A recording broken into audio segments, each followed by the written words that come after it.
Taylor Norton is replaced by Toby Owen in the Autotech Motorsport entry number 65. Number 126, the Glory Car entry. Neil Smith is joined by Ben Stone. And 180 has two extra drivers, Thomas Wood and Adrian Wood.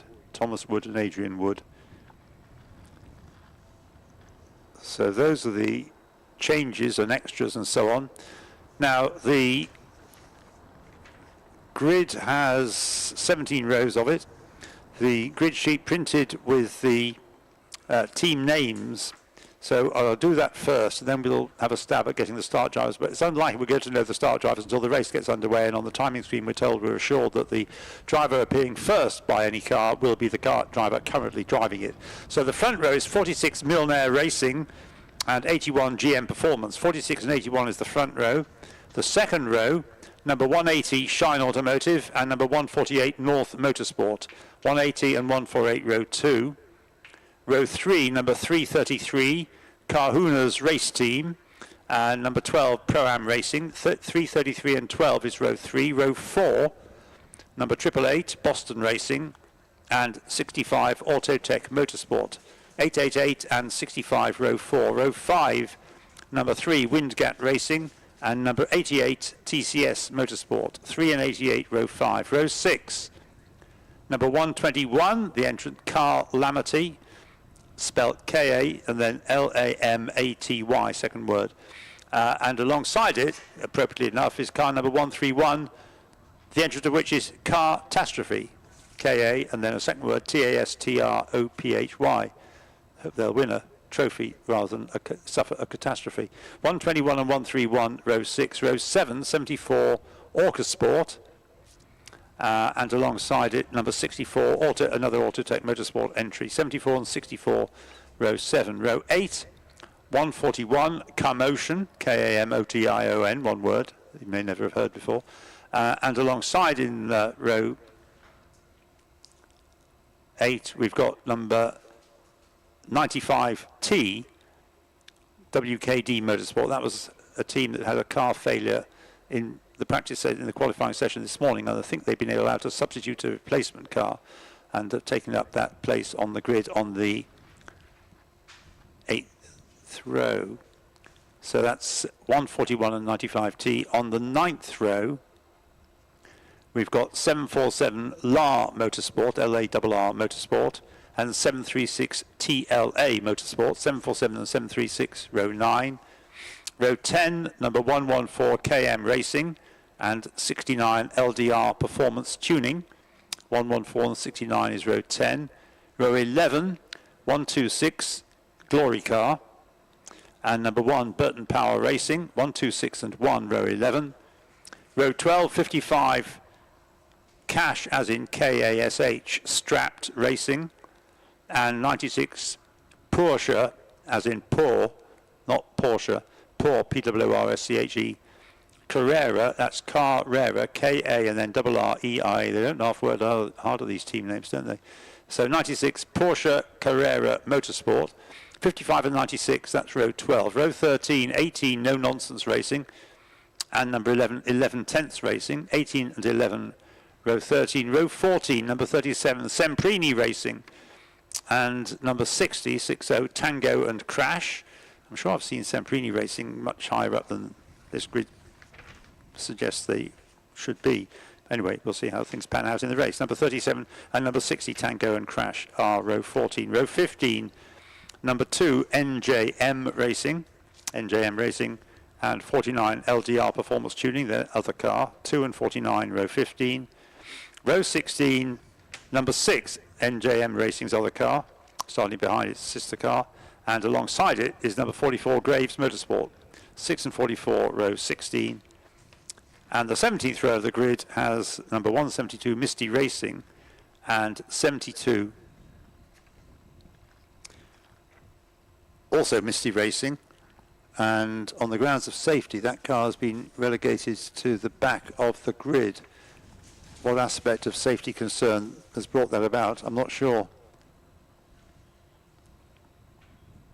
So there we are. That's the way the grid is going to form up based on the cars' teams. Who the drivers are, we'll have to wait that appearing on the screen. It's going to be a rolling start, so somehow seems slightly unusual to see all these little cars weaving around to generate, but every little helps. Every much heat as you can get into the tyres will be helpful when they arrive at the first corner. Now, Adam has kindly volunteered to spend part of the afternoon at least in the pit lane, but let him have his lunch first. Yeah, I just wanted to have a bit of an eat, but to try and fill my stomach before I venture out into the pit lane and get a few words with some of the drivers. But we're in for quite a relaxed race, but when we do get into that final hour, that's when it'll start to really pick up, and we'll see strategy start to become a bit of a thing, well, very, very much a thing, to try and get yourself as high up as possible, maybe an extra stop, maybe a splash and dash. There's all sorts of things that can happen in this race, and that will be decided in the next 5 hours. Yeah, it's great for team tactics, working out how things will go. We can't predict, of course, who the likely winners are. My belief is they have to make 5 pit stops at some stage during the race. They can't do it. I think the window opens quite soon into the race and doesn't close until quite near the end as well. But you've got to make those 5 pit stops at some stage. And that means every driver, if in a 3-driver car, gets to drive the car twice. And there's a maximum drive time, and for each driver, so you can't put not that anybody really would want to put in their superstar driver and just leave him to get on with it for the whole duration, because that takes away the fun of actually driving yourself. 2 green flag laps, incidentally, so they're going to be taken around again. And during the course of the 1 hour of qualifying this morning, a long list of cars had a lap time disallowed for exceeding the track limits. Some had 2 lap times disallowed, and 2 had 3 lap times disallowed. So it is being policed. The marshals are eagle-eyed and watching to ensure that the cars stay on the tarmac, mainly. And we can find that at the end of the race, the result may take a couple of minutes to work out, just to make sure all the drivers' penalties that are being dished out have been catered for. Right, so 46 is being driven, is the start drivers. 46 is being driven by Jack Wright, number 81 by Darren Stapleton, number 180 is being driven by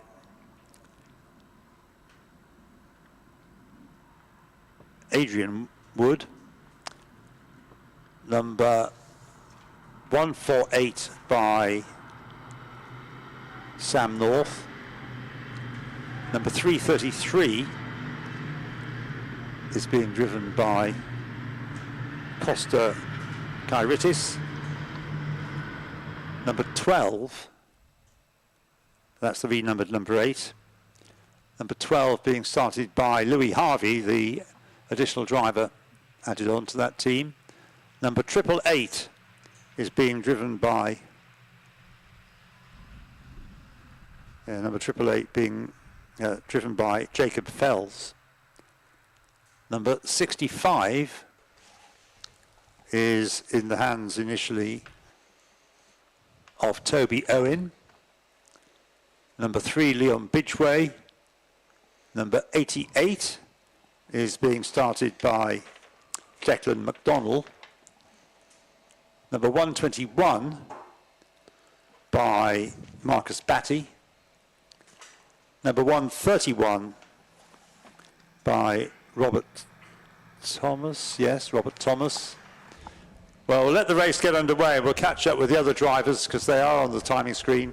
We'll catch up with the other drivers as the race, the early laps unfold. But it looks like Piccadilly Circus on a quiet day. Down they come into Redgate, a mass of Ford KAs. Altogether, what did I say, there were 34 cars started the race, and it looks busy. It does do, and it does, and oh, that's an incident there, and that looks like the 1 4 from the Kahuna has decided to go on its route, so it's already done for the day. 3 cars involved, and that will possibly be an immediate safety car because that needs overwriting. Now, that's not the end of the race for either of them. They can be dragged out of they can be dragged out of that gravel trap. Yes, it will say out on your timing screens, but I have had the pleasure of commentating on a car that has been through sunshine, rain, nighttime, with a crumpled rear, no boot, no windows. The windows of the glass were gone. The windscreen was gone. So every time they go down the main straight, they would just get an absolute gush of rain going into their visor, which is never usually the way you want to be going about that one. And we have got 2 rejoiners, in fact, but we're just waiting on that Kahuna's car, so we will be able to get an idea of who that is that has they have been involved in that one. I can confirm it was the Kahuna's cars, the 333. Now, quite a few are going to take advantage of this to get one of their stops out of the way. Yes, so the number 65 Autotech has come in. Is that the 11/10 racing as well? The 747 is also in at the same time. So both Shine Automotive, North Motorsport are in as well, and a flurry of pit stops coming in now. I think that's the number 1 at Burton Power Racing. Tom Valentine in that car is also in as well. That will also be Andy Burton, who will possibly be hopping in that car later on. Of course, he sometimes does his part-time karting down at Rye House, the Rye House Pro Kart Championship, which is also another endurance series, which seems like Andy does love his endurance racing, so hopefully he'll be able to compete in a few more, maybe away from the UK, not just the EnduroKA, maybe not just the Rye House Pro Kart, but I'm sure he'll be in others as well. So 65 has made a pit stop. Obviously, it will get one out of the way. You can't make more than one pit stop really this early. Sort of follow one up by coming straight in for another one because of the time it's going to take to sort out the incident. The car's still on its roof. The driver's out of the car. He's okay, but as Adam was intimating, you never know. It might be possible to get the car back on its wheels and get it back into the race before the end. It's got plenty of time in which to ponder that possibility. So the lead, meanwhile, under the safety car. How many cars we had make pit stops? 1, 2, 3, 4, 5, 6, 7, 8, 9. Yeah, 9 have made pit stops so far, so there's still a lot that haven't. And the order is 46 Milner Racing, Jack Wright leading from number 12, Pro-Am Racing, Louis Harvey driving that. In 3rd place, 95T, and that's being driven by Lee Taylor, I think, 95T, yes, Lee Taylor. In 4th place is number 3 being Windgat Racing, Leon Bidgeway, the driver of the car at the moment. And then in 5th place, number 888 Boston Racing, with Andrew Fells at the wheel of that at the moment. In 6th place is number 65. That's Toby Owen driving the Autotech Motorsport car number 65. In 7th place is 121, which would be an appropriate team to be running the car that's on its roof at the moment. This is Carl Lamity, number 121, being driven by Marcus Batty. And behind him in 8th place is number 74, Roger Hassan at the wheel, the Orca Sport car. In Ninth place, number 736, which is TLA Motorsport. And that is currently Aston, Thorburn, Aston. Oh, we've got more than one Aston. T. Aston. Yeah, Thorburn, that's right. And 10th, number 131, Robert Thomas in the car catastrophe. Now, how are we getting on with the incident? It's still on its roof, is it? It does seem to be about to be uprighted. If I to move our laps up, there you go. It's in the middle of being uprighted, so they'll possibly pass through that now.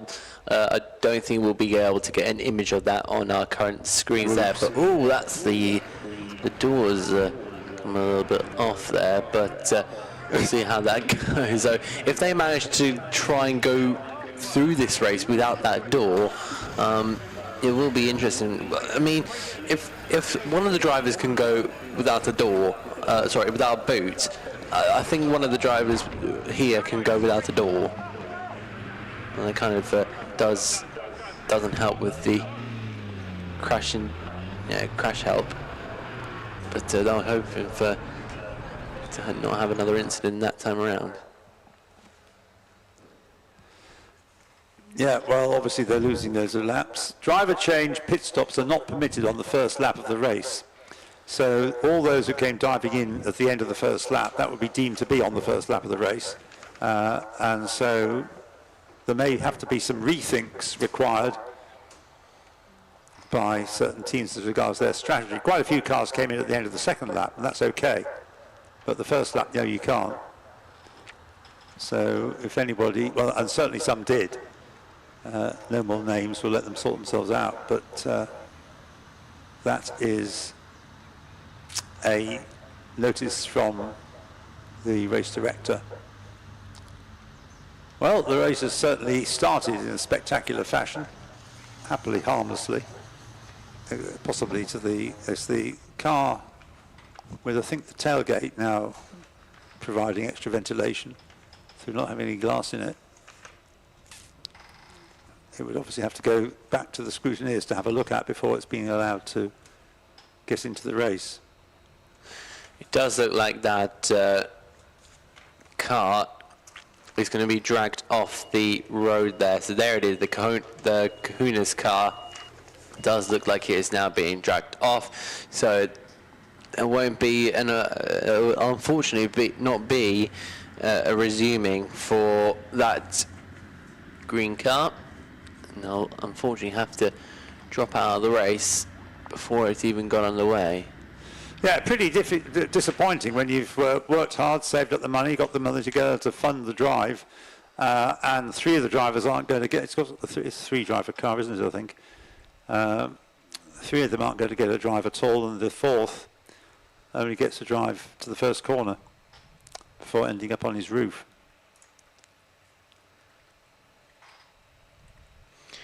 So it does look like that car is about to get cleared away. And this moment in time, just in your That's 3:33, wasn't it? It was 3:33. It'll probably be on your other timing screen there, Ian. Kahuna's race team, yes. Yes. It was Kyritis who was driving it.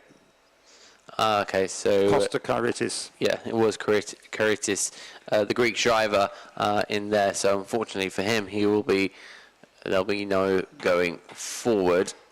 But yeah, that was the 180 on our interview there. That was the Shine Automotive number 180, who I think have made a pit stop already. They have.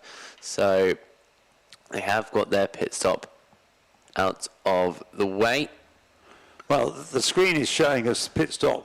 That's numbers, not the lap on which they did it. And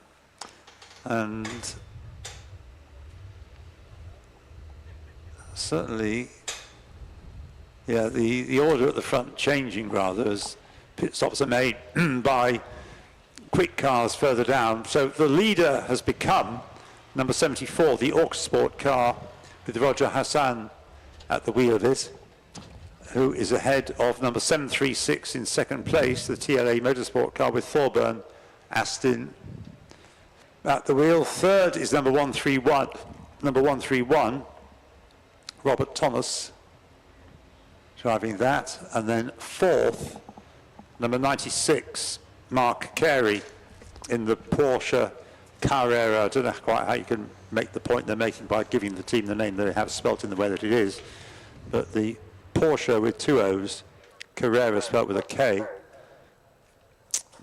is going nicely. So how many, it's maybe something that Adam's going to have a chance to delve into when he gets to the pit lane to see which cars have got their quickest driver out. Well, I'll quickly let you know, Ian, the 46 Milner Racing has gone into the garage. It's in fact now gone back out on track. So what I thought was going to be a long repair for Milner Racing, they now find themselves heading back out on the track. Right. Also the 41 of GM Performance. So that's the front running cars. They were the two right at the front of the grid there. So both of them have come in for, I believe, 2 stops now. No, they're not shown as more. Oh, well, who's got 2? One, So Milner there in 26th. GM Performance. 2 stops. They've made 2 stops. And Milner, you're right, yes. So it's not change of driver there at the moment. Jack Wright is still at the wheel of it. No, I think they may have just wanted to sort out an issue in that one. So it was a very quick fix, possibly, but I just saw them turning into the garage. I think it was maybe a quick change or something along those lines. But yeah, I thought I was going to go down and investigate and ask what's going on. But looks like if that's kind of, in a way, sorted, then not too bad. We'll have to see how they run right now. Just the one car below the 4-minute mark at the moment, Adrian Wood. Now we're going to see some quicker lap times because the safety car has gone back where it normally is and the racing can recommence.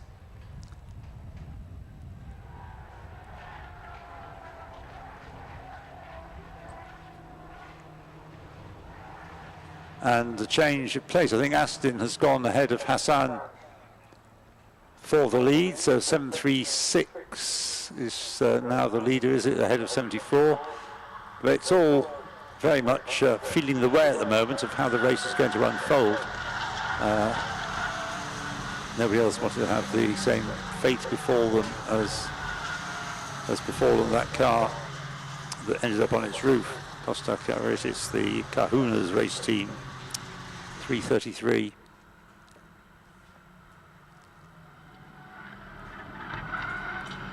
But we're developing, and this is how these races can begin, with quite a little battle going on for the lead before anybody really stamps their authority on proceedings.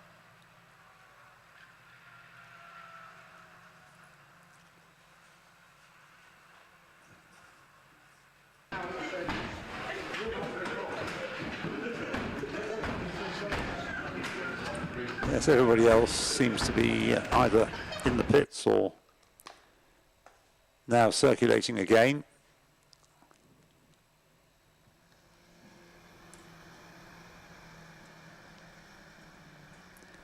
So through they go.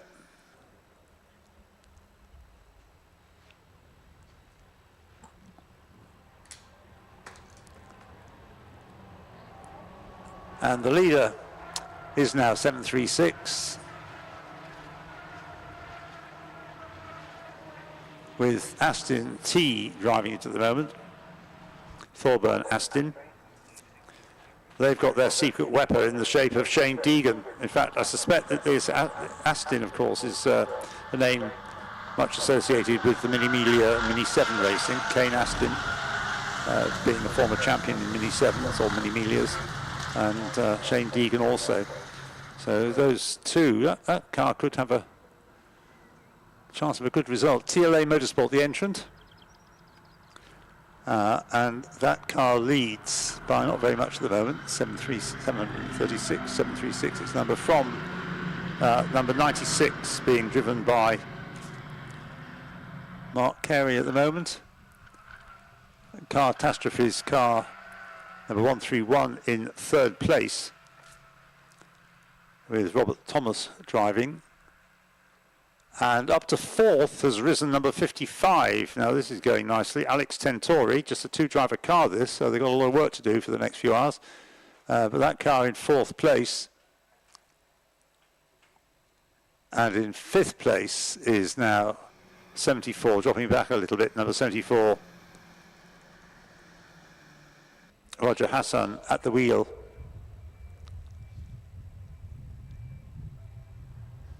In sixth place, number 11, Gianluca Elia. 11/10 Racing, that's come up a couple of places, now in sixth place, number 11. And in seventh place is Semprini Racing. Now they were way back on the grid, surprisingly far back, on the 14th row, but I'm not surprised to find the car has made a fair bit of progress. Semprini Racing now up to seventh place, number 37, and at the wheel of it is James Hart. It's two Harts, Phil and James, and also David Evans and Jeremy Evans sharing that car.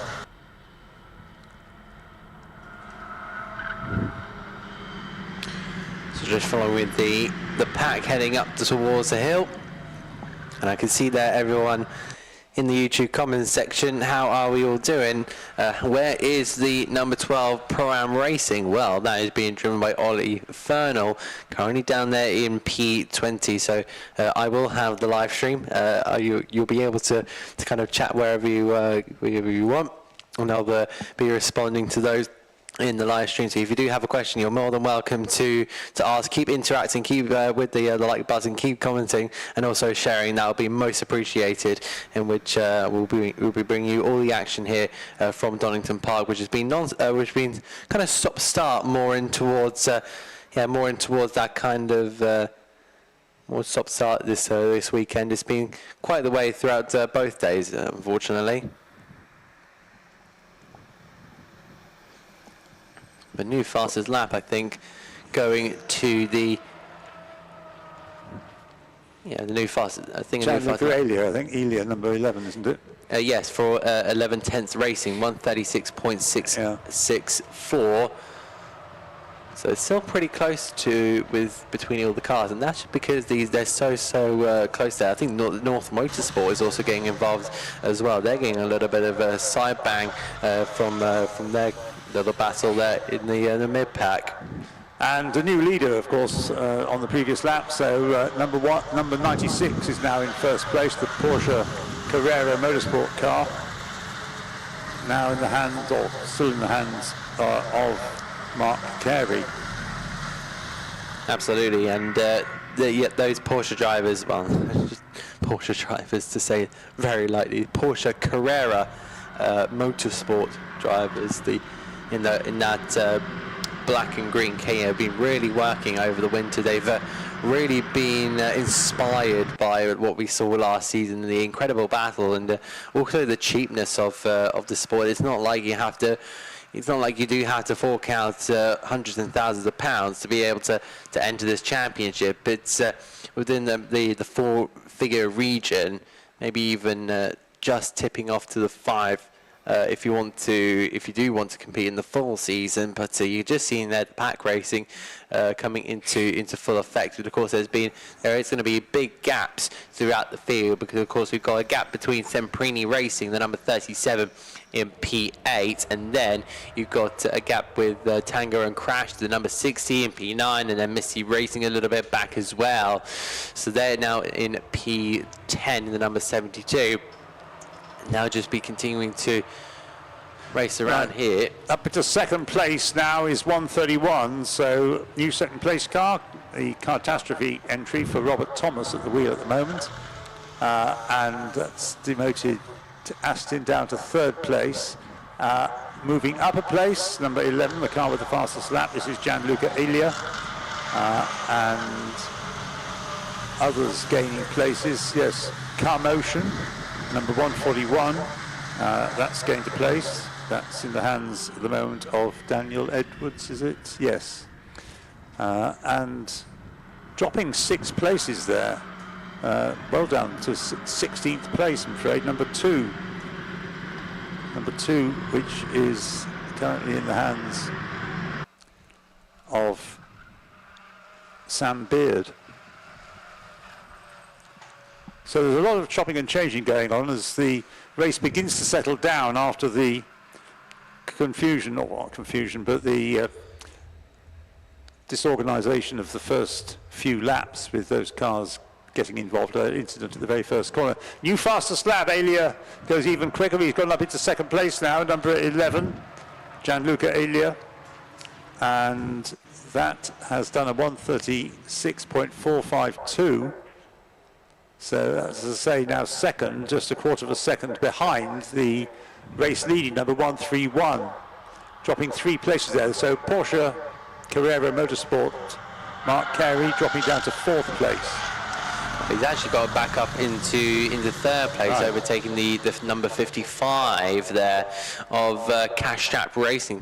Cash Tap's really getting involved in this one, but you're just seeing the battles all the way up the hill, and it looks like it's it does seem like it's snail v snail, but the whole point of this championship is just to have a whole load of fun whilst the hours on end. There is the number 11 of 11/10 Racing taking back the race lead as they head their way through, and also the Porsche Carrera Motorsport car also looking to try and make their way through there. Of course, novices to the championship, you can see there on the just above the top right, the rear right tyre, but they're not looking like novices at this moment in time. We'll have to see if we'll have to see in terms of their strategy, but later on the brakes, they look confident that the driver behind the does carry behind that number 96 Porsche Carrera car. So they'll slipstream their way down towards the main straight here, and 11/10 Racing, in fact, have managed to pull out a gap here, but I wonder how long that will take to thin in, because that does look like the 96 will just continue to lead this field, and then we'll probably be getting a little sense of Legends Racing by pushing each other along. 11 now leads, of course, so Elia leads. Gianluca Elia in the 11th Racing car now in front, number 11, having moved ahead of 96 Mark Carey in the Porsche Carrera Motorsport car. The gap, in fact, had grown to over a second last time through. And in third place, number 736 Thorburn Astin, just a quarter of a second behind the Porsche Carrera Motorsport car, and it's all pretty tight amongst the top top 8 cars. Then there's quite a gap back to the 9th place car, the Tango and Crash car, currently being driven, that's number 60, currently being driven by Gary Buckingham. Also noticed the Orcasport have had a little bit of a livery change. They've gone from silver to completely matte black, it seems like. So just giving those little notices, and I'm pretty sure I did say, I don't know if it was in qualifying, if I've already said it in the stream, that Milner Racing have had their change from a silver car to kind of a dragon livery. I'll have a look more into that later on in the race. But 11/10 is being caught up here by the Porsche Carrera Motorsport car, because they've gone and done the fast lap 136. Yeah. So they've managed to put themselves, what was it, a lap 36.377, it looks like from the timing screens there. And also TLA Motorsport with Aston in that 736 has also done a personal best in there. Recovering lost ground from their pit stop is the car that was leading to begin with. That's now moving further up the order with, just check that it's, George Wright in the Milner Racing car. That's now in 19th place, but it's got one of its pit stops out of the way, and it's clearly going to be a car to keep an eye on throughout, I suggest. So the lead has come down, as Adam says, first to second. 136.377 is Mark Carey's fastest lap of the race in car 96. And in third place continues to be number 736, driven by Thorburn Astin. And in fourth place is now number 55, Alex Tentori. I just kind of wonder about the lap times when it comes to around about that 8th place, 9th place, 10th place, which involves Semperini racing the back of this whole lead car battle. Then, of course, Tango and Crash is kind of a bit of a car in the middle of this, and then Misty racing with Consenturas, who is currently down there at P10, trying to gain on Tango and Crash to push them forward. But that's kind of their scenario at this moment in time. So we've got about two big gaps, or two big groups of cars having their own battle. This will, but this is of course pit stops versus non-pit stops, and of course it's a bit more of an advantage for I believe that's Milner Racing up into 18th, because that 46 car has made 2 stops and they find themselves in 18th, and I think that's going to be the Porsche Carrera Motorsport car under attack there from the 131 of Catastrophe. So Aston under. So my error. That's looks like TLA have gone forward. So that's Catastrophe making a move on Carrera for 3rd place. The leading pit stopper is in 10th place, number 888. That's Jacob Fells. So that car in 10th place, and it's followed very closely by another pit stopper. That's the Autotech Motorsport entry, number 65. Currently being driven by Reese Kello, and behind Reese Kello is another pit stopper, and that is number 114. And I think this has been a change of driver as well, that first pit stop. It's now being driven by Joey De Prato. Yes, Joey De Prato at the wheel of number 114. Third of the pit stoppers. Apologies. Yeah, leader through. The gap is coming down though. Will he stay as leader for much longer, Gianluca Alia?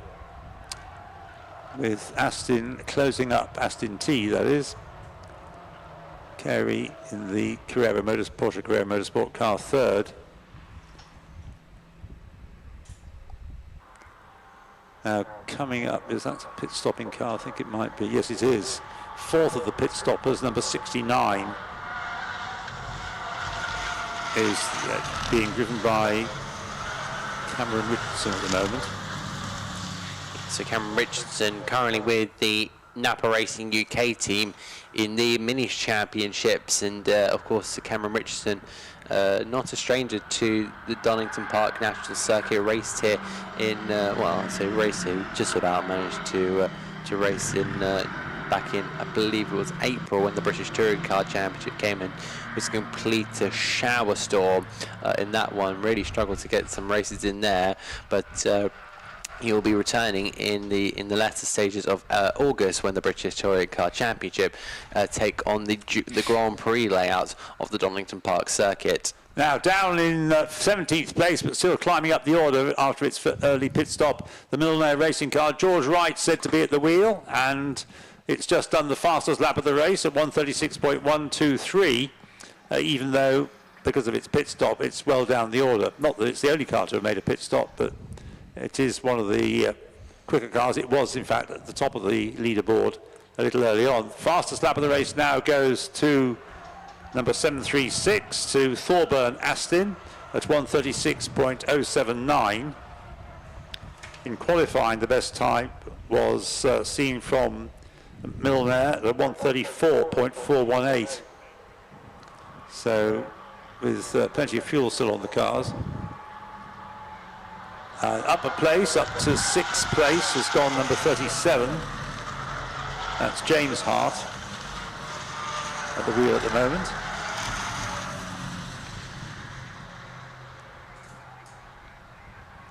And also gaining a place there, there's number 888 up to 9th, number 65 up to 10th, and it's 4 hours and 7 minutes to go. We'll give you a rundown of the order, whatever it may be, on the hour with 4 hours to go. I know that first hour has gone very rapidly. That's because it's not a full hour. It's the bit that's been cut because of the delays. Semperini Racing move up to 6th place, number 37. James Hart driving the car at the moment. Yes, James Hart. It looks like also there's a battle closing in with being led by Boston Racing, because they are now the car leading the kind of second place, well, not the second place, but the kind of second battle, which is about to come over the line in just a couple of seconds' time. So it's that battle there in the foreground of your picture that is kind of the second group with Boston Racing. Then it's going to be Autotech followed by Tango and Crash. That's kind of the top three. Actually, no, KM Racing have just popped themselves up into P10 there of De Prato. So yeah, 9th, 10th, 11th downwards, all having a kind of a second group battle in that one. Boston.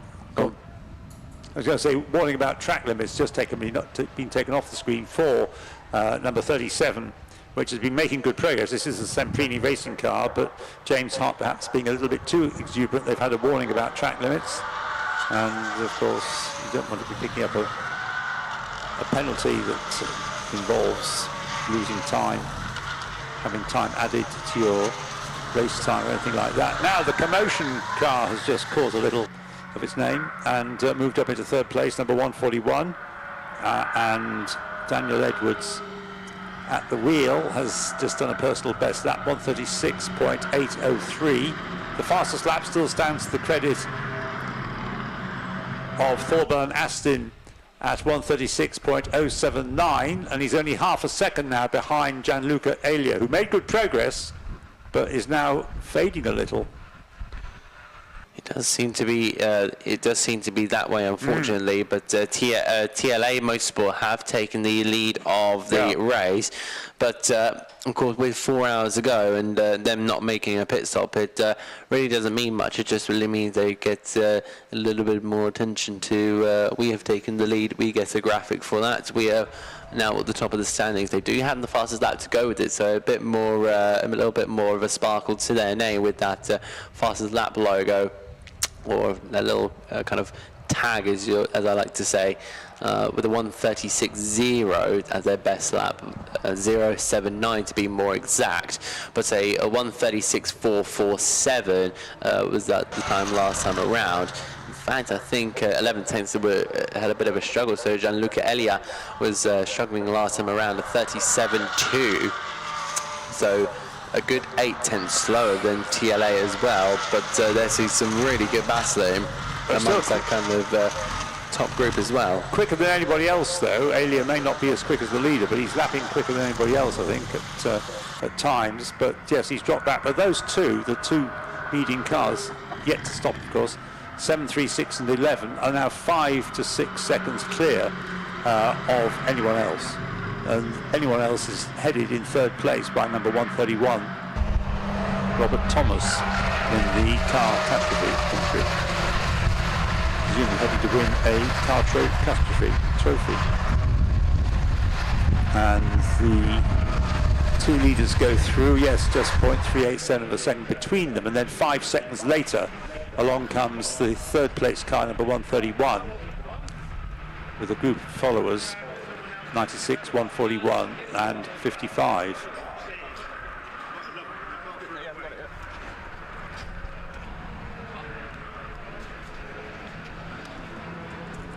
So have things settled down for the moment. Two cars have made, or at least two cars have made 2 pit stops, one of them being Darren Stapleton in number 81, the GM Performance car, the car that was leading early on, that was started from the front row, from the front row. That car, having made 2 stops, could be well placed as the race unfolds, having got 2 out of the way, and also having made 2 stops is the Glory car, number 126, which is in 28th place, currently being driven by Neil Smith.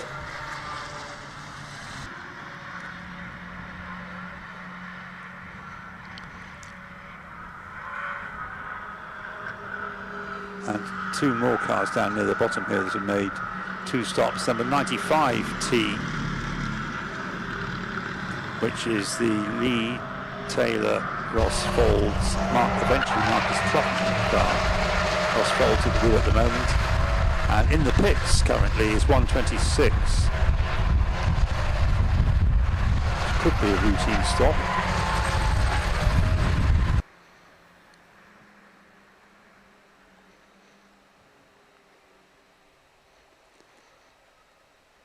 Now, beginning to open up a gap. It could be to do with traffic, but 736 now leads by over a second. Wow.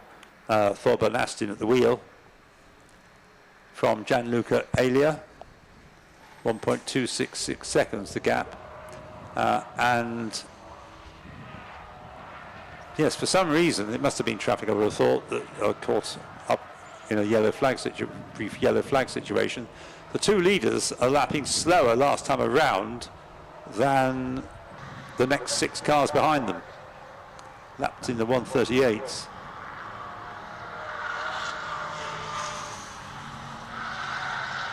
Whereas a 136 last time around for Robert Thomas in number 131.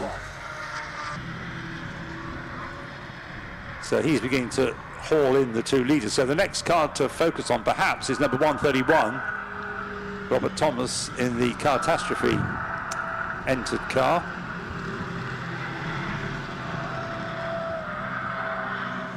In fact, the only car in the top 30 to have put in a quicker lap that time around than anybody else. Personal best lap.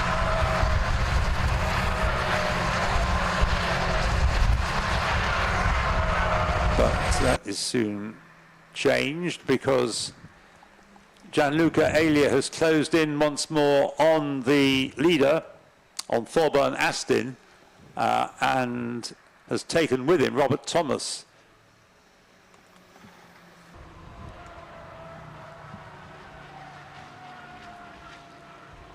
Elia has just been encouraged to do his best lap of the race so far, 136.364. The fastest lap still standing to the credit of the leader, 736, TLA Motorsport, Thorburn Aston the driver.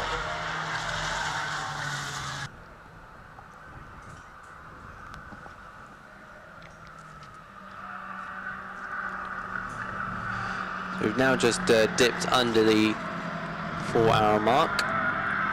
There's still TLA Motorsports having a good old tussle with 11/10 Racing. So Aston and Gianluca Elia continuing to pull away here. Of course, that 3-second gap will be pretty crucial as well because they managed to pull away out of the slipstream. I mean, the 11/10's going faster last time around. That will look pretty crucial in terms of how they finish. But look at them now; they're starting to get pretty close to each other.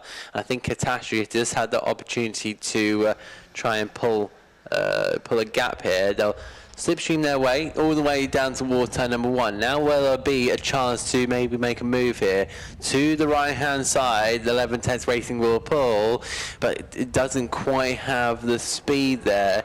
It didn't quite hit the top speed there to try and make something happen. But the two personal bests there from 3rd and 4th. So Catastrophe and Porsche Carrera Motorsport, but TLA Racing going a tad wide there, try and maybe get the better run. So 11/10 Racing will try the up and under, but it looks like TLA Motorsport have managed to get it slowed down just about through the crane of curves.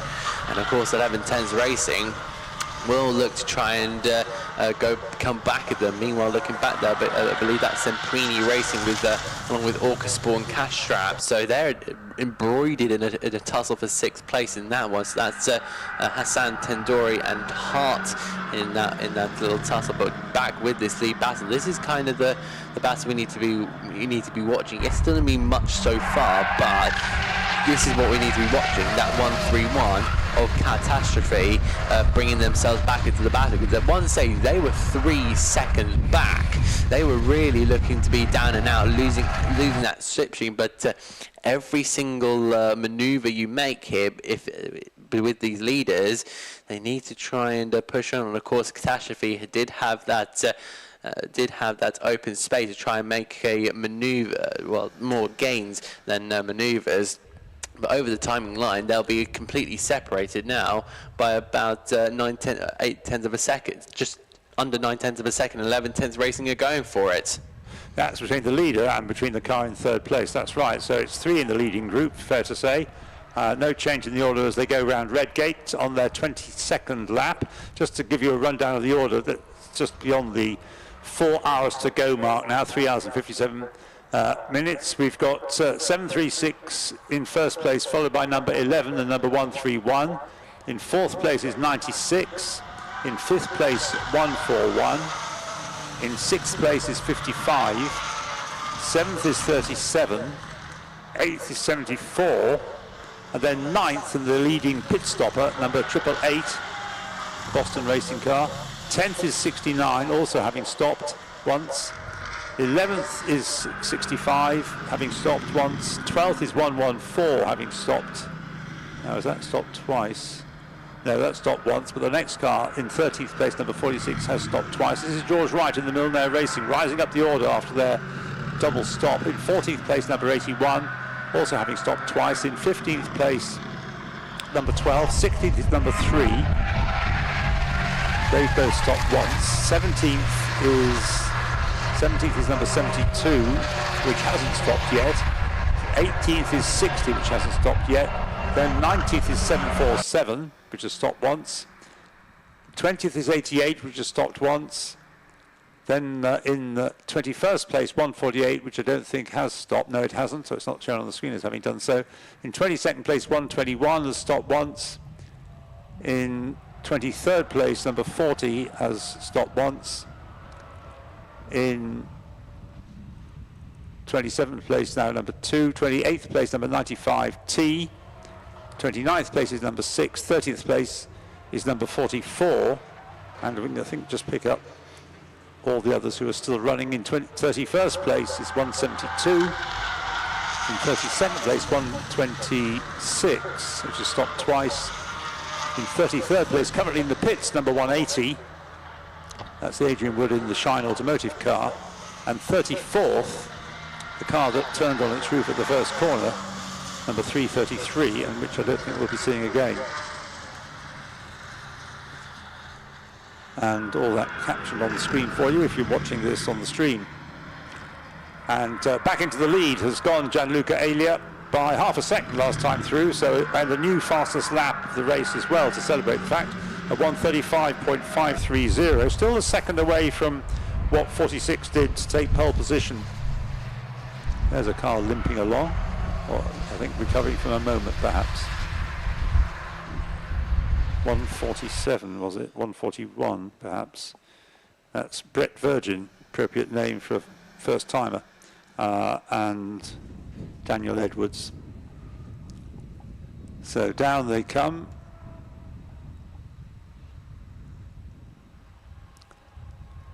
To Redgate, having gone through the first 3, 11, 736 and 131.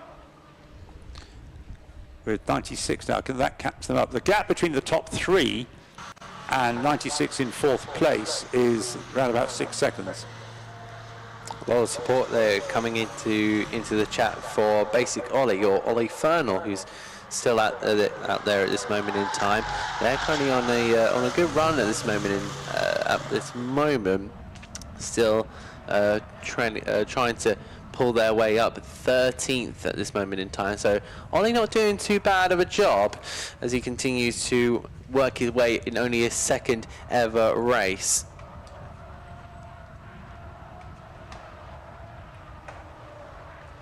Somebody asking, I wonder if his tyres are a bit hot. Is that a thing? Yes, I believe these tyres can warm up quite a bit. Oh, we have GM Motorsport. GM Motorsport, one of the front row cars, is very, very slow, and I wonder if that's an issue, or could that be? It can't be fuel, because they made 2 pit stops and they will be pulling off, and that's exactly what I kind of suspected in this one. So they might be in the firing line. Very unfortunate for the drivers that the driver that started on that front row of the grid. Darren Stapleton it is at the wheel of it at the moment, but it's going nowhere. Misty Racing will be pulling into the pit lane, so not quite the garage, but they do seem to be making a driver change in this one. But yeah, like a lot to kind of bring up and talk about, because of course we had that retirement from GM Motorsport, one of 4 cars that made it into I believe the 134s, when they unfortunately who came into 134s, one of 4 cars, really excelled in that qualifying session. But yeah, now they are unfortunately out of this race, and I can bring up a security camera. They are, yeah, if someone has a moment through Craners, there is a possibility to hit that car, but also these cars are very, very small, but that doesn't really mean anything. And that is the Misty Racing. You can see that on the live stream, the 172 that is getting its driver change done and dusted. So they'll fall right to the back. I believe a pit stop time of 2 minutes is required. But, the drivers at this moment in time just there's a thumbs up. Yeah, good synth there from one of the drivers, and they'll trap the new one in and put him back out. Well, 172 it is that we're talking about there. Perhaps you could pop down and have a word with him, because he looked as though he'd enjoyed himself. And 172, the Misty Racing car, that was the one that started right at the back of the grid, actually. 72 and 172, both the Misty Racing cars, started on the back row.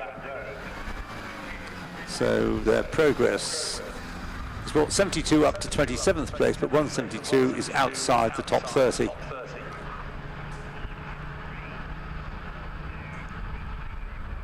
So the lead, just to keep up with what's going on up at the front of the field, held still by Gianluca Alia in number 11. And he is followed by, as he has been for a while now, by 736 Thorburn Astin, from the family of mini racers.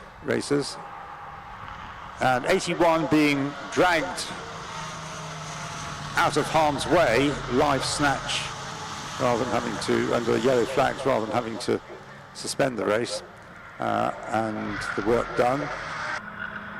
Once you're satisfied that all the drivers have slowed down sufficiently because of the yellow flag zone, then the marshals can go to work. But that's a disappointment then, to lose the GM performance car, which went well, obviously, in qualifying, to end up on the front row of the grid, second quickest in qualifying, thanks to the efforts of Ian Mitchell.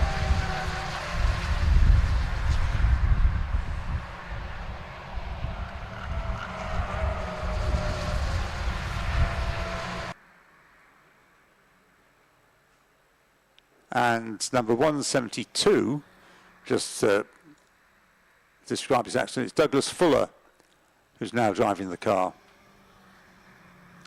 It's, I say, well down the order. And whether we'll see Darren Stapleton's car, number 81, again, I rather doubt, but it is well out of contention, I'm afraid.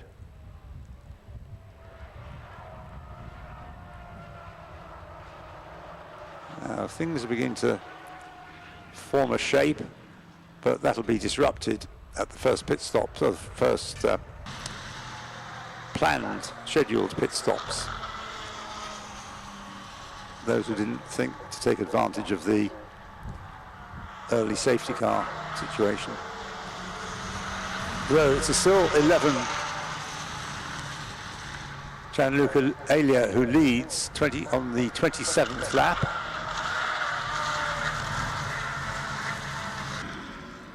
From number 736, Thorburn Astin,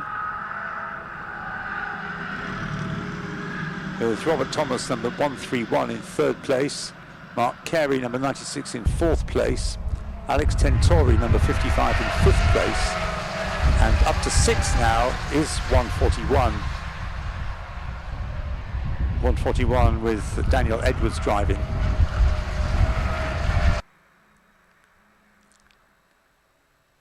But the gap between 1st and 6th is, well, it's come up as 1 lap. It certainly is not a lap, but it's quite a distance. Alia is just 0.895 of a second ahead of Astin in the first 2 places.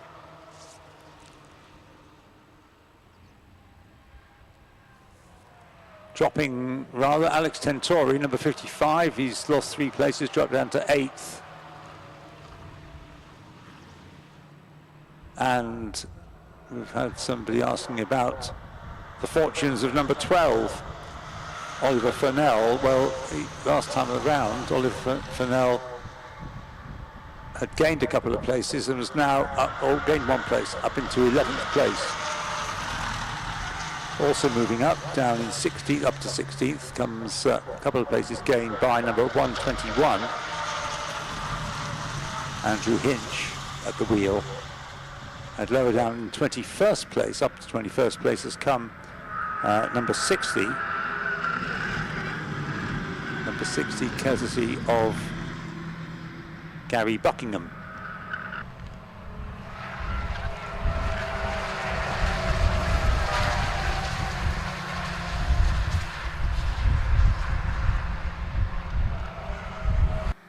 Yeah, I mentioned Tentorio dropped places down to 8th, up to 5th, therefore has come 141. 141 with Daniel Edwards at the wheel. Leaders have gone, the leading 3 have gone through, still close between those 3, and nobody else really in touch with them anymore. So the order remains 11, 7, 3, 6, 1, 3, 1. 4th is 96. Now up into 5th place has risen number 888. That's the Rob Boston Racing entered car, driven currently by Jacob Fells.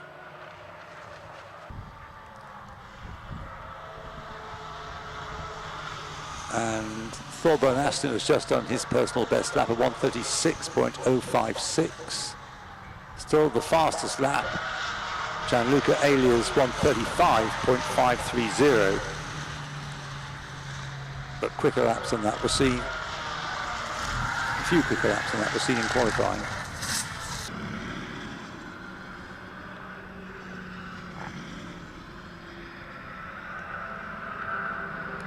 Watching on screen at the moment, car 888, which is in 5th place. Yeah, Adam. Yeah, can you hear me? Yeah, I can, loud and clear. Well done. So we're down with GM Motorsport, the 81 that unfortunately pulled off. And so can you just tell us kind of what happened? What can you hear from the radio? So far, loss of power as he's gone round the corner. It's either a fueling issue, potentially may even be an engine loss. But until we get it back, probably about 10 minutes or so, we won't know. You had a brilliant qualifying session. Just kind of talk to me how that kind of went. Oh, it was awesome. The car hasn't missed a beat all weekend. It's been performing phenomenally. Probably had another half a second in it as well. It was running really, really well. So hopefully it's quite simple, and at least we'll go out and try and find the fastest lap out there. Yeah, it's never good to kind of retire within the first hour. That's kind of the way it is. Yeah, it's been my weekend this weekend. If I didn't have bad luck, I'd have none at all. So it's story of the weekend.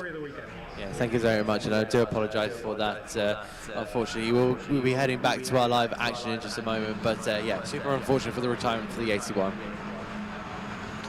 Thanks, Adam. So our first interview from the pit lane. We hope there'll be many more before the race is run. We've got 3 3/4 hours to go. Into the pits comes number 1. So the Burton Power Racing car. Who do we have at the wheel of that at the moment? Number 1 in 24th place is Andy Burton himself. He'll be worth hearing from. So Andy Burton brings number 1 in 24th place into the pits. I suspect this is a routine stop, a scheduled stop.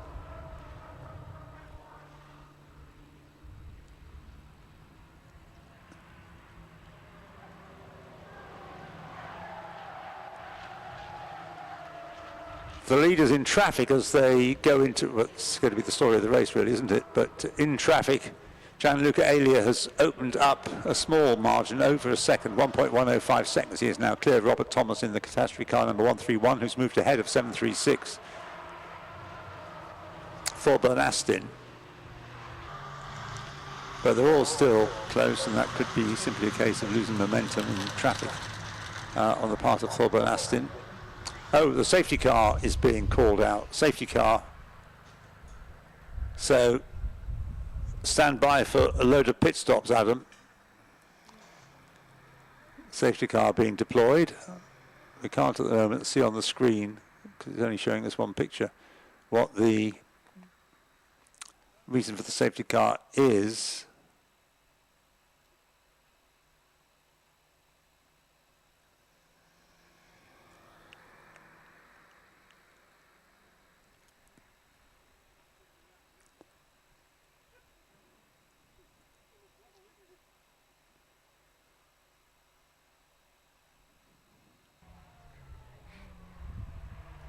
But I think we're going to expect a mass invasion of the pit lane.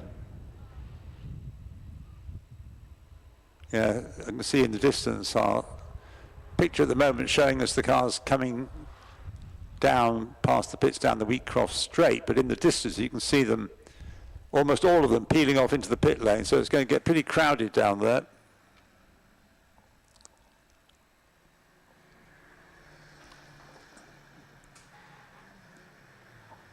How you use the safety car so often in endurance racing is determining of the outcome of the race.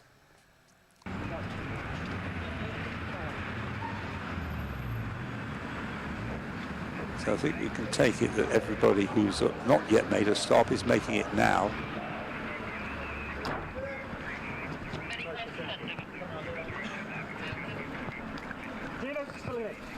And also taking the opportunity, which wasn't, of course, an option at the first safety car period, which was right at the start of the race, but now well into the race, it's an opportunity to refuel or top up. I'm not quite sure what, interesting to find out if we could, what the fuel consumption of the cars is.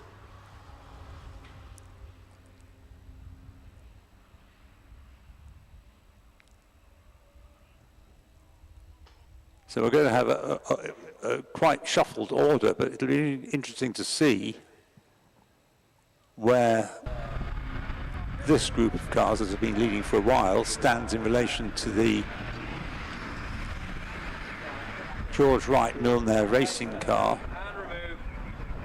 that made it stop earlier, made in fact 2 stops.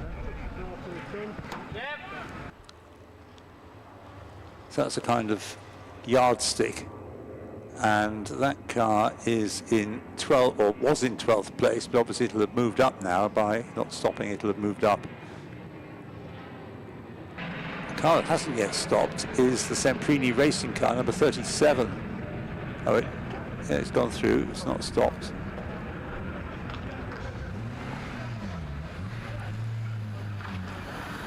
.65 in and 148 come in. The safety car, the medical car comes in, and we've got a couple more pit stoppers, number 37 and number 12. Semprini Racing being 37, that's come in. So down with 11 tenths Racing, who are leading the race before that safety car came out. And we do have Gianluca Elia. So Gianluca, you're looking pretty sweaty out there, pretty tomato-like. Yeah, that was pretty warm. Yeah, no, that was awesome. Never had the opportunity to get up the front like that. So yeah, mega enjoyed it. Really enjoyed it. Yeah. And of course, that kind of helped with the initial kind of. The initial carnage that happened, but what was it like racing wheel to wheel? Yes, they're not the fastest cars in the world, but how awesome is it out in those KAs? It's brilliant. It's absolutely brilliant. So I mean, yeah, they're not the fastest cars, but you're definitely going at it hammer and tongs. So it's yeah, it's mega fun being super close to the cars and really enjoying it. Yeah. So of course your first stint is now done. Are you just going to try and relax with the rest of the team, or is it still a lot of hard work behind the scenes? Yeah, there's a long race still to go. Yeah, well, Paul's just got out of the car now. I think I've got to go back out later on to make up the driver stints, but yeah, no, it should be good.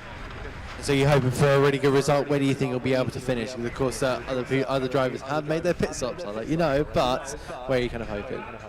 No idea really. It's but for us to finish the race is the best result we could get. So anything above that is brilliant, and we'll see where we end up. Absolutely brilliant. Thank you so much, Gianluca. So we'll just head down the pit lane, where I'm sure there'll be more people to talk to, but back up to the commentary box.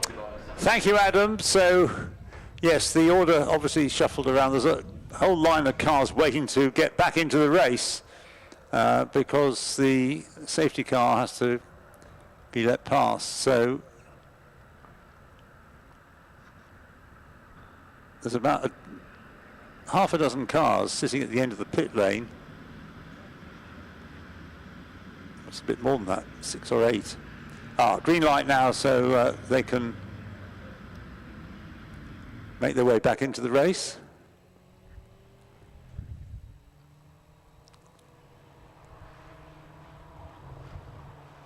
Now the leading car, well, we'll give them a lap to just for this to unravel before it becomes apparent how the order has been shuffled.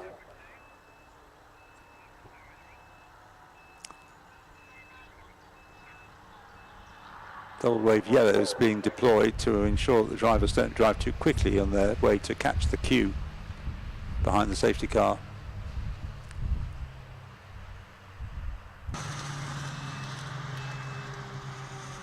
So the prediction is that it'll be number 888 in the lead. And that at the moment is in the hands of Jacob Fells. There's a slightly battered and bruised number 148 rejoining with all kinds of tape being used to stick it together again. 148. It's now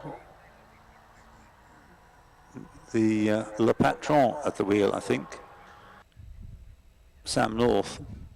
At least that's what the screen's saying. So here come, by here come I mean coming past the pits, is the cavalcade of cars. That's another word you can spell with a KA at the beginning, isn't it? Cavalcade. 747 flies into the pits. I don't mean they actually is exceeding the speed limit or anything like that. 747 with just 3 drivers. In fact, Neil J not driving, but Jordan Bannon, Duncan Macbeth and Mike Collins are. And 747 brought into the pits by Mike Collins.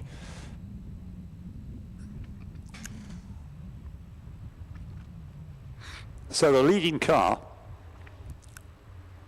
having made 1 pit stop, seems to be number 888, so that's what it says on the screen, and who would doubt TSL, leading by 2.9 seconds from number 46, the Milner racing car. Yes, so it is now unravelling kind of how we thought it would at this stage, even though we've got the safety car having been deployed. So George Wright is second. Hello Ian, I'm down in the pit lane. I've not spoken with anyone. Have you mentioned that Cojones is back in the race? No, I hadn't seen that yet, but it is it? They are back in the race. They have no windshield. So exactly like I've commentated on before, they at the moment have no windshield, but I have seen them in the race, which is unbelievable. That is the spirit of EnduroKA, and I love that about this series. Still continuing despite a roll. And this is kind of the spirit. They're still soldiering on. Well, that's good news. How much they'll be able to make up for lost time is debatable. Depends whether the car wants to behave itself. But number 180 then, shown on the screen actually is still being in the pits, but you say it's back in the race. So the leading car, number 888, 33 laps completed. Also having completed 30 laps. In second place is 46. In third place, also completing 33 laps, is 114. In fourth place is 69, and the safety car's pulled off, so they can start racing again. In fourth place is 69, Cameron Richardson. In fifth place is 74, and that's now in the hands of Peter Child. And all those cars have completed 33 laps, as have a fair few more since I started running down the order. In sixth place is number 12, Will Hilliard.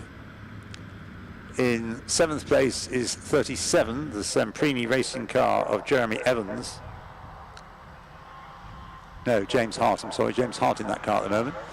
In 7th place, number 37. In 8th place, number 3, Windgat Racing. Mike Marais driving the car at the moment. In 9th place is 121, Andrew Hinch. And in 10th place is 49, and that is Andy Greer-Hardy at the moment. So I think most cars have had a change of driver. One that is, that car has yet to stop actually, or it's not shown as having made a stop. That's the LDR Performance Tuning car, Andrew Greer-Hardy, yet to stop.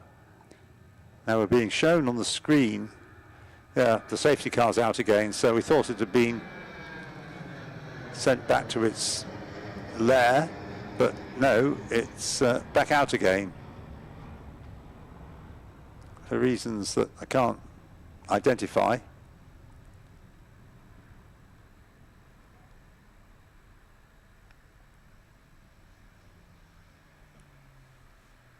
We're not being shown the on the screen what's happened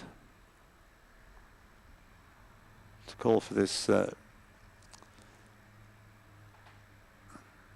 return of the safety car. Now, of course, it's all very well saying, well, you can make another mandatory stop now, but they've got to ensure they've got enough fuel to get through to the end. And, of course, it's relatively early days in the race, 3.5 hours still to go.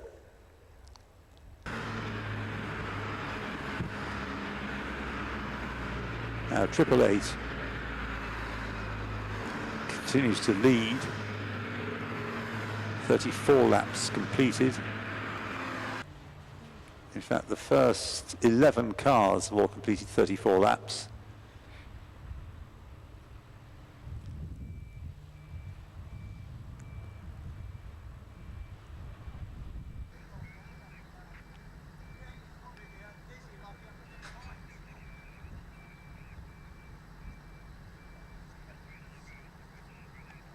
So the car's being led down through the Craner curves. The 11/10 racing car still shown as being driven number 11 by Gianluca Alia, but seeing as how he was the chap that was being Adam was talking to, can't fathom that out, because that car has only made one pit stop. So it kind of suddenly shuffled back to Alia, but Alia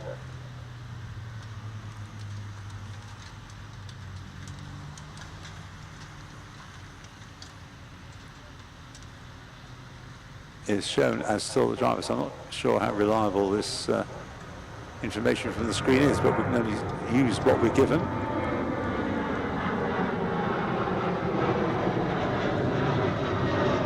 There's a lot of places lost by the WKD Motorsport car, number 95T. Dropped down 9 places to 21st place. No, have you got dropped that many? No, it's yes, it has dropped that many. That's right.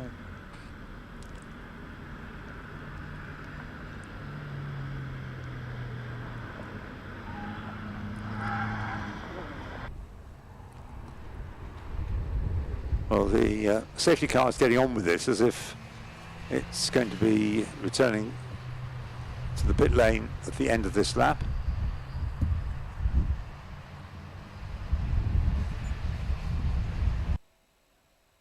Yep, lights out on the safety car, and rather more quickly than the Ford cars, it hustles its way back to the pit lane, and racing can resume.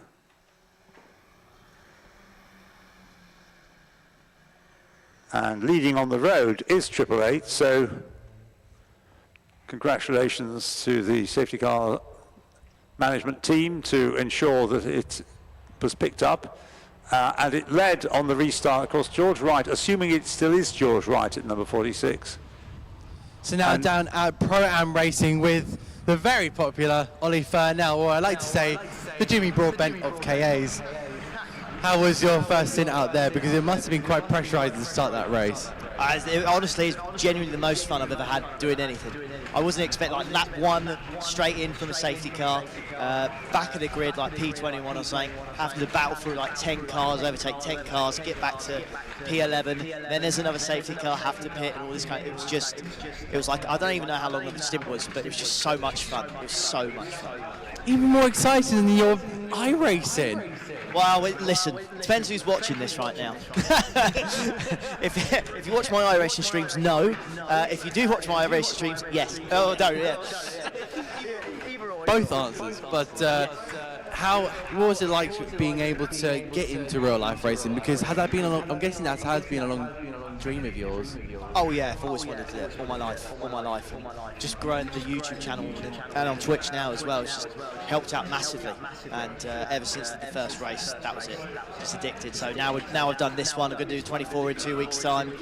It's just the best. I absolutely love doing it. And yeah, I have to say as well, shout out to sim racing, because honestly, with sim racing, I would be off the pace without it. There's no chance we would have done what we did without having a bit of sim racing experience. Sounds crazy, but braking points, acceleration, turning in, apexes, you learn it all from sim racing. So it's a massive help, really is.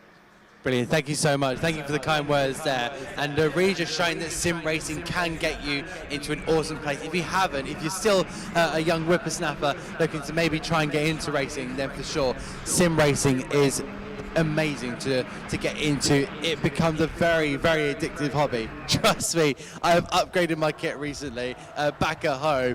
But yeah, Ollie Fernell, brilliant driver, and I'm sure we'll be seeing more of him amongst the KA paddock. Thanks, Adam.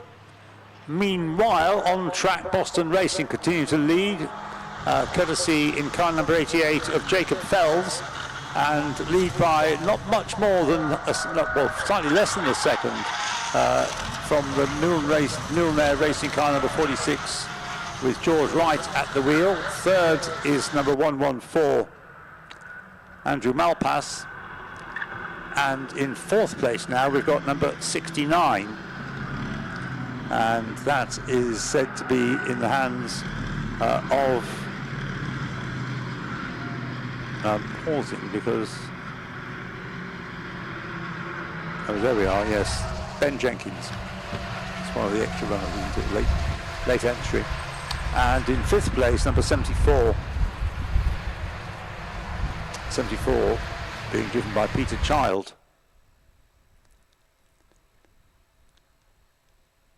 And we have 37 laps completed by the first two,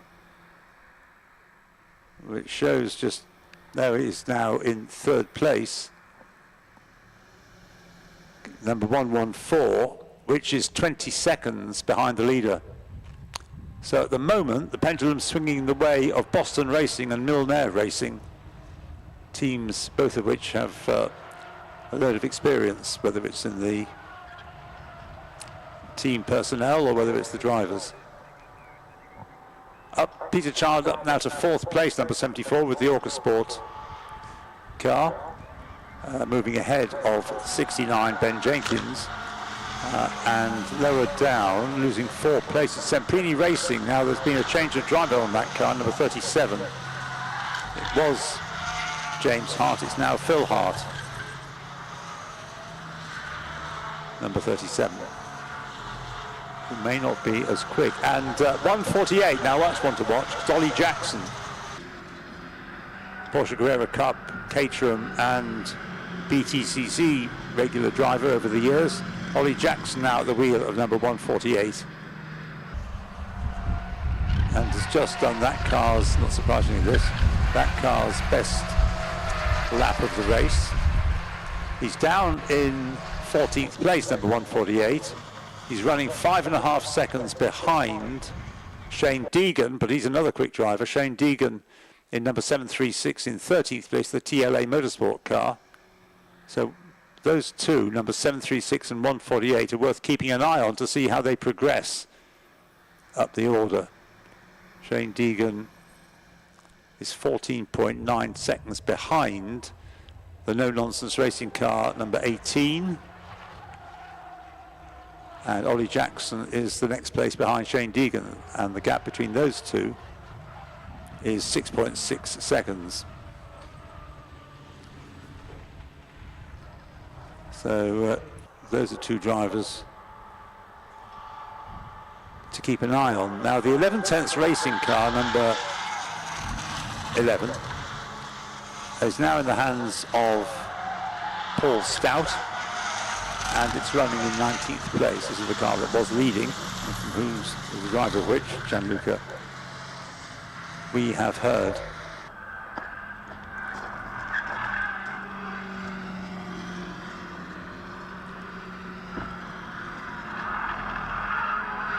So there's some close racing going on. Yeah, there's a place change even going on. Up to 5th place has come number 12 in the hands of Will Hilliard. Number 12 having moved ahead of 69 Ben Jenkins, who's dropping a couple of places now in the LDR performance tuning entry.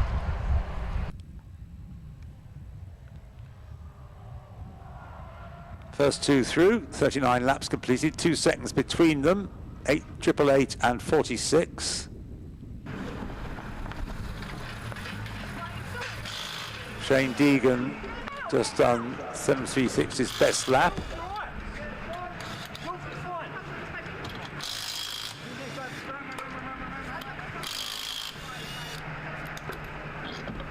That car in 13th place.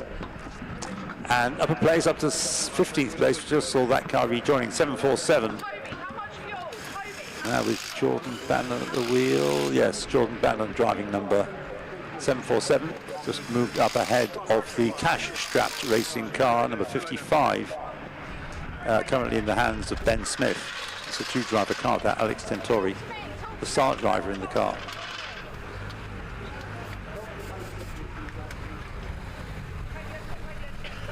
Shot on the screen of the wheel change going on. None of the Formula One pace for this, of course, with studs, 5 studs to be undone. Or maybe 4 studs. But anyway, studs.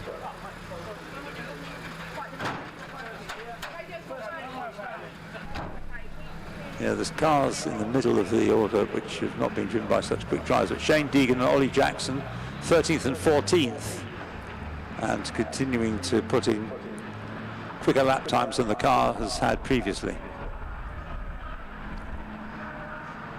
Something that looked like a wine glass full of wine on the back of one of the cars going back into the race, but I think that was just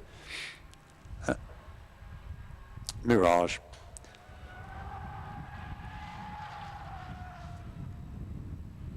Yeah, Will Hilliard picking up pace for the Pro-Am racing car number 12. Just done that car's best lap. It's in 4th place.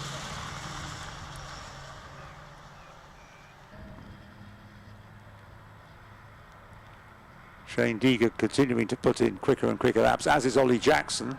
They're still down in 13th and 14th places, but obviously they're chipping away at the gaps ahead of them.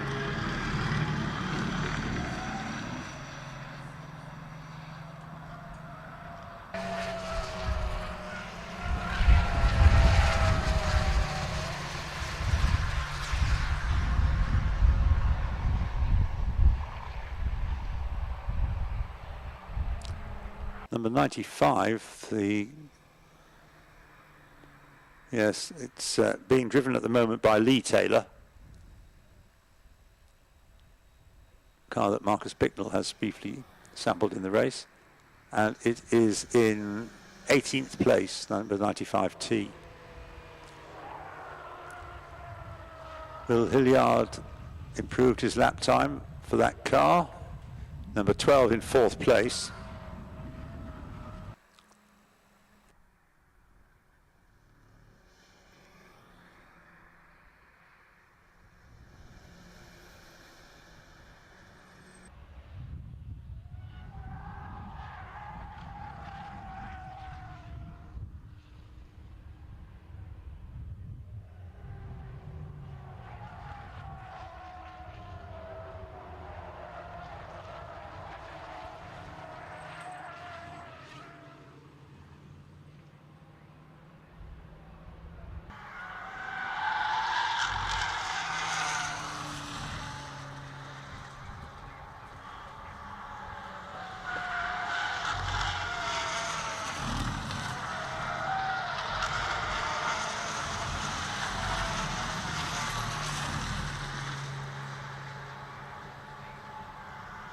Well, the gap is opening up first to second as the Boston Racing number 888 is now 3 seconds clear of the Milner Racing number 46. Same drivers, no pit stop by them yet.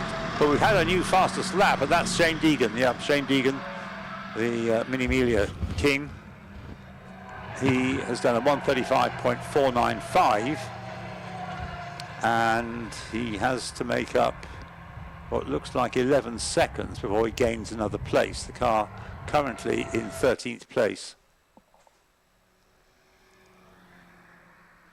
1:35.495. Yeah, it's still about a second outside what they were doing this morning, or the best were doing this morning in qualifying.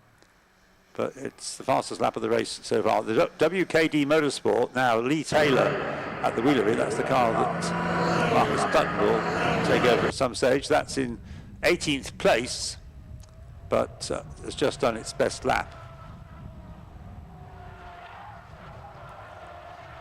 The lead gap hasn't changed, but for third place we've got a change back to number 114 being in third place. Andrew Malpass, and Will Hilliard, number 12, relegated to 4th place for the moment, but they're just 0.4 of a second apart. And one of the features, of course, of a race like this is that you can pick up somebody else to have a dice with and go on for lap after lap after lap and get totally engrossed in it, and then forget you're running out of fuel, or the pit is telling you to come in and get more fuel or whatever. But we haven't got to the halfway stage yet. There's still 3¼ hours to go. Strange to say that. Normally you say 3¼ minutes to go in a race, but 3¼ hours. Still plenty of time for things to happen. T. Owen now driving car number 65. Team Owen is Toby Owen, close to 10.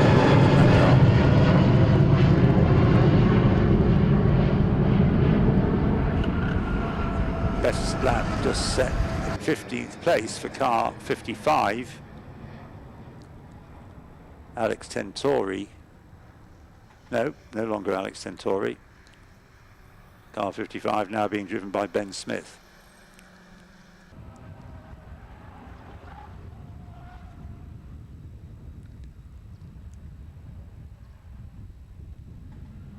On balance, I would say the lead is edging upwards. Boston Racing, team run by Rob Boston, who's been a successful sports car driver himself over the years.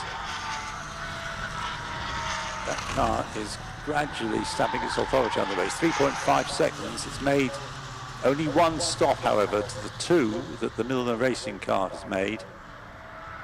And Malpass in third place has made 2 stops, so that car, the KM Racing car, has made 2 stops, and the Pro-Am Racing car, Hilliard, has also made 2 stops. So amongst the leading cars, you may say that 888 is in a slightly artificial position and needs to press on, opening up the gap a little to 3.5 seconds. And the other leading car that has yet to make a second stop is the Wingat Racing car number 3, currently in the hands of Mike Murray.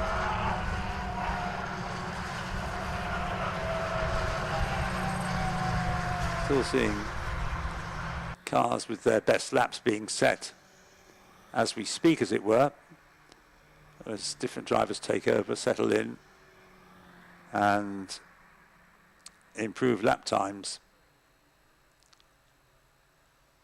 For example, numbers 148 and 747, 14th and 15th. Ollie Jackson in number 14, number 148. Sorry, 14th in number 148. Shane Deegan still ahead of him. And Shane Deegan, this looks like another... No, it's not Shane Deegan, it's Ollie Jackson. Ollie Jackson has done the new fastest lap of the race, 1:35.447. He's 10.8 seconds behind Shane.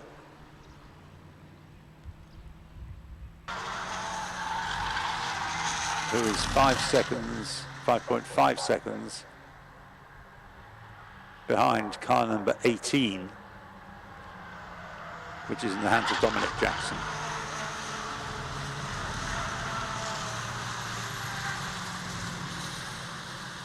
New fastest lap, again set by Ollie Jackson at 1:35.447.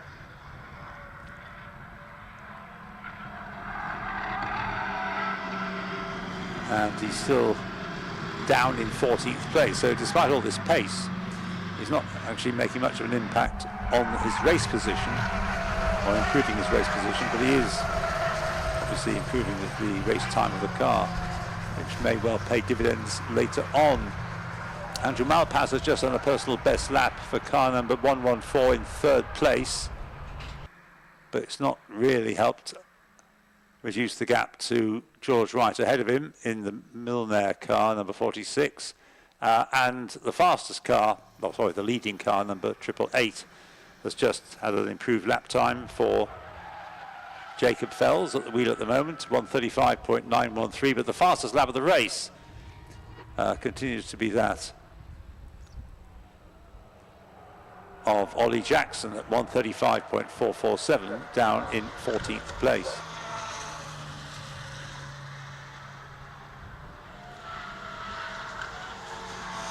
Cars now spread around the whole circuit. If you look, there's a car or two, often two, having a little dice amongst themselves. 148 leaning on it through the old hairpin there on the screen. The hands at the moment of Ollie Jackson, yeah.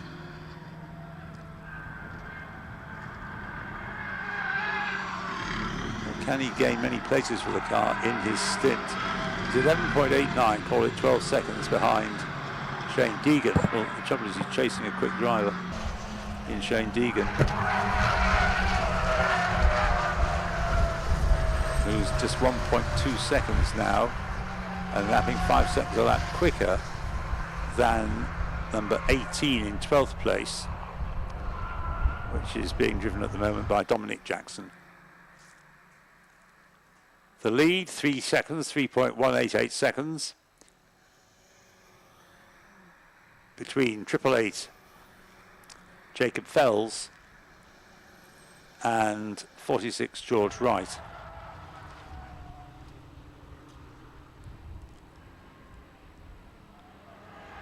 George Wright, a graduate of the MSVR Track Day Trophy races, and also a regular competitor and visitor to the Nordschleife Nürburgring.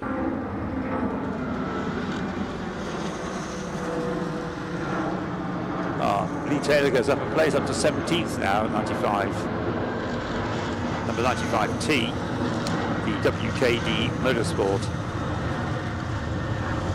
entry.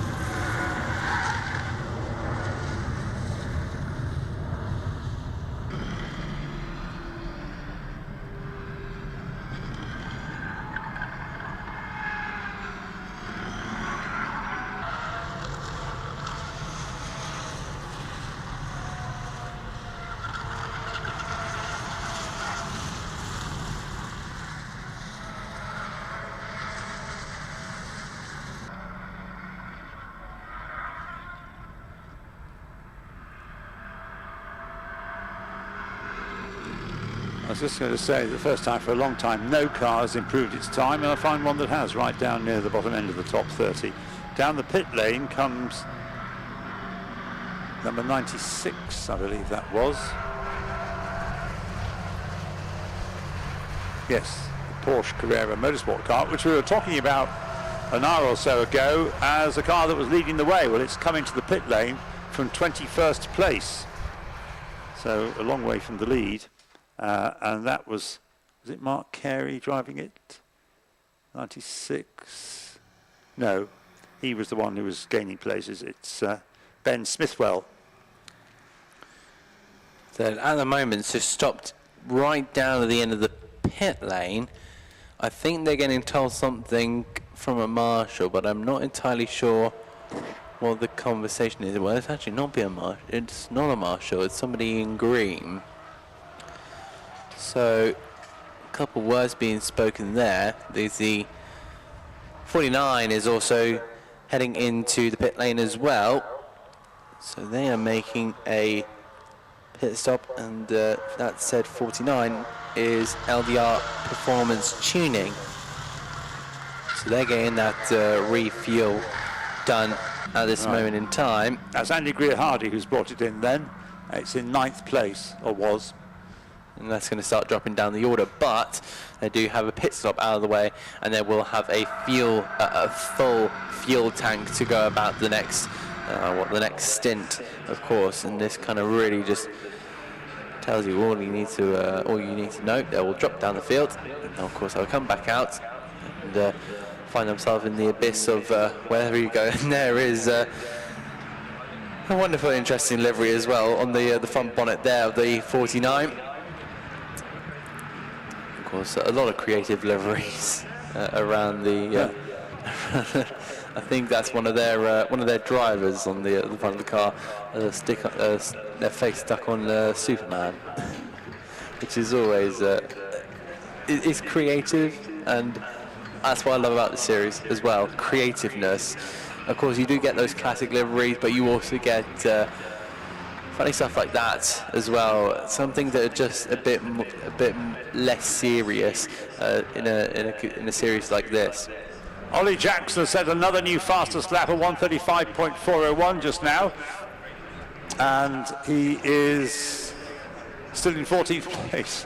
So all these quick laps, although the driver he was chasing, Shane Deegan, has actually gained a place at the expense of Dominic Jackson. So the TRA Motorsport car number 736 is now 12th, thanks to Shane Deegan's efforts. Ollie Jackson is still 14th, but is closing in on Dominic Jackson in the number 18 car.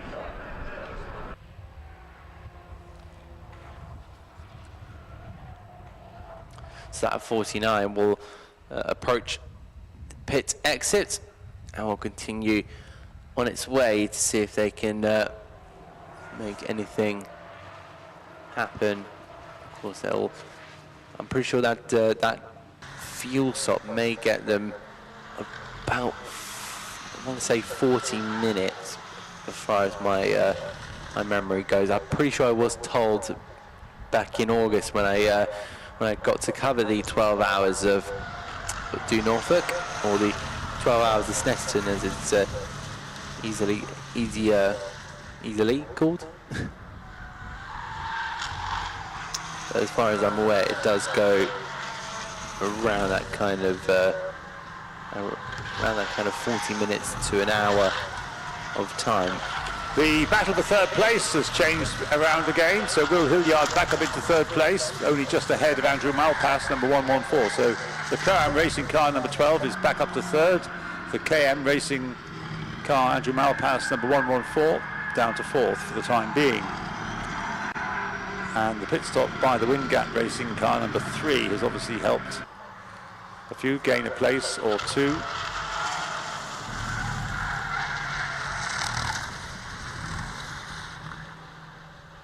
.49 laps now completed by the leading 9 cars. Yes, I think it's pit stop time again. Number 888 is in, so the race leader into the pit lane.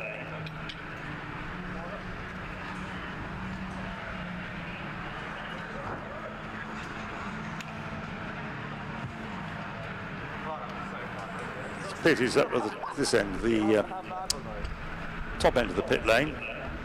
So 888, brought in by Jacob Fells. That has allowed George Wright in car 46, the Milner racing car, to take over the lead of the race.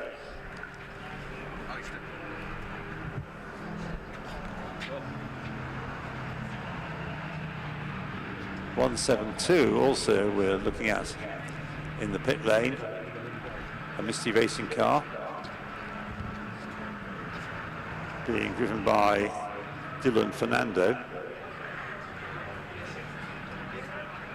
but it's the leading car in, number 888, that is of most interest, and I think Adam is going to have a chance to talk to one of its drivers.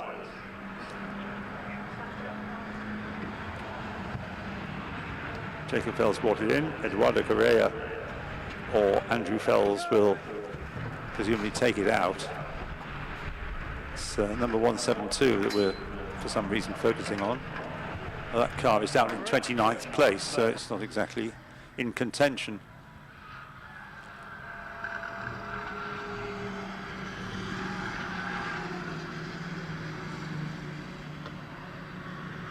Right, 46 goes through. I think it's put Triple H still in the pits. No, it seems to have gone on its way again.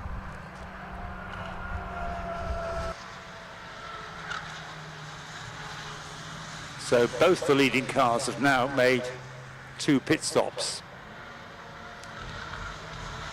But the Triple Eight Boston racing car has yet to come through in its new position after that pit stop. It's dropped down another place, down to 5th, down to 6th.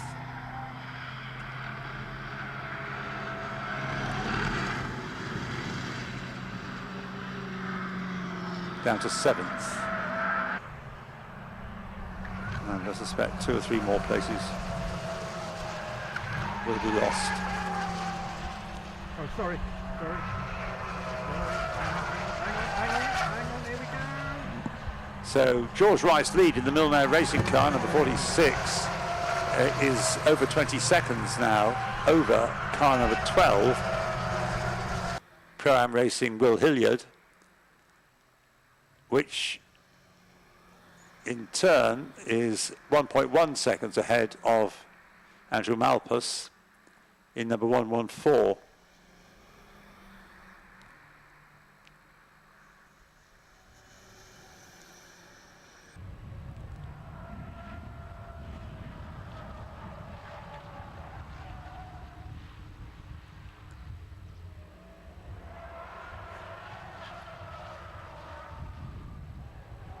The new fastest lap, that is, yes, 135.198 for car number 747. I don't think I mentioned this before. Jordan Bannon at the wheel, recently taking it over. And that has made 3 stops, that car. And it gains another place as we speak about it. It goes up the number 95 WKD Motorsport car. Lee Taylor gains a place.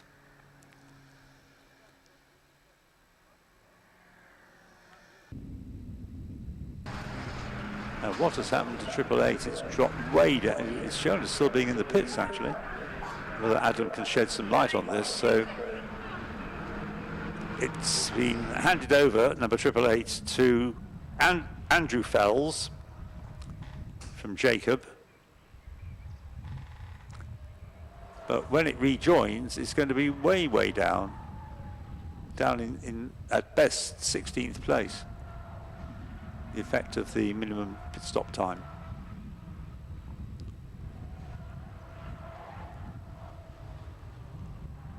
Leader through, number 46, for the 53rd lap completed.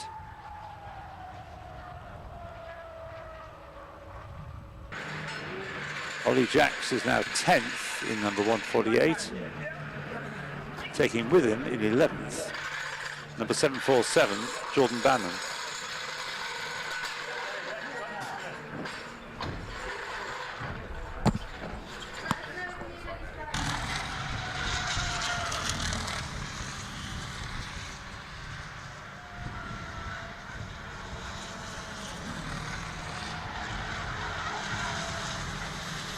There on the screen is 747, now in 11th place. Ollie Jackson just ahead in number 148. And that's what we're watching on the screen at the moment, I believe. 148 getting ahead of 747 as they went through McLean's.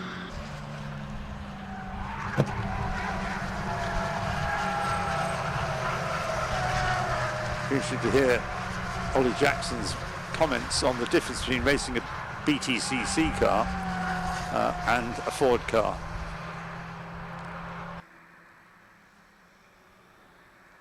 Will Hilliard has just done the number 12 car's best lap of the race, a 1:35.772.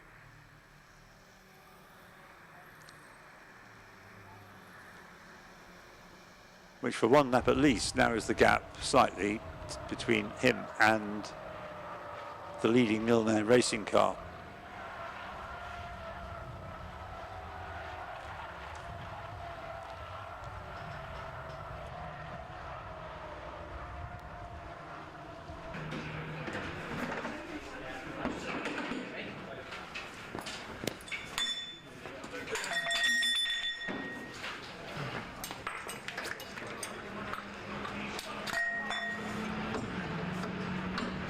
We've now caught up with car 888 on screen anyway, and it's in its garage and there's work being done around the back of it. Ian, can you hear me? I can. I'm down at the 888 at this moment in time. Yeah. And they've got that tyre off, and it looks like they are frantically at work for the moment. I don't know if they'll be able to get them back out. There is still spirit within the team to try and get it back to working condition. But for what it looks like, Boston Racing are going to be hard at work. A lot of the mechanics, a couple of drivers even helping out as well down here.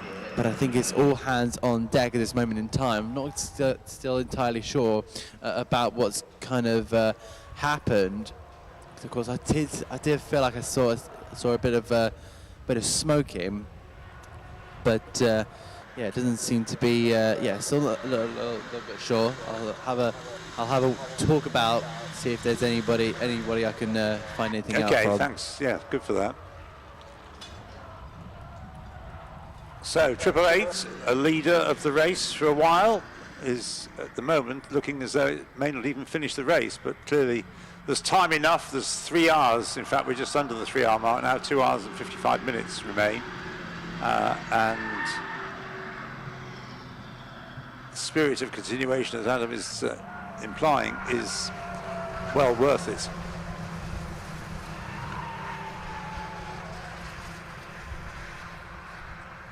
Sometimes feels like a weekend's motoring in one day.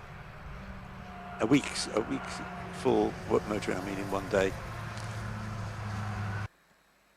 Or even a year. Full motoring. George Wright then leads by 15.5 seconds still from Will Hilliard in second place, 46 from number 12. We've passed the 3 hours to go mark, but I'll just give you a rundown of the order. In third place, number 114. In fourth place, number 69. Fifth is 121. Sixth is 64. Seventh is 74. Eighth is 37. Ninth is 736, 10th is 148, 11th is 747, 12th 55, 13th is 95T, 14th 141, 15th 3, 16th 1, 17th 49, 18th 11, 19th 126, 20th 18, 21st number 60, 22nd number 6, 23rd 96, 24th is 72, 25th is 65, 26th number 2, 27th number 44, 28th and falling number 888, 29th 131, 30th 172. So maybe one or two more cars running. This is on the second screen. 81, 333, our 31st and 32nd, but walking wounded, I think. 33rd number 88 and 34th number 180. And there were 34 starters, so that accounts for everybody. Shane Deegan then in 9th place now in the TLA Motorsport car, number 736. And in 10th place, the North Motorsport car, Ollie Jackson at the wheel.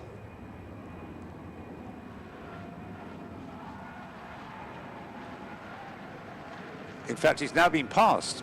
So Ollie Jackson has been passed by car 747, Jordan Bannon, who moves up into 10th place, ahead of Ollie Jackson, number 148. Shane Deegan's mission is to catch, if he can, Phil Hart, number 37. And if he can catch him, he probably will also be able to catch the next one up the road, Peter Childs, in car 74. So he's got two, depending on how much longer the car is able to keep out there without making a stop for fuel, tyres or change of driver. So Shane Deegan doing a good job there in the TLA Motorsport car. As is indeed George Wright up front, doing a very solid job, and now on his 58th lap.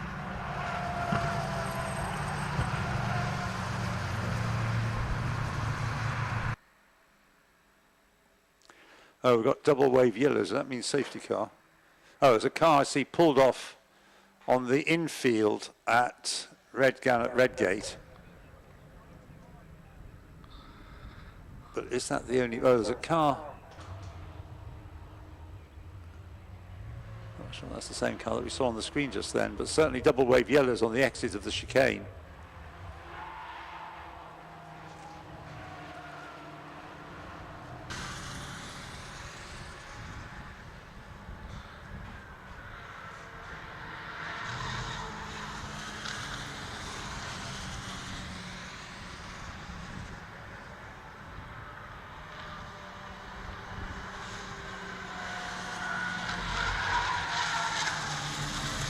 Now being dealt with.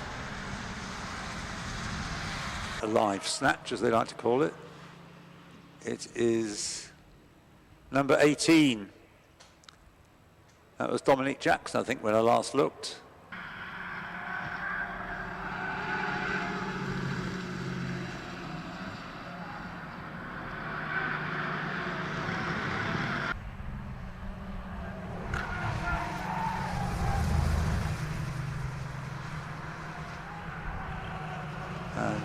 Can't exactly work out where it is. 18. Well, it looked like number 18.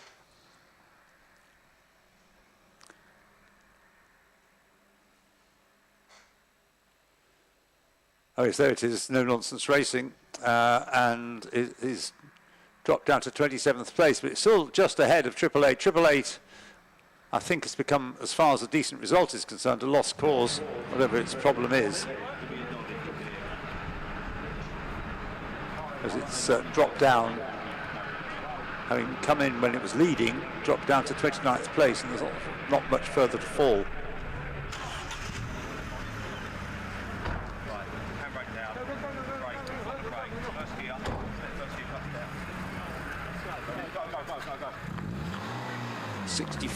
There, close-up view of 64, one of the late entries, and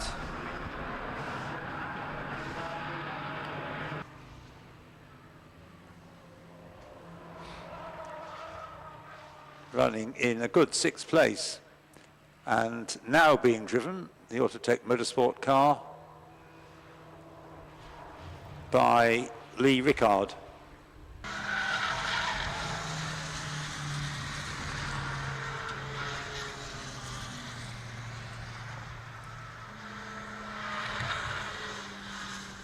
.333 going nicely. That's the Kauna's race team car that, remember, that was the one that was on its roof. Well, it's certainly now back on the track. But many, many laps behind, of course.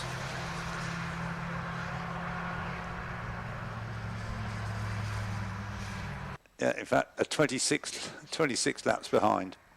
But it's back out, and it actually looks pretty smart.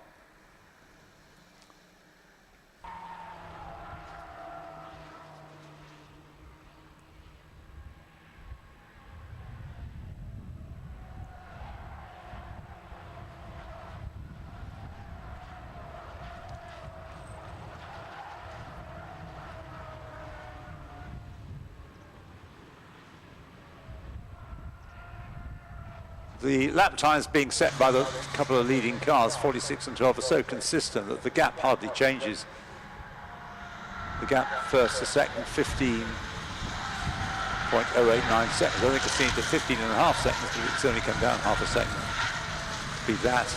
But 8.6 seconds behind Andrew Malpass. Now his lap times, they're not as quick as the two cars ahead of him, so he's not going to catch them, obviously, on that basis. Up to fourth place, there's been a change then, so up to fourth place has come number 69, who is Ben Jenkins at the moment. And that's moved ahead of the Calamity car, number 121, which has Andrew Hinch at the wheel. That's a two-driver car.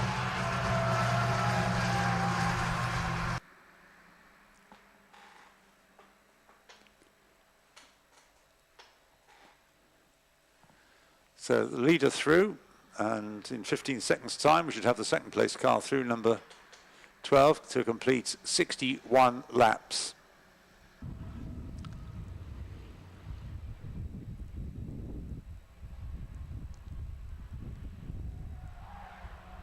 And Andrew Malpass in number 114. A little closer again. He's chipping away at that gap to Will Hilliard on some laps. Ben Jenkins through, number 69.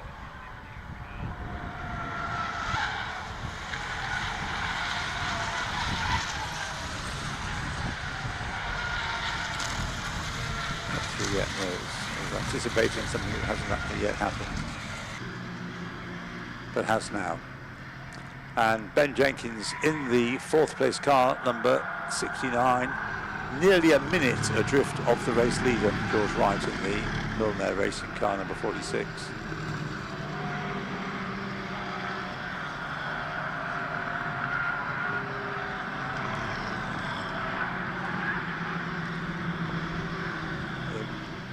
Improved lap time for number 64 in 12th place. 64, that's Mark Ridout at the wheel of it now. And that is in 12th place. I think that's a response to the message that it's at risk of being caught by Shane Gilbert. Now, ahead of Shane Gilbert, 141 and 1.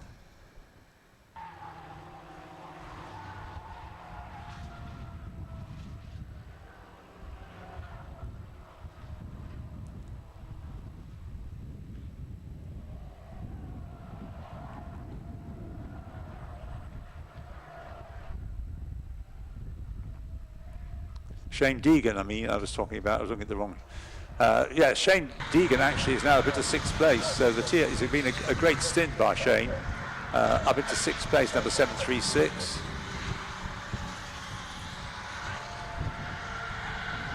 But to gain another place, it will either be dependent on pit stop. He's going to pass somebody on the track. Two cars not far ahead, Andrew Hinch in number 121.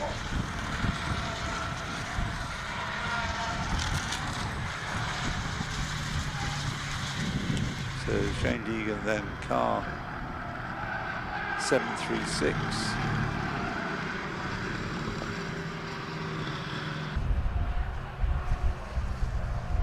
And we get an impression shortly of whether he is able to close down number 121 in fifth place, Andrew Hinch.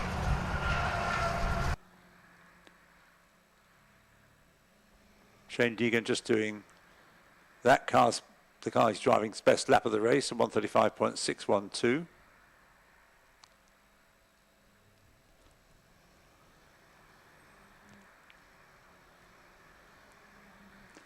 I know Shane was always highly regarded by the late Peter Baldwin, who was the king of the classic Mini, and was famous for his orange Mini Melia,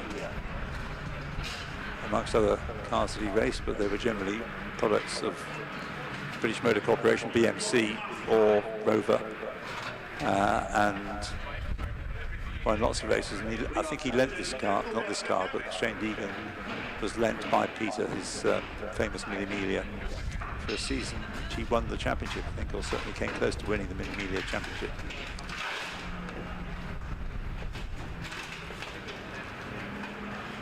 Right, the leaders have gone through. The gap first to second, 15.6, so still much as it was. The gap between Will Hilliard and Andrew Malpas, 9.1 seconds. That's a slower lap by Andrew Malpas.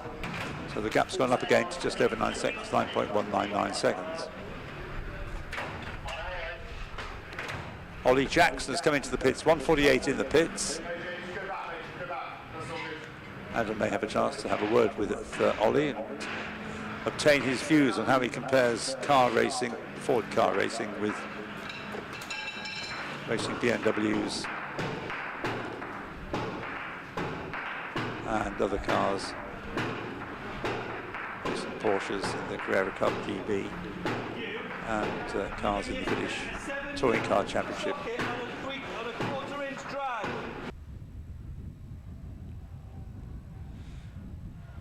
George Wright opening up his advantage over Will Hilliard. It's gone up to over 16 seconds now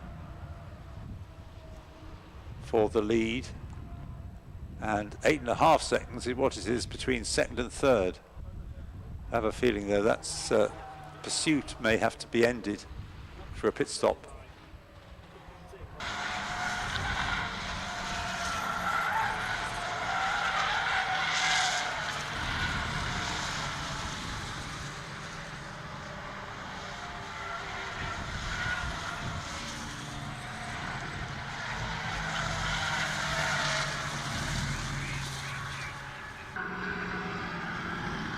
I see that 172 has made a bit of progress. 172, one of the Misty Racing cars.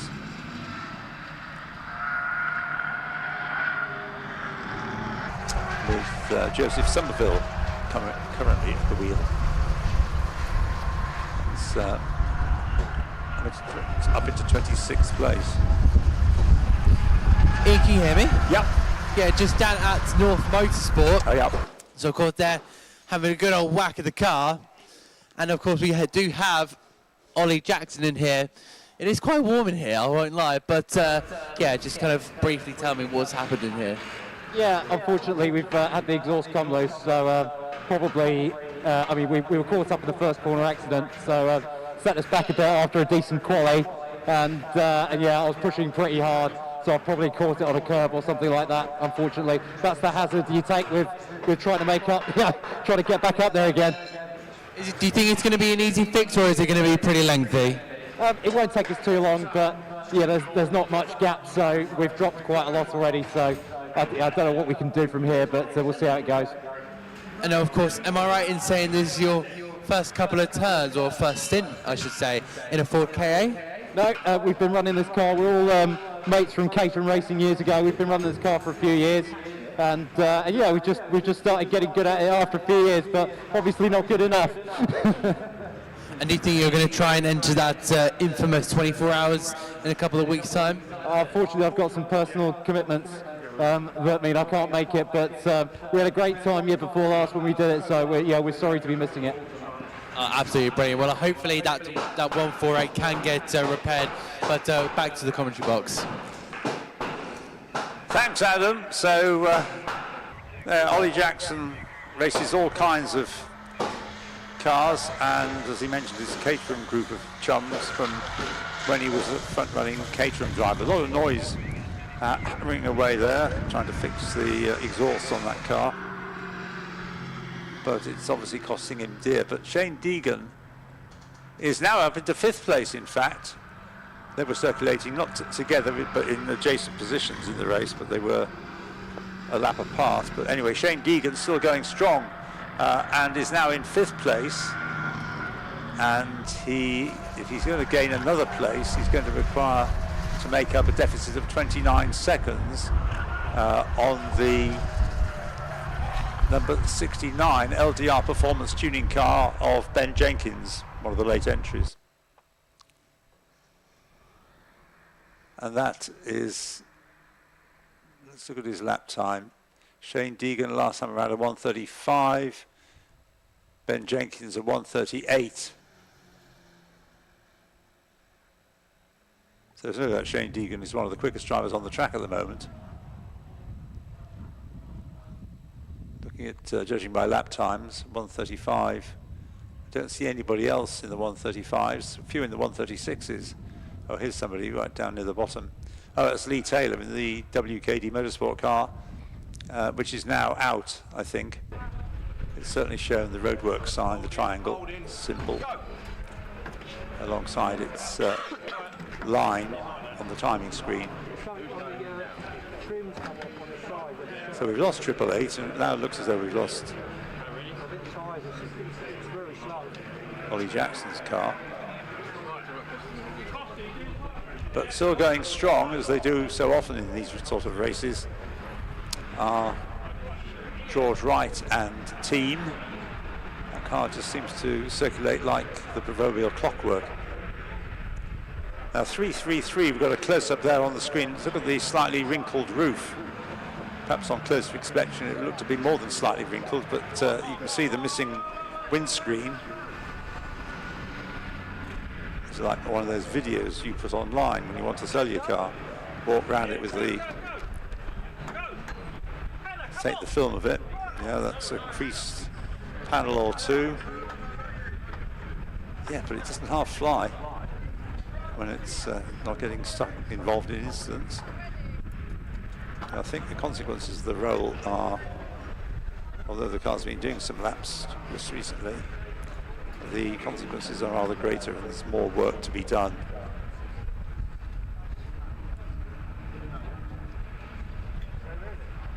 Back in the day, a long time ago, when road cars were raced, actually driven in off the road and then raced, windscreens used to be taken out and rear windows used to be taken out, so you get a through draft and could put the windscreens back in when you wanted to go drive home at the end of the day. Doesn't really happen nowadays. But it looks as though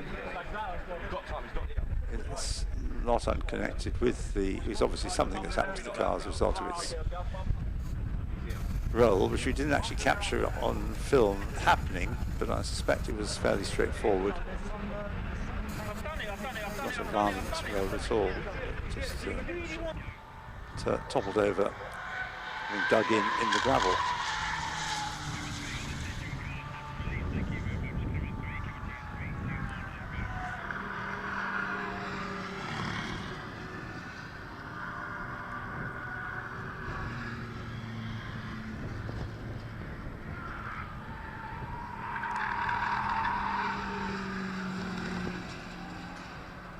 Shot on screen there of number 736, which was a challenger for the lead. It may become a factor again. This is the Shane Deegan car. 736, it's in 5th place.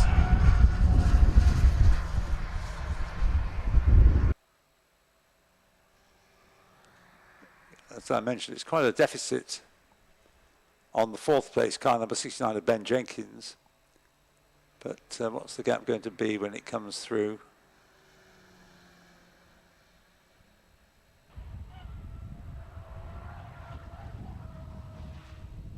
.24.5 seconds. So he's bringing the gap down at a decent rate, but probably not going to be rapid enough. And you wouldn't really expect it when you've got cars that are all notionally identical.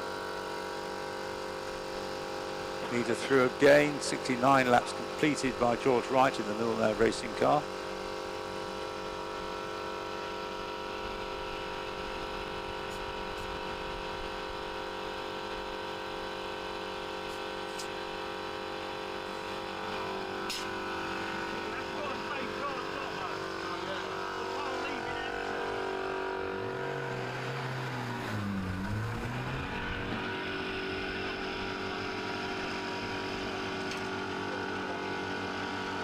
Coming up towards what would be the halfway mark were it the full 5 hours, but it's not, as I've said, because of delays in the programme, it's not going to be the full 5 hours.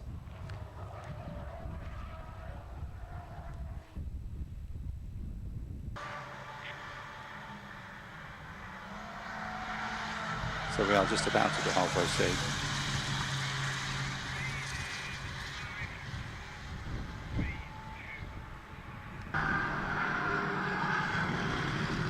Obviously all these cars are well prepared to go racing, but it's remarkable to think that obviously the car Ford KA was never designed to be a racing car, but it's showing great reliability. There are one or two with instance, but I think in most cases it can be put down as that Cole Jackson was fairly putting it down, put down to an error by the driver in running over a curb or something like that, rather than failing of the car.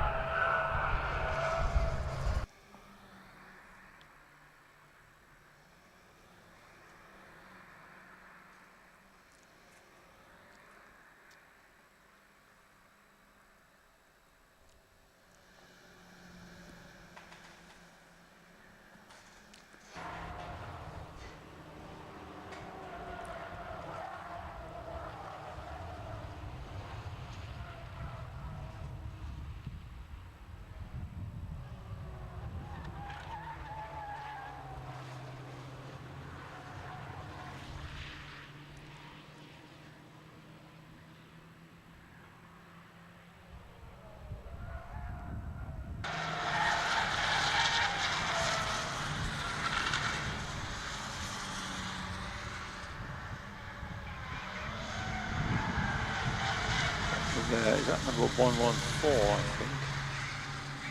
Yes, in third place.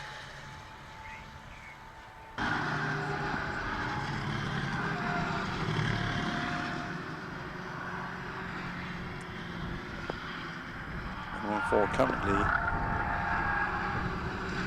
in the hands of Andrew Malpas, but the other cars on track in close proximity aren't fighting for fourth or fifth places. Shane Deegan continuing to drag the gap down, 20.8 seconds as he is now behind Ben Jenkins in number 69, the LDR performance tuning car. That's Shane Deegan for TLA Motorsport.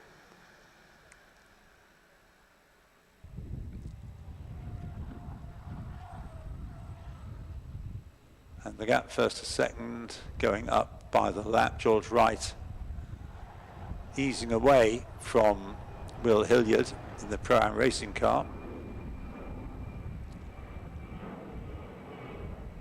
And Andrew Malpas in third place. So we're only, as I say, halfway through, so there's plenty of time for things to happen.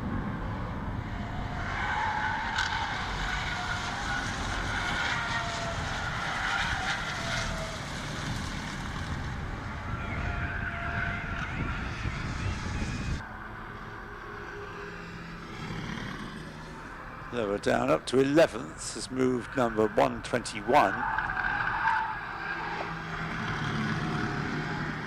Currently being driven by Marcus Batty. Moved ahead of number 126, which has Ben Stone at the wheel of it at the moment, the Glory car. A two-driver car. Ben Stone then dropping down to 12th, passed by number 121.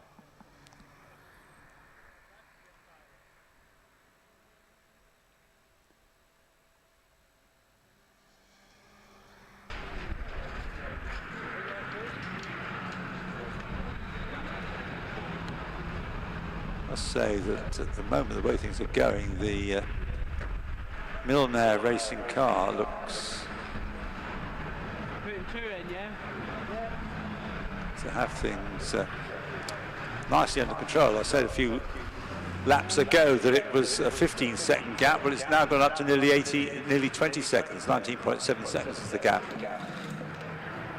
First to second. 46 to number 12. Then third is 114.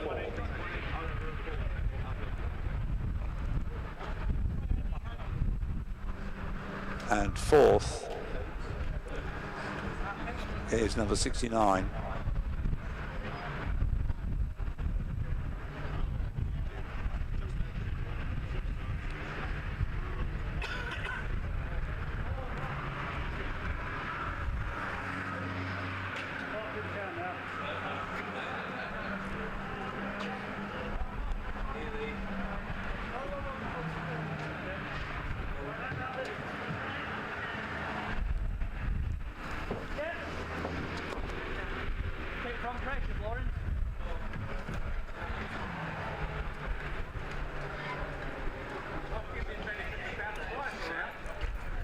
So watching number 69. That's Ben Jenkins handing over to Cameron Richardson.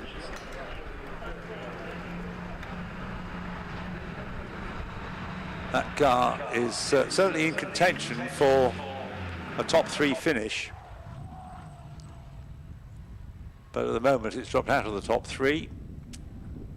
Shane Deegan has replaced it by moving up into 4th place now in car 776.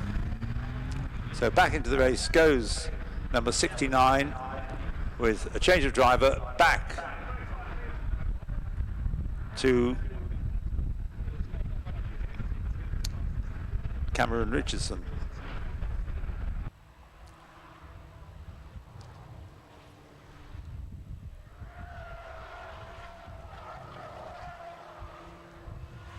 So what can we do about getting Shane Deegan into the top 3 before he has to make a pit stop? He is 22 seconds behind. Is that right? No, he's not that. We'll get it in a moment. Perhaps more than that, I think. Behind Andrew Malpass in car number 114. But he's 52.4 seconds. That's more than a mountain to climb behind Andrew Malpass. So I don't see Shane Deegan gaining any more places, but he's done a brilliant job. When we started watching his progress, he was in the teens, wasn't he? Or certainly 12th.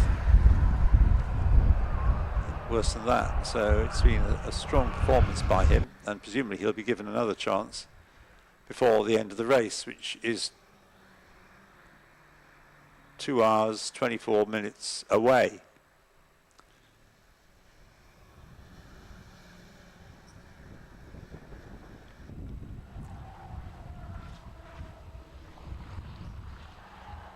Ben Jenkins' pit stop in car 69 means that car has dropped well down the order. It's now 12th.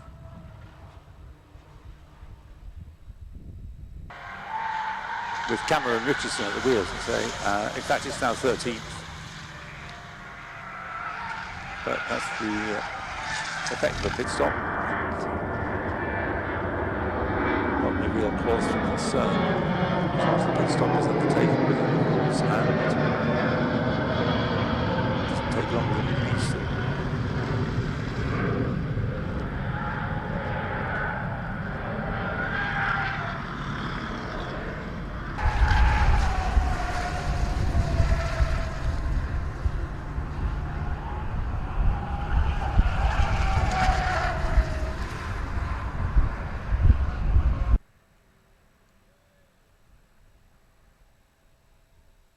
Leader through, completing 75 laps. 2 hours and 23 minutes remain. And Will Hilliard in second place in car number 12.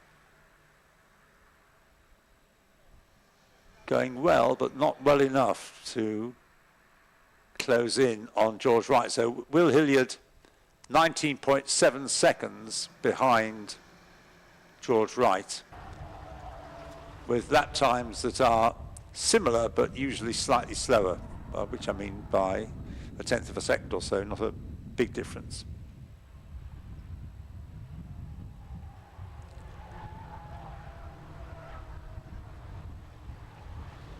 Mark Ridout has just, well, not just, but a few minutes ago, took out the Autotech Motorsport car number 64 and has just done that car's best lap. I thought we hadn't had any car improvement in lap times recently, but there's one. Mark Ridout in 8th place, car 64, 15 seconds behind Peter Child in car 74.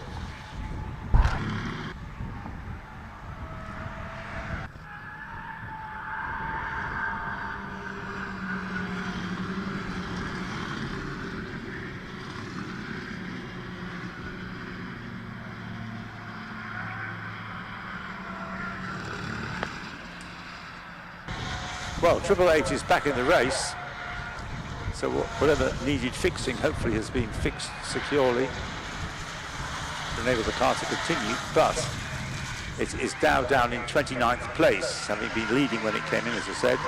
What was it, half an hour or more ago, perhaps 45 minutes ago. And 88 now being driven by Andrew Fells. And it is 10 laps behind the next car ahead of it, so I can't see it gaining any places thanks to overtaking. May, as a result of cars ahead having problems, but Triple Eight in 29th place. It's also picked up a penalty of some sort too.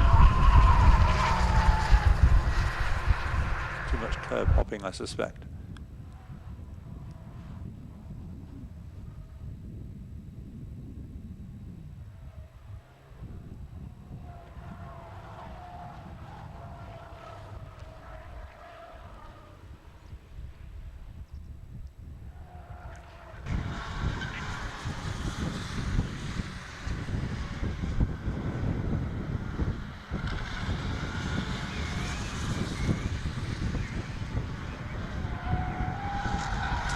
Uh, 81 back in the pits. 81, the GM performance car, from which we expected great things, but the route to it they've done, and it's come back into the pits. That's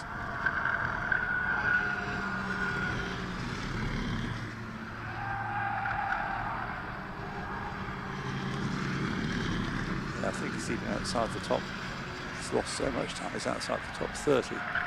Yeah, it's 32nd. And that can be regarded as last as well, I think. But it has shown itself on the track once more.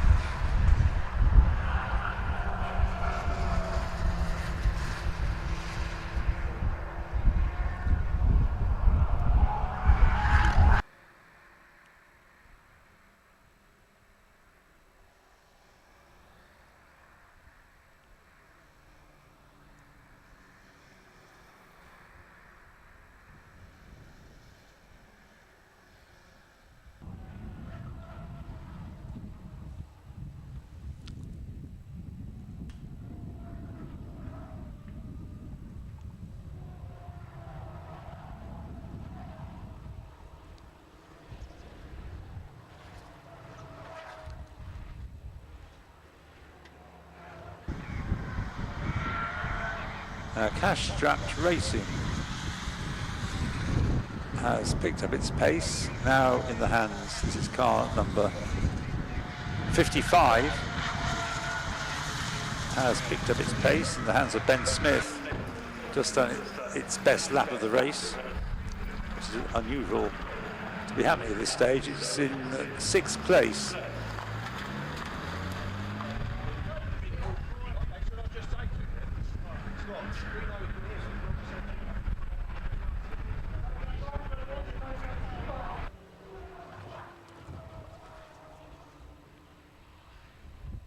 The Will Hilliard-Andrew Malpass gap, can't give you at the moment, and then the Malpass-Deegan gap.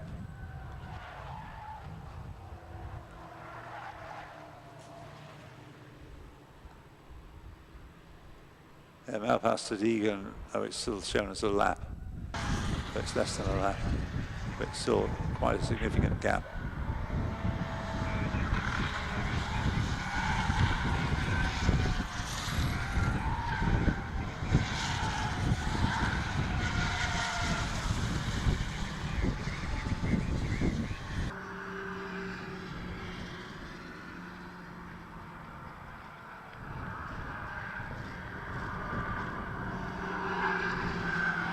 It was 50 seconds or so, wasn't it? It's probably still going to be off that order, the gap between 3rd and 4th.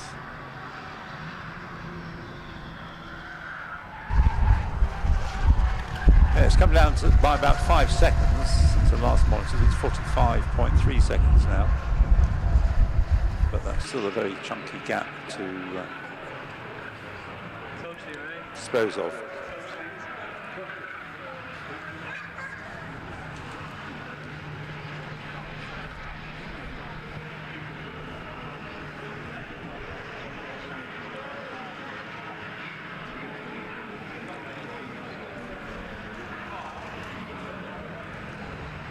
Now a car getting a drive-through penalty. We haven't, I think this is the first one actually, yes, for a repeat offence. This is number 65 getting a drive-through penalty for repeat offences of not respecting track limits.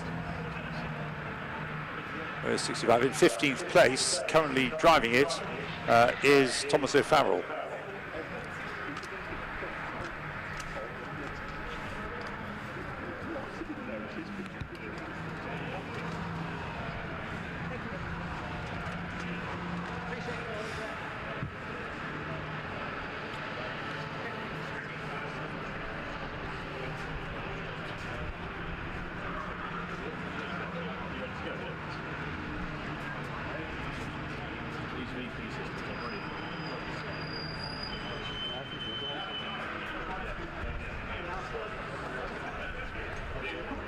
Sport getting their pit stop done there. A couple of ways to the camera as well. And I'll return to the box, the lovely warm box. In fact, it's starting to get pretty cold down in the pit lane, so fair play to everyone that's kind of sticking it out. But yeah, of course, the 148 of North Motorsport is back out, but they have fallen right down the field, unfortunately, as they sit in 28th. Porsche Carrera Cup have got a penalty, unfortunately, in the drive-through penalty for 65 for track limit. So that is a tad unfortunate for those guys. It's going to be the Autotech Motorsport being driven by O'Farrell. It currently sits in 15th place, albeit 5th, 5 laps down. And Milner Racing have made their way into the pit lane, it seems like, according to our timing screens.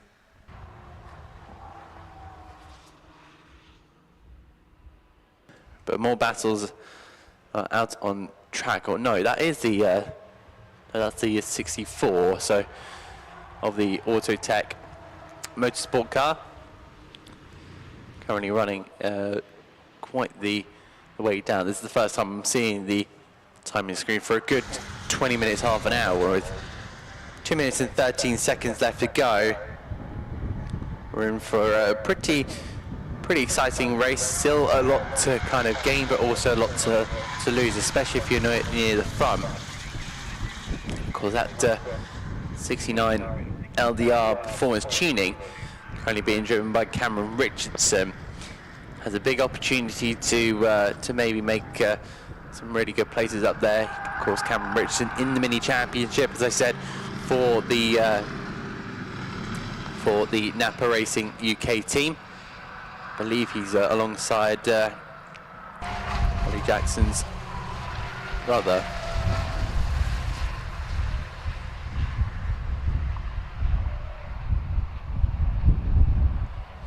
Pro-Am Racing take over the lead with their driver Will Hilliard, and that is still the Yorker Sport in the pit lane. So of course, because the pit stops are so long, it does mean that they will have to be able to stay in the pits for quite a while. Some drivers are predicting about, some people are predicting about 2 laps to, well, I should say about a lap and a half, 2 laps there. And that is the effect of the 148 car.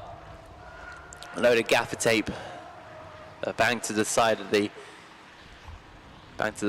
door. Then just having to let the 64 straight through. So Milner Racing, I think, just getting out the pit lane. The 65 is also getting out there as well.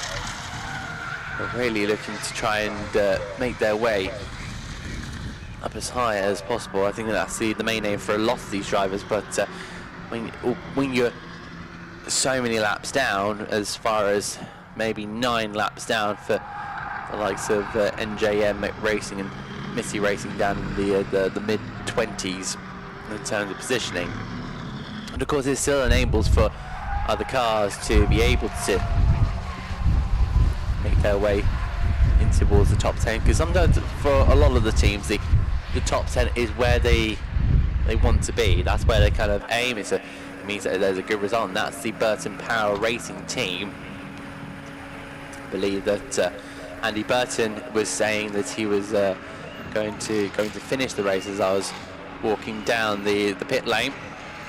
So yeah, it looks like that Andy Burton will be looking to try and finish off that car, and that has taken a few scrapes, hasn't it, according to what evidently was on the side of the car. The car also being, not currently at this moment in time, but also another driver that drives it is Mark Werrell, who is another MSBR commentator, and I'm sure you'll be seeing him a lot at a load of the major events around the UK. I'm sure that you'll be able to hear his brilliant passion-filled voice. But the number one is heading out there at this moment in time, and then number 19 will head out there. Sean Gilbert at the wheel of the car. But this is kind of the beauty of endurance racing. More drivers making their pit stops, such as TLA Racing, TLA Motorsport. Oh, bit of a slide there from the Porsche Carrera Motorsport with Simon Charles there, the Welsh driver, one of two Welsh drivers in the pit lane there. Speaking of the Simon Charles at the wheel of the 96. Speaking of the pit lane, because that's what's come up on our images. Car in the pit lane just getting refueled, hopefully not spilling too much fuel, but of course these cars don't really get too hot. It's not like the rear brakes are cooking away at thousands of degrees, but it's all just for safety precautions, to not make sure there's any more spillages and more offs there. It is quite difficult to keep these cars on the track. Of course, there's no aerodynamic parts, and we don't want to kind of move away from their kind of base structure whatsoever. Keeping an eye on the proceedings, one of our drivers looking down at that 126. So they're not doing too bad, our EnduroKA. Only sitting in P12, but they're going to lose quite a bit of time. But again, that could be a positive sign if they manage to get that car to a really good stage.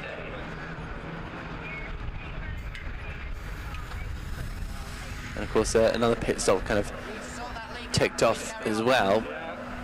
Some great camera work from our cameramen down in the pit lane. And this is all just one shot. So there's two cars pretty much right next to each other down in the pit lane. And that is, I'm guessing, all the way right at the end. That is pretty much the majority of the pit lane that you go down to. So quite a lot of drivers still in contention, I would say. Milner Racing having their pit stop a couple of laps ago. Just having a look on our timing screens, and another team that to keep an eye on is Cash App Racing, number 55, because they've only made one stop this entire race. So throwing my 40 minutes of fuel out the window, because which I tried to say earlier, because it seemed like Cash App Racing are going very, very long on their fuel, and that is the 114 up against the 46 of Milner Racing.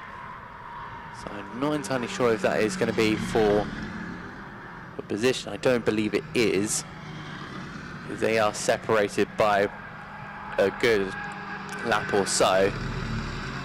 So I do believe that is the 114 of KM Racing. In fact, lapping Milner Racing. But I believe KM Racing have made an extra stop compared to Milner. They have indeed.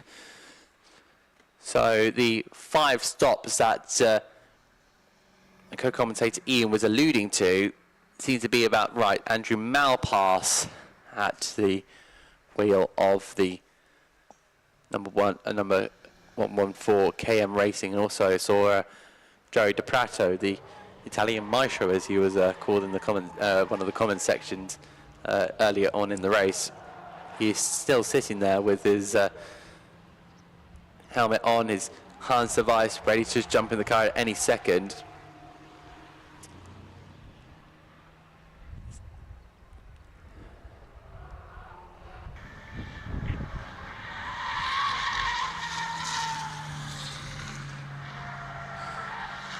The model here, just the Ford KA, not the car I've seen over here in the States. It is just a simple Ford KA, one that's pretty much bought off the market for around about 4 to 5, maybe even 6 grand if you're a tad unlucky in that one, because these are quite the basic car. But it is literally just the shape, and then you kind of carve out the whole entire interior, remove all the weight, all the kind of number plates and the interior. That's some really good happy people down there. Thumbs up, double thumbs up in fact. This must be going very well for the 44 team. And that just shows how much these cars have really been in the wars. If you're seeing the tyre mark on the side of that number 44, unfortunately Graves haven't had the best day. They're currently down in 17th at this moment in time. And that number 44 it was a late entry, so not immediately on our usual digital program, but Graves Motorsport have always gone well in the EnduroKA series. They've put in some really good results and won in the past. But Pro-Am Racing currently in the lead of the race, with Will Hilliard making 2 stops so far, and they do pride themselves in being the most successful team in the series as of 2023. They've won the likes of the EnduroKA 500, the Cadwell Park 5 hours, and also Alton Park 5 hours. I believe that was last year. I think one of those big kind of things they'll want to tick off is the 24 hours of course, Trackmon, or Anglesey as it's more known for. New fastest lap being posted in by Will Hilliard, 135.155. So obviously Hilliard getting more and more confident in that car. Graves managing to finally get their pit stop done, and Dustbird just quickly going back to the question. Yes, it is the basic car.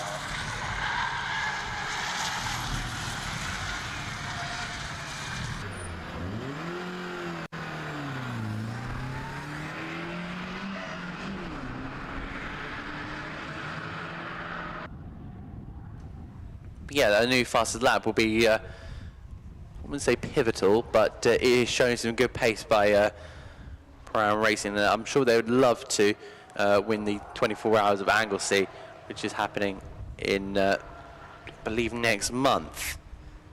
So it will not be a lot of time to repair. And they suffered mechanical failure at Donington Park last year, and yeah, Donington Park last year was very dramatic. There was a classic picture of 5 wide at one stage during the race. I'm guessing it was quite near the end of the race, but there was a moment where it was 5 wide, and I've just seen the Kahuna's car, I think, has gone past us, and I managed to get pretty close to it when that was down in the pit lane, and it does look like a very battered car. The entire interior now exposed to whatever comes forward at them, whether that does be rain or sunshine or whatever. They're a little bit more exposed. Milner Racing taking back the fastest lap with a 1:35.081. So track conditions potentially improving in that one. Yeah, so it's fastest lap by Jack Wright. He's now taken over from his dad. So 46 Jack Wright, the car that was leading and is quite likely to win the race. They've now got 3 pit stops out of the way. 2 more to do before the end. Will Hilliard leads by 23 seconds from Andrew Malpass. Pro-Am Racing in the lead, number 12, 114 KM Racing. And what about the Shane Deegan car? Well, that's dropped down a bit, down to 9th place, number 736. After Shane's big efforts, it's now being driven by Damon Aston, is it? No, Deegan. It's Lee Deegan at the wheel of the car. 6 being replenished. More fuel going on board. Number 6, which is in 12th place. David Murphy has been at the wheel. I think he's now handed it over. Number 6 to Marcus Buckle.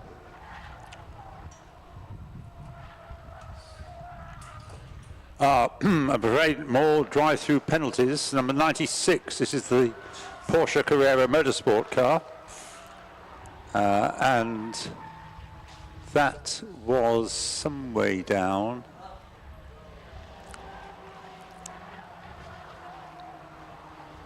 Yeah, down in 23rd place.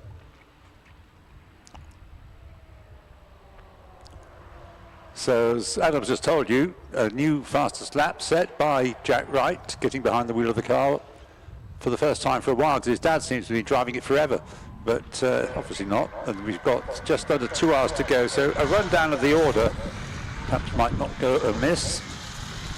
With 2 hours remaining, in the lead, number 12, Will Hilliard. In second place, number 114, Andrew Malpass. The gap between them, 23.4 seconds. In third place, number 55. 55 in the hands at the moment of Ben Smith. In fourth place, number 46, currently being driven by Jack Wright.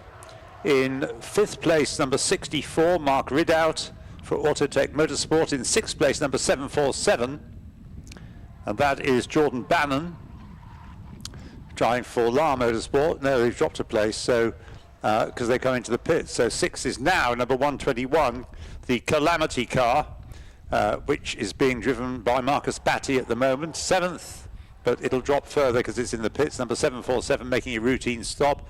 7th at the moment. 8th is 69, Cameron Richardson.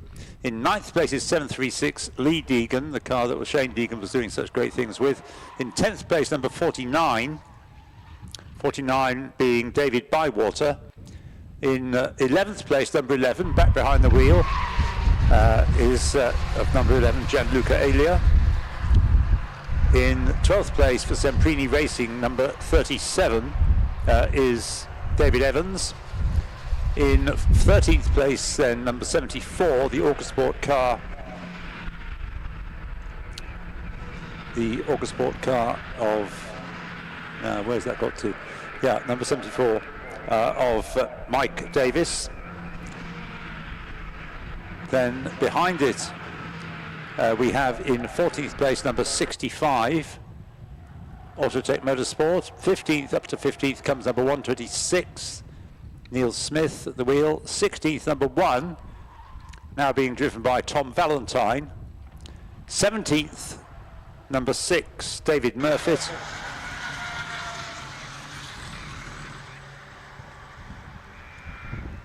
Although he's now dropped a place and moving ahead up into 17th now, number 141 is Daniel Edwards.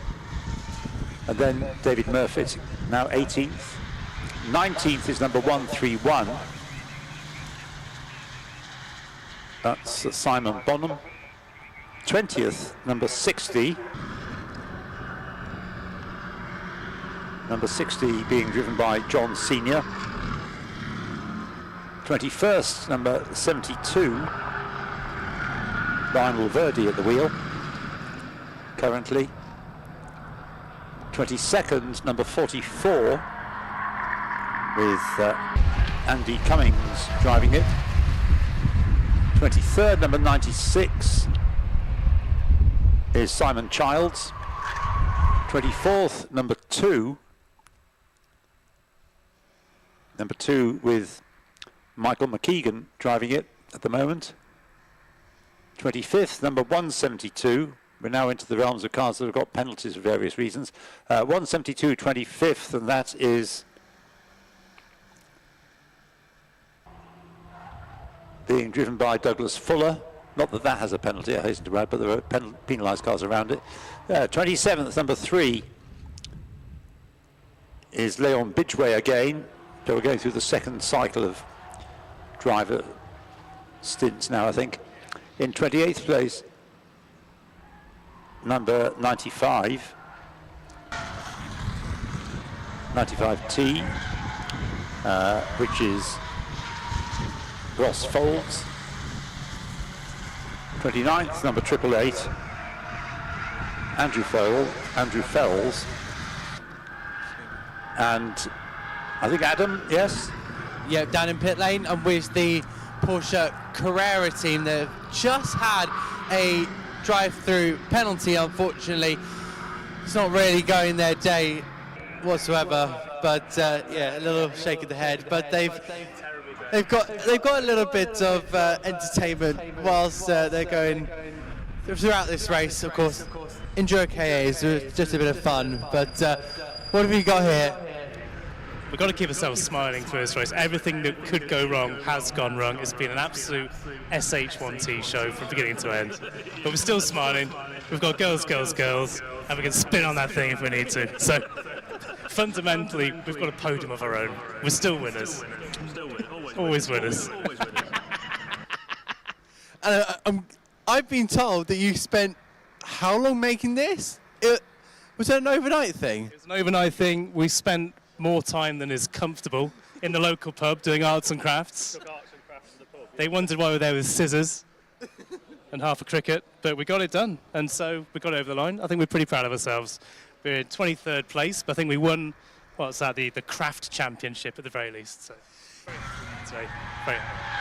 And there is actually technically, well, not technically, there is a best livery award, but I think this is the brilliant. This is the craftsman kind of craftsman of the day. I'll take that. We'll take that. I'll take that. We did something. Yeah, I got in my ear saying, no, I'm going to have to go away from that. Thanks very much, guys.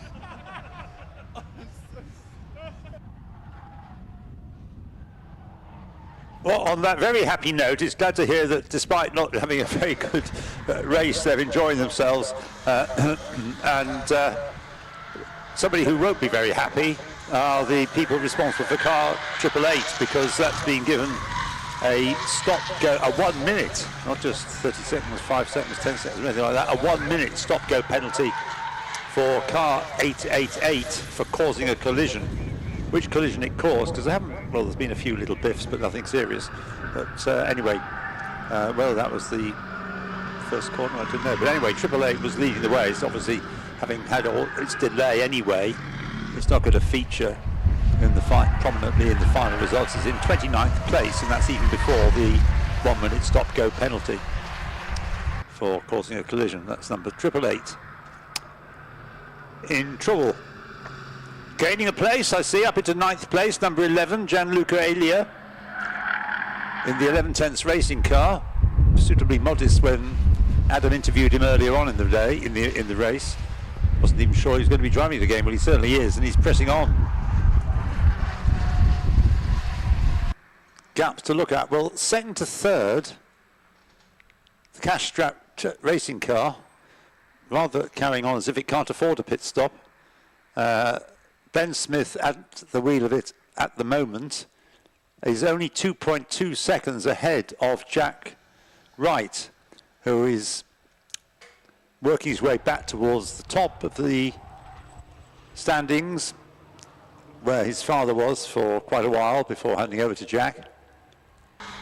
And they've still got former British Rally champion Johnny Milner to take that car over as well. So, given reliability, that car looks a likely candidate for at least a place in the top 3 at the end. Now Ben Smith, as Adam I think has already said, number 55, that car's only made one stop. It began in the hands of Alex Tentori, it's been handed over to Ben Smith, and he's been driving it for what seems like most of the afternoon, but obviously not the first hour or so, or into the last couple of hours. But still, got longer to go than there is in a Grand Prix, for example. So Will Hilliard leads in number 12, Ben Smith in second place in number 55, but surely with a pit stop looming large. Jack Wright, number 46, is in third place. In fourth place is Marcus Batty, number 121. In fifth place is number 114, currently in the hands of Joey DePrato. In sixth place is 69, Cameron Richardson. In seventh place is 64, that's Yusuf bin Suhai. In eighth place, number 736, Lee Deegan. In ninth place, number 11, Gianluca Elia. And in 10th place, number 49, is David Bywater. Yes, he's driving that car at the moment.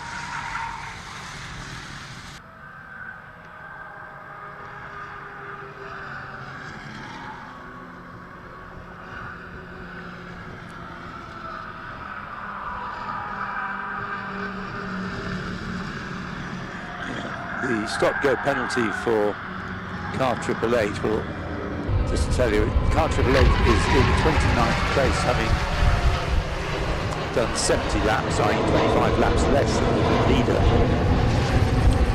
And that's 10 laps less even than the car next up the road ahead of it, which is number 95T.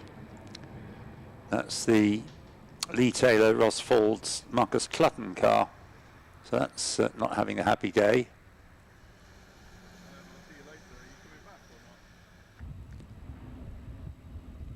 And behind them, a couple of 5 laps behind them, so they're in a little world of their own.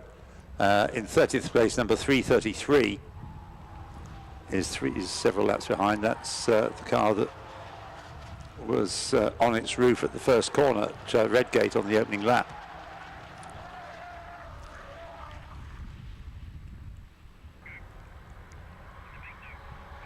Jack Wright showing good pace here. He's moved up into second place now, ahead of Ben Smith. And whereas Ben Smith's car, the cash-strapped racing car, has only done 1 pit stop so far, Jack Wright has made 3. Although they need to check whether that note about only not being able to make the pit stop on the opening lap of the race is relevant to them, because I think they were one of the cars that came in very early on, and then came in again quite early on.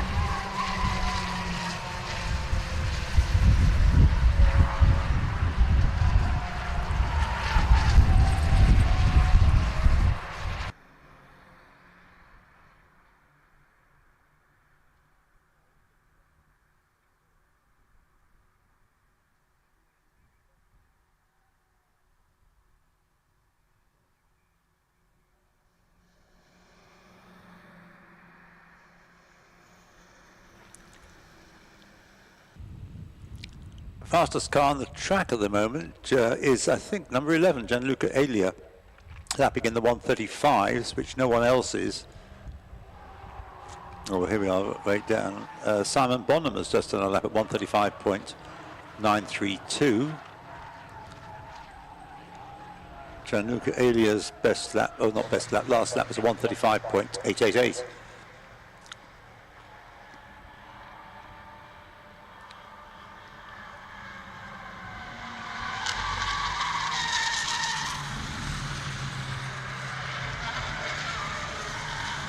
Is it possible, I'm just wondering whether Will Hilliard is going to be caught before his pit stop.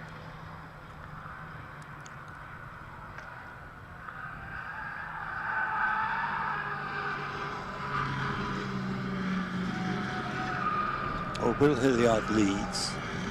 No, the gap is a lap, or not a lap, it's many seconds. But the gap between Jack Wright and Ben Smith is nothing at all, just 0.169 of a second.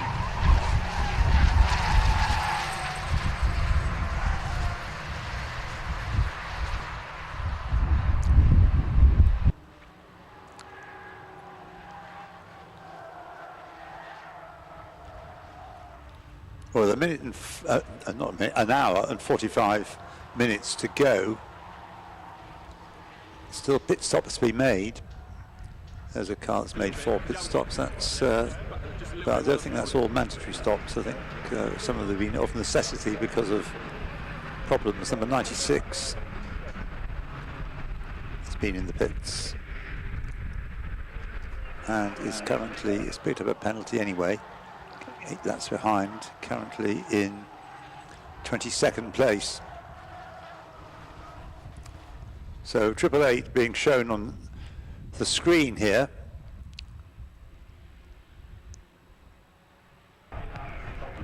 As I mentioned, the effect of it taking its stop-go penalty of a minute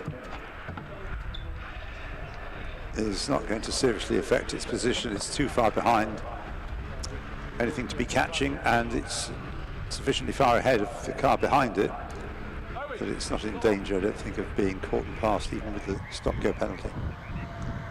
But a minute penalty is a draconian penalty, even in the context of a 6R race. Cameron Richardson has just done his car's best lap. This is number 69, the LDR Performance Tuning car, which is in 9th place. So Will Hilliard into the pits, number 98, number 12, 98 laps completed, comes into the pits, and as a result, I think it's likely to lose its lead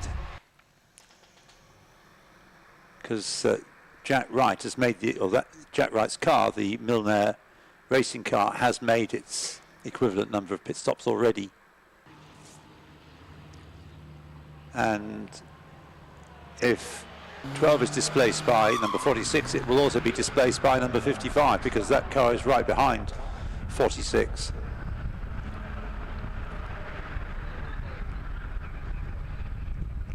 Heading back into the race.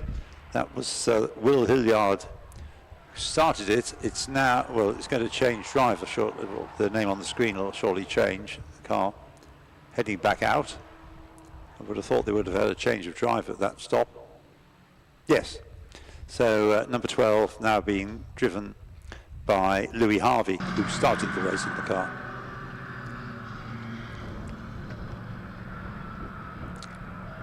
So Ben Smith doing a good job hanging on to Jack Wright here for second place. Those two locked in combat, 46 and 55. And will they have got ahead of number 12 as a result of number 12's recent pit stop?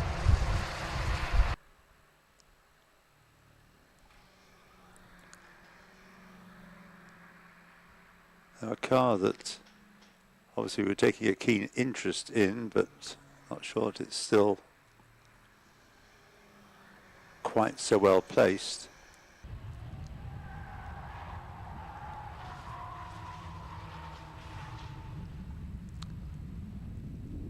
Is the Shane Deegan car. Now where has that dropped to?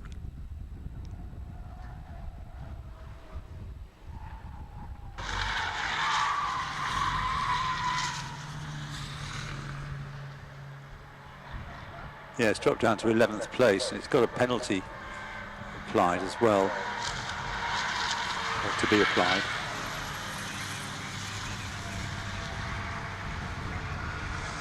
Right, so we have, yes, they moved ahead of the Pro-Am racing car, so in the lead, back into the lead has gone the Milner racing car, number 46, but it's not shrugging off having caught and passed number 55. 55 is sticking there, Ben Smith.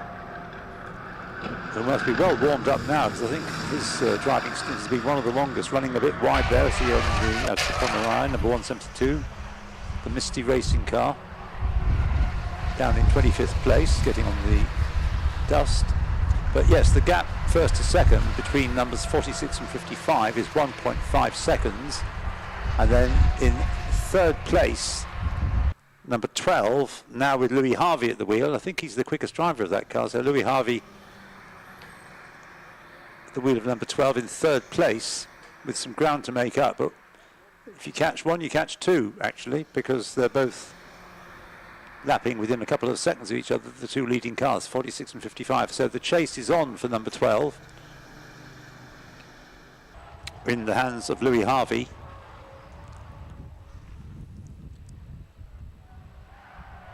I think he's some way back. It's going to be a lot of ground to make up, but I'm sure he'll give it a go. Drive through penalties, not stop goes, just drive through. So 18 and 72. 18 being the no-nonsense racing car of Justin Irvine, Dominic Jackson and Bradley Godbold. This is track limits. 18 and 72 also the track limits. That's the Misty racing car of Miguel Contreras, Francis Falconer and Jawari Zawiska and Lionel Verdi. So drive through penalties for those two cars. Now number 18,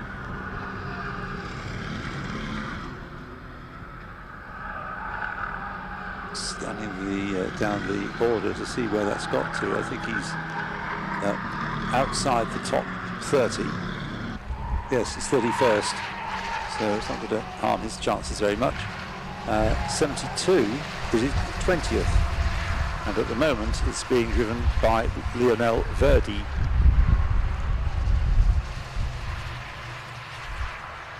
So now 46, having taken the lead, Jack Wright beginning to pull away from, Ben Smith's coming to the pits, that's why Ben Smith's slowing down, coming to the pits.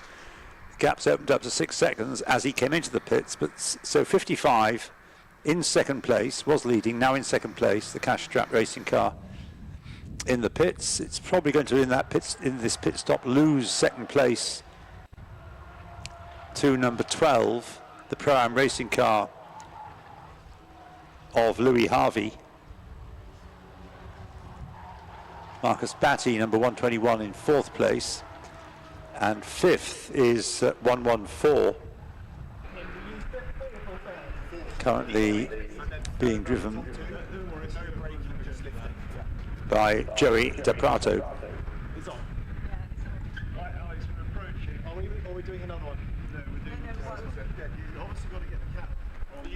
So the leading cars made 3 stops. The third place cars made 3 stops, but the car between them, it is making it stop now. This will be clocked up. No, this is second stop, isn't it? So it's only going to have to fit in a lot of pit stops near the end. So 3 stops for the leader, 2 for the second place car, 3 for third place, 2 for fourth place, 3 for fifth, sixth, seventh. Not so many have made 4 stops yet. One that has is the car in 10th place. So 747 in 10th place, despite the interruption of the pit stops, is Duncan Macbeth at the wheel at the moment.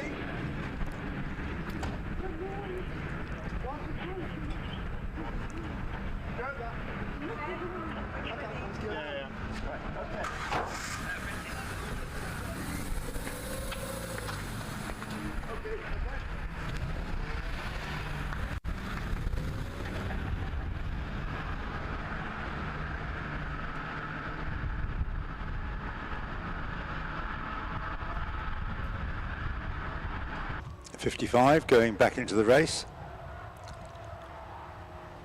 and it will now be, I'm assuming it has to be really, Alex Tentori. Where have they dropped to as a result of that pit stop?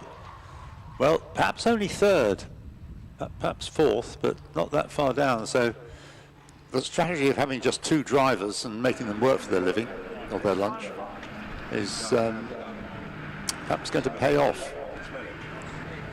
So The race as it evolves looks to me between 46, 12 and 55. Although up into third place now has come number 121. 121 with Marcus Batty at the wheel. Meanwhile, Jack Wright completes another lap, number 46. 103 laps completed.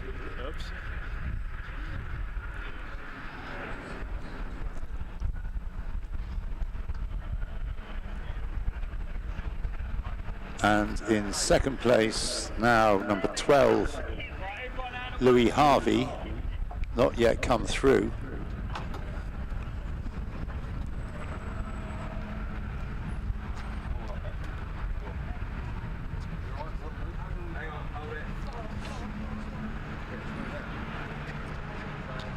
They're quite a distance back.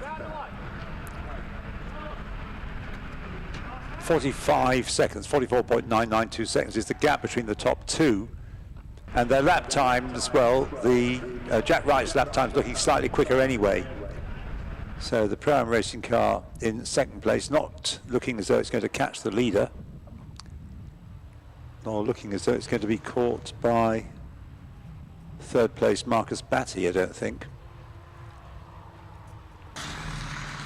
Cameron Richardson up into fourth place, number 69, moving ahead of Alex Tentori after his pit stop. Number 55 in fifth place. And up to sixth place has come number 64, Yusuf bin Suhayi, at the wheel at the moment. And then in seventh, but it's gone into the pits, so maybe it won't come through in seventh. Jack Wright completes 104 laps. And we need the safety car. Why? Oh, I see there's a car in the gravel at Redgate. Yes, halfway round Redgate.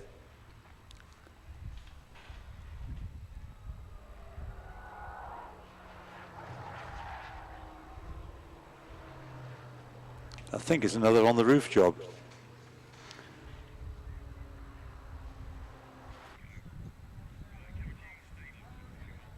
Now being lowered back onto its wheels. Whether it's drivable we shall see shortly, but needing to be recovered to the sanctuary of the pits. So that's the reason for the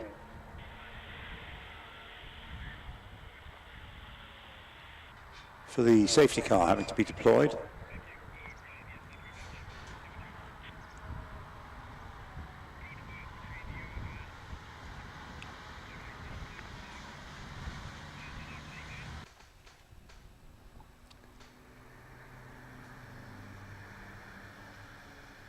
It'll take a few minutes. Safety car, meanwhile, of course, bunches the field up. So will that help the second place, number 12? It is on the same lap as the leader. Louis Harvey is at the wheel, but how many cars are there between the leader and Louis Harvey in second place? Also an opportunity for another pit stop to be dispensed with, as long as it fits in with the tyre and fuel situation on the car in question. But we can see the drivers ready to take over. 11 is already in the pits. That's Gianluca Elia. Now, he was going well in that car, but he relieved Paul Stout, and Byron Crawford, I think, has got to do a stint in the car as well.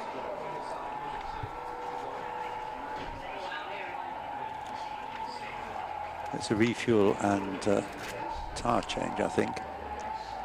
So last time around, by which time they were lined up behind the safety car, Jack Wright in number 46 was 48.6 seconds ahead of Louis Harvey, who in turn was 45.6 seconds ahead of Cameron Richardson. And they were the only three cars on the same lap, all having completed 104 laps. And then in fourth place, Cameron Richardson, number 103, a lap down, 25 seconds ahead of Yusuf bin Suhayi, in car 64.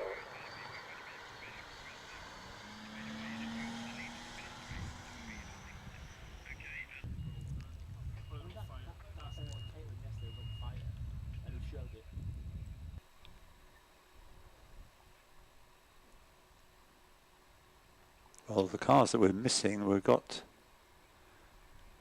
no number 96. Yes, it's either 96 or 95, which has come to grief at Redgate.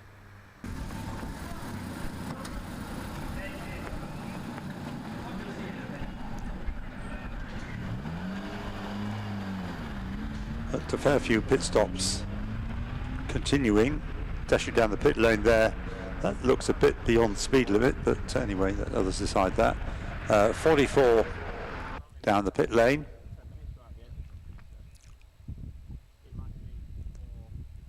From 20th place, that's Andy Cummings.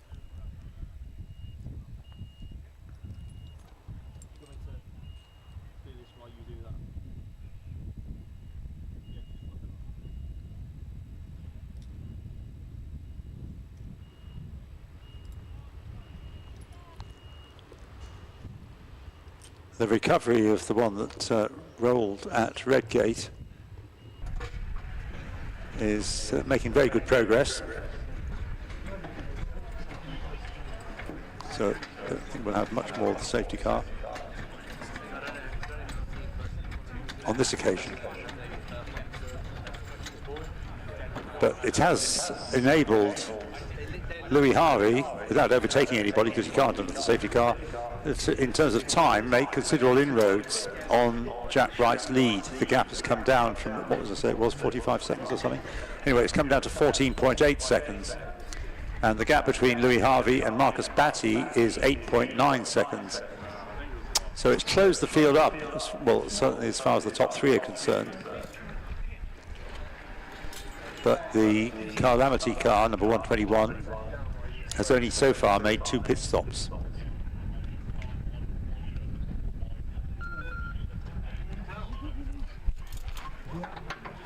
That's not going to stay on there, is it? Yeah, so do I.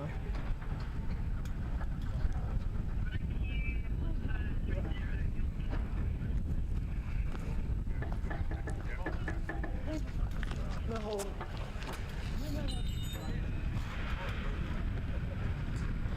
I think we may well be able to resume racing pretty soon. So the window of opportunity which the safety car offers for pit stops, I think, has more or less expired.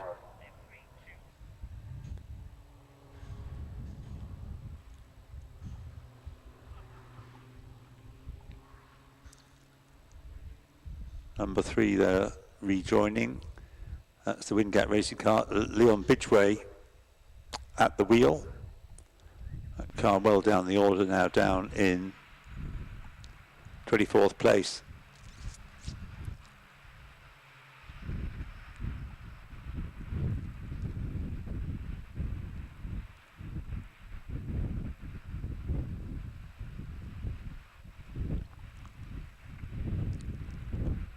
So it'd be nice if we had a little battle develop between Jack Wright and Louis Harvey. Yes, the safety car is now once more out of action, and Jack Wright getting the move on, making sure that Louis Harvey wasn't given the scent of possibly catching him. The gap's 14.7 seconds, and there are quite a few cars between them. Do I hear Adam? Yeah, I'm down in the pit lane with Joey DePrato, who was unfortunately involved in a bit of an expired engine, shall we say the least. Tell me what happened. Yeah, so when our other driver, Andy, when he came into the pits, saw smoke from the car, I just assumed it was the brakes. And we were up into second, started from 19th, which was really good. And when I came out, we were in 5th, and instantly noticed the car was slow, but I thought, okay, might need to warm up the tyres and everything. But red light on the dash was slow the entire time, which isn't great. But yeah, after like 8 laps or something, had to come in and thought about swapping drivers, tried turning the car back on. Didn't happen. Nothing happened at all. It was just starter, nothing else. Wouldn't take over at all. You were quite high up the field. Let's not beat around the bush. How do you feel like your pace was like, especially in the early stages? Because I know you had 2 stints before this. What was the pace like for you personally?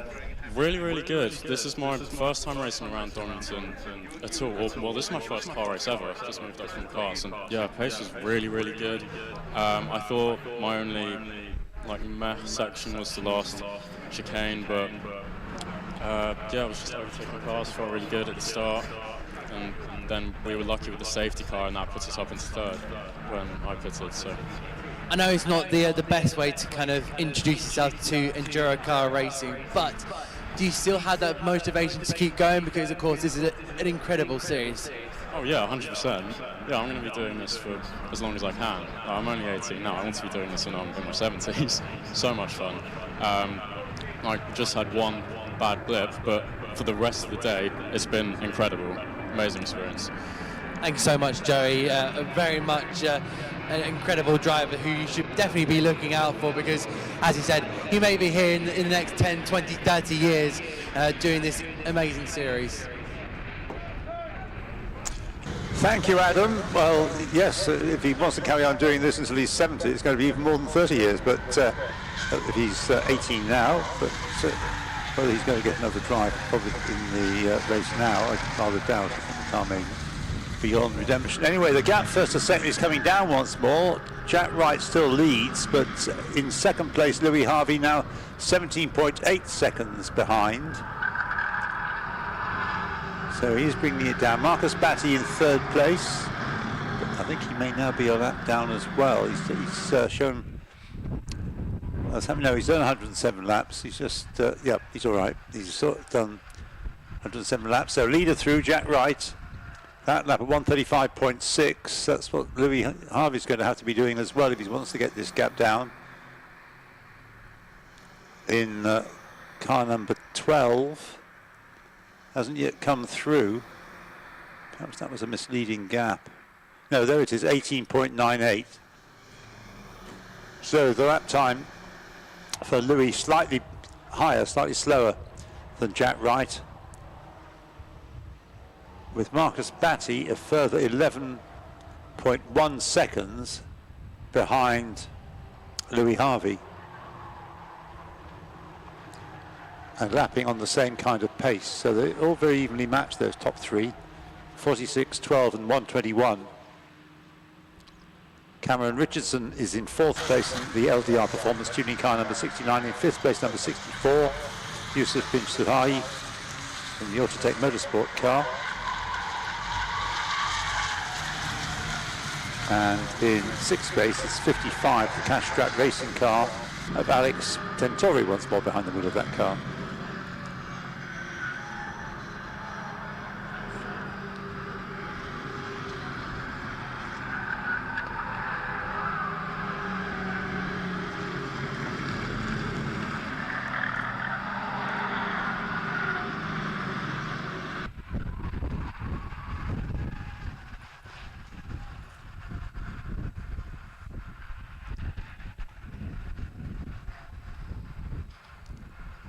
So looking for oh, there's a car that's just done its best. Oh, two cars have just done their best laps of the race so far.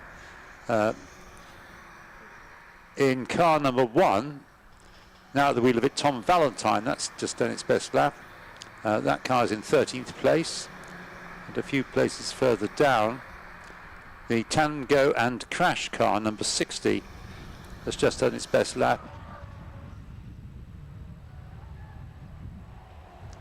In the hands of someone who's not actually shown as one of its drivers. Unless I'm misunderstanding. I think I'm probably misunderstanding. Yes, Tango and Crash number 60 is Chris Keys.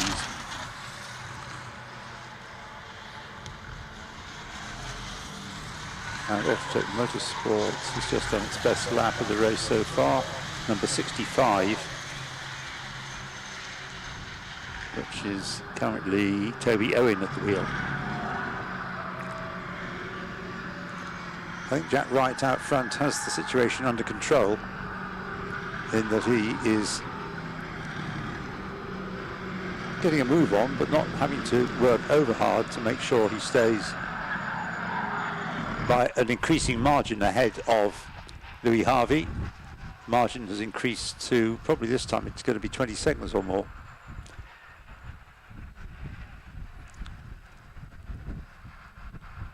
Yusuf bin Suhai is doing a nice job in 5th place, number 64.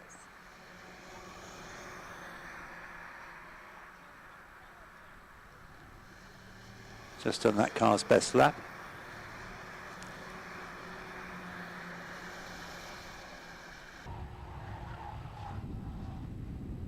And the gap, yes, it has gone to over 20 seconds now, first to second. So Jack Wright now 20.43 seconds ahead of Louis Harvey, whose lap times are similar but not quite as quick.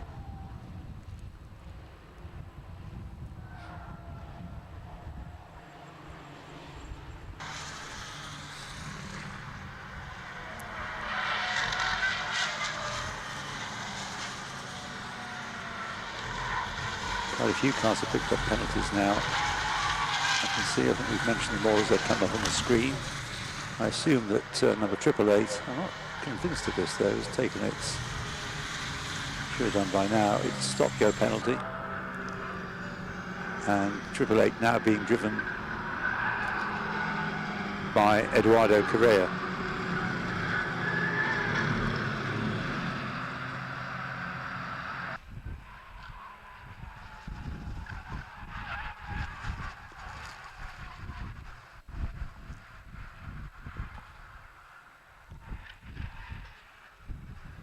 Right through, another lap completed. That's 111 laps, which is always a number that regarded suspiciously in cricket, but don't think that carries over into motor racing. 46 then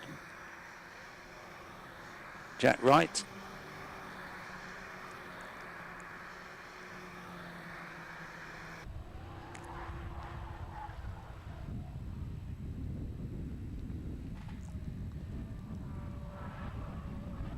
And he is 20.8 seconds still clear of Louis Harvey.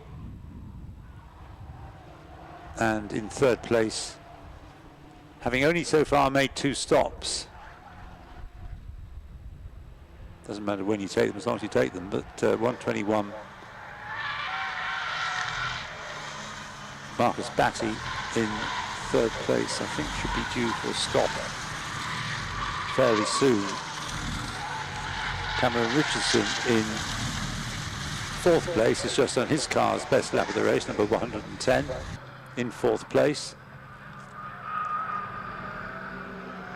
Followed in 5th place by number 64, the Autotech Motorsport car, driven currently by Yusuf bin Suhai. 6th is 55, Alex Tentori.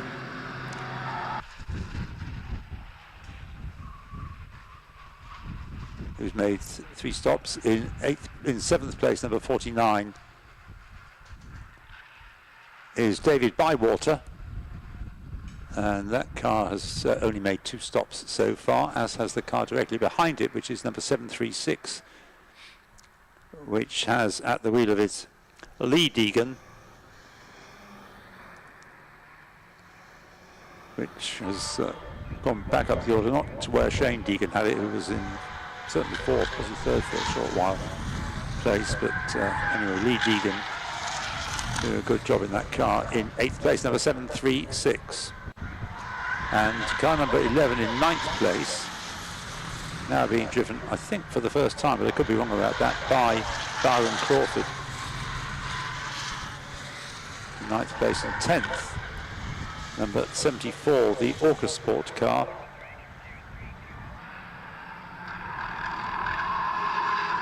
By Michael Davis.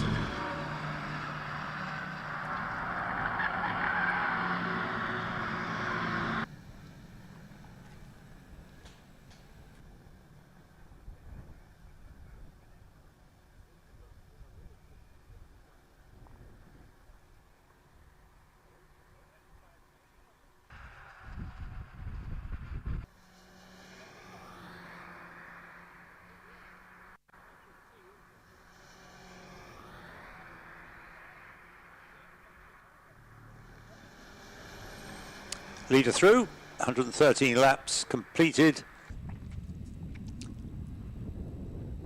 And still lapping at a good pace.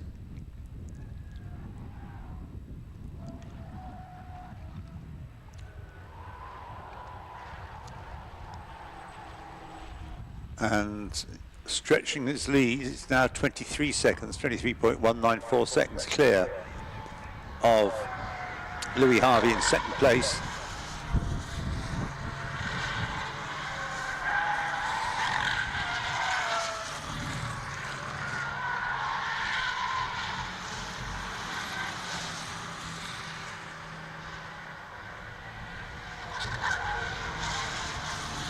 And Marcus Batty completes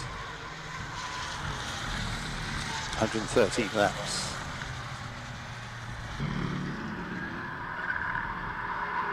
Now Lee Deegan, what's going on here? Yes, Lee Deegan has moved up into 7th place, number 736 in the TLA Motorsport car, bumping down a place, number 49.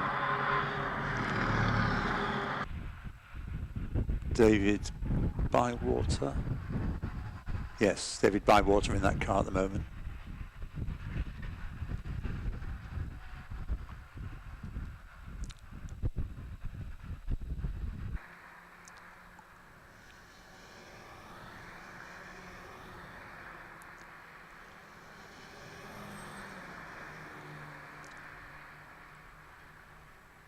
...114 laps then completed by Jack Wright.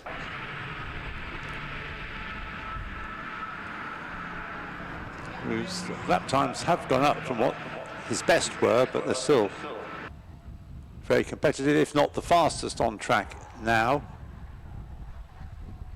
Tom Heyman Joyce has put in a good lap in the 135s just now.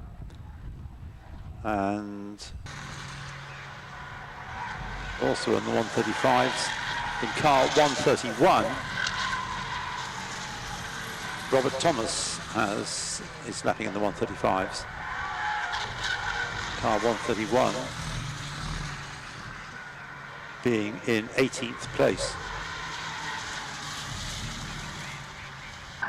Car which has attracted a large complement of stops is number 65, which has made 7 altogether. Adam.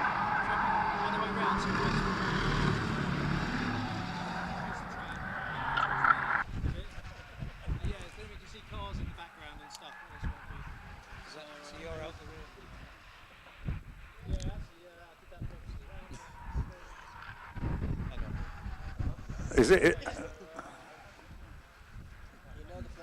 how to organise a bit of impromptu filming this?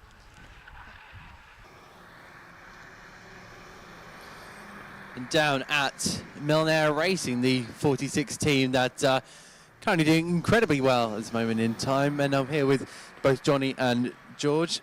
How is it going out there for you? You got a big old smile on your face, both of you in fact. All we can do is smile. Now, I've managed one lap of the safety car, that's my stint. I enjoy building the car as much as driving it, so these two can do once it dropped to the 4 hours 40, it meant you could do it really with 2 drivers, so we thought we'd try and pull a bit of a Formula 1 double pit stop when there was a safety car for one car had rolled, so we got the jump on everybody else. We were just hoping that there was no more safety cars, that we're going to get those to catch us up. Is it still that kind of patience game at this moment in time?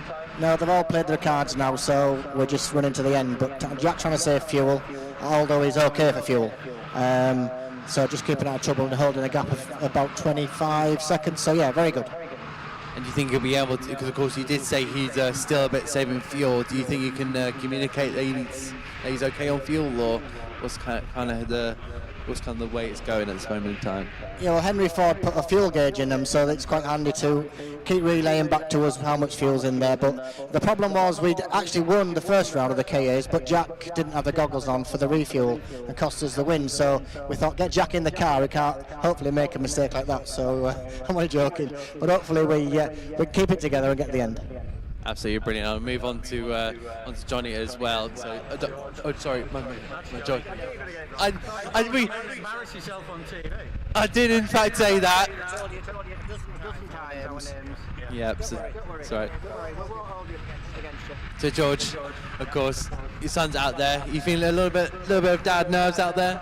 Not really. I mean, he did 5 minutes till the safety car came out. We did 2 laps until we pitted, which was the new rules. At least 12 cars came in, having done less than 1 lap. So that's against the rules. So I don't know how that's going to pan out with them. But Jack did the sensible thing. He knew the rules. He went round twice, pitted. His father-in-law Johnny, he went in. 1 lap, we got rid of the sacrificial driver change, and they dumped me in for over 2 hours. So we kind of came out at the back, but we knew we were 1 pit stop ahead. And by the time I handed it to my son, we were already P1. So Jack's a bit quicker than me. He's a safe pair of hands, touch metal.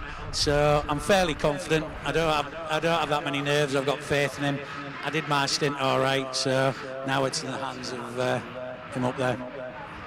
Brilliant kind of summary there from George, and it is seeming to be a little bit rainy. I can feel the kind of speckles of rain there on my hand, but it is starting to really get spicy here going into that final hour of this 5-hour endurance here at Donington Park. Thank you, Adam. And so spots of rain appearing on the window or on the camera, but he's out in it, getting a little bit damp. So I think we understood who was talking to who. It was Johnny Milner, and then it was George Wright, Jack Wright being behind the wheel of that car, which leads the race by a fair margin. They've done quite a lot of these races, that trio, and know how to play them, how to apply the rules as well as possible. And the lead margin is now just over 25 seconds, 25.088 seconds. Between the leading car, number 46, currently in the hands of Jack Wright, and in second place, number 12, Louis Harvey, who's dropping back at the rate of half a second to a second per lap, really. Marcus Batty in third place, still pressing on, but is now only 4.2 seconds behind Louis Harvey.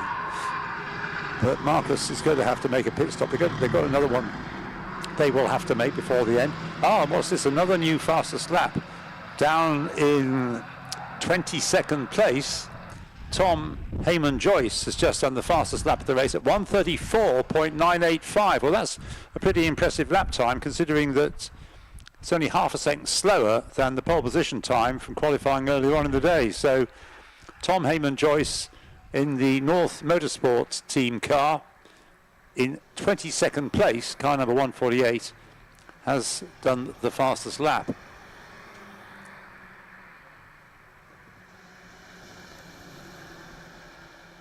What impression is going to be possible for that team to make on anything ahead? I don't know before the end. I don't think it's going to be, because they are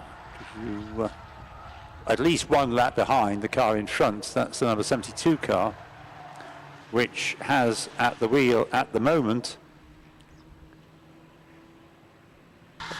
Xavier Zaviska.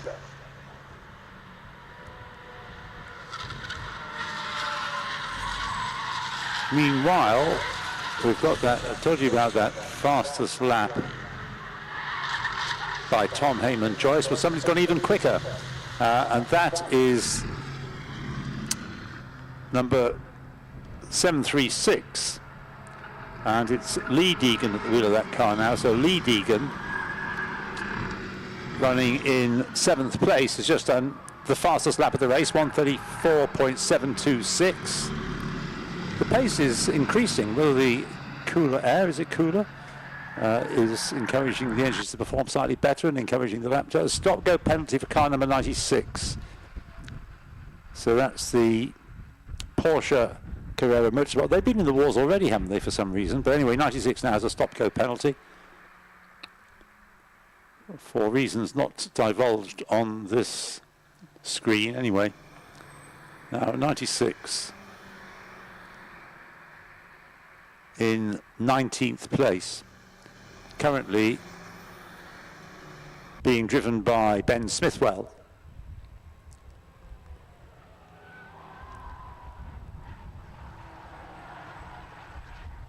But the fastest lap then, Lee Deegan, who is shown that, no, he's 1 minute and 6 seconds. Yeah, 1 minute and 6 seconds behind the car in sixth place, which is Alex Tentori in the Cash Jack racing car. But the back of my mind, I feel, has had a rather difficult race, but if it's going to turn out with a finish in the top 10 in sixth place or better, all well and good. Much credit to their efforts.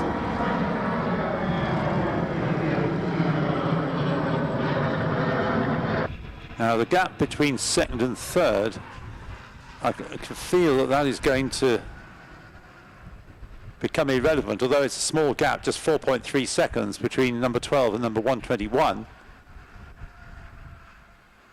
Because 121 has made a fewer number of stops, just 2 as against 3.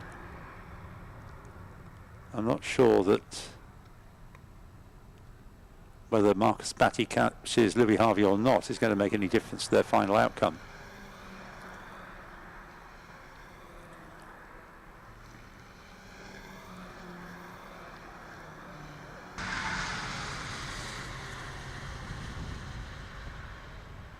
Oh, somebody all over the grass, too late to catch the number.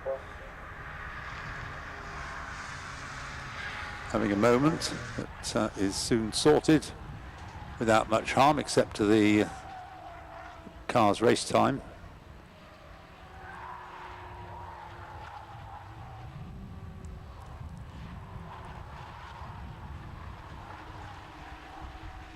(736) on screen, pressing on. Up to 8th place has come number 49. That's David Bywater car. In 9th place is number 1, currently with Tom Valentine at the wheel, and in 10th place number 65, and that has Toby Owen at the wheel of it.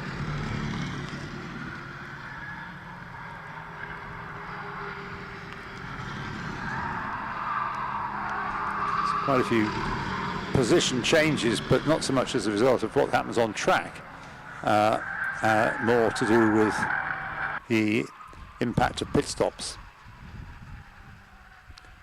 So the red 736 there turning through Coppice, but 48 seconds clear of the 49 car in 8th place.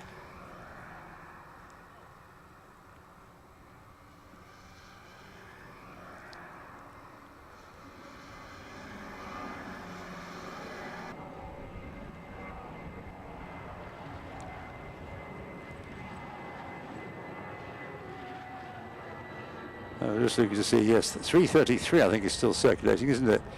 The car that ended up on its roof at the first corner, and is lapping quicker than ever. Stop-go penalty for car number 18, a 30-second stop-go penalty for car number 18. As if they should worry, they're down in 30th place, and currently that car is being driven by Bradley Godbold. Whether he's the one responsible for the car attracting that penalty, I'm not sure, but anyway, it is now subject of a 30-second stop-go penalty.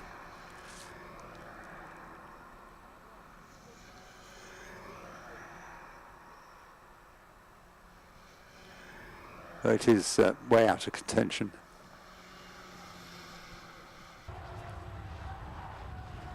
Now the gap second to third continues to be chipped away at by Marcus Batty. It's down to 3.3 seconds. But I think the reduction may be partly attributable to lapping traffic as to an increased pace.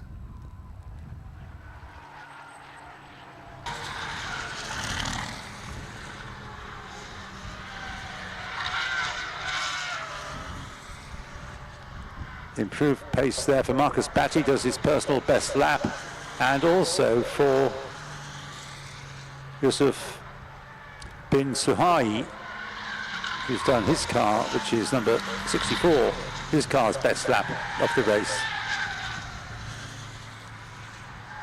And he is in 5th place, number 64.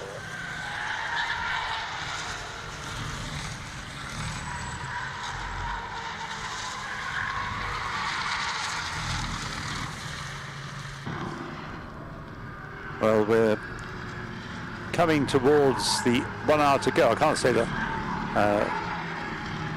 4 hours completed because it isn't, because the race didn't start 4 hours ago, but we've got the 1 hour and a few seconds to go to the checkered flag, and I'll give you another rundown as soon as we've had the leader through once more.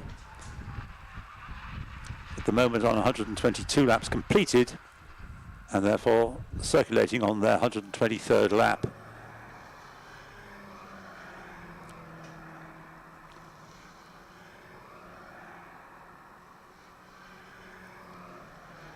So with 1 hour remaining, in the lead is number 46, the Millionaire Racing Car, Jack Wright at the wheel, 123 laps completed. In 2nd place is number 12, the Prime Racing Car of Louis Harvey. In 3rd place, number 121, the Calamity Car of Marcus Batty, and the gaps, 1st to 2nd, 24.3. 2nd to 3rd is down to 1.162 seconds, and Marcus Batty has just done the fastest lap of the race at 1:34.692. So he really is applying the pressure now, and it may well be the next time we see them come through, Marcus Batty will be through into 2nd place. So this is cars number 12 and 121 that we need to be watching if we can find them on the screen, but that's the top 3. In 4th place is 69, Cameron Richardson in the LDR Performance Tuning car, who's a lap down. In 5th place is 64, the Autotech Motorsport car, Yusuf bin Suhai. In 6th place is 55. Let's just see whether we're going to get 12 and 121. I don't think we are. We're going to be looking at something in the pits instead. So 6 is 55, Cash Strap Racing, Alex Tentori at the wheel. 7th is 736 TRA Motorsport, Lee Deegan at the wheel. In 8th place is number 49, the LDR Performance Tuning car with number 49, Duncan Bywater. David Bywater, I'm sorry, David, not Duncan, David Bywater at the wheel.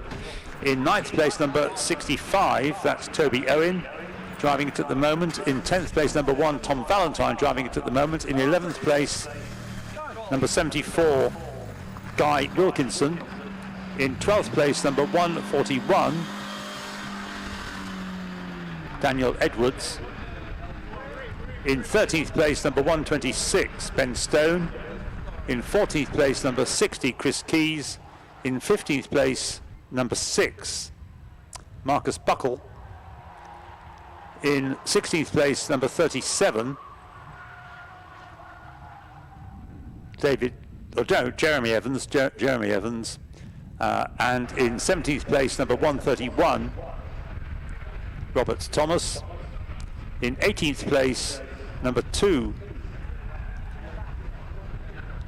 Michael McKeegan. In 19th place, number 72, currently being driven 92 by, no, it can't be 92, can it? 17th place, number 131, Robert Thomas. In 18th place, number 2, Mike McKeegan. In 19th place, number 72, and that's being driven by Xavier Saviska. And in 20th place, number 96, and that has at the wheel of it at the moment, Ben Smithwell. In 21st place, number 3 is Matthew Weymouth. In 22nd place, number 747, car that had high hopes for, that's 747 Duncan Macbeth at the wheel. In 23rd place, number 11, Byron Crawford. In 24th place, 148, that was going so well at one stage, number 148, Tom Heyman Joyce at the wheel of it now. In 25th place, number 172, Dylan Fernando at the wheel of it. And in 26th place, number 44, Andy Cummings. In 27th place, number 114. That's Joey De Prato. In 28th place, number 888. Collecting the penalties, and at the moment being driven by Eduardo Correa. 29th, the car on the roof, number 333. Costa Kiritis. And in 30th place, number 18, Bradley Godbold.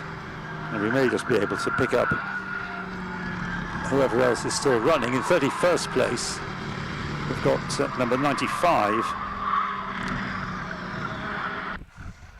currently with 95 with Lee Taylor at the wheel.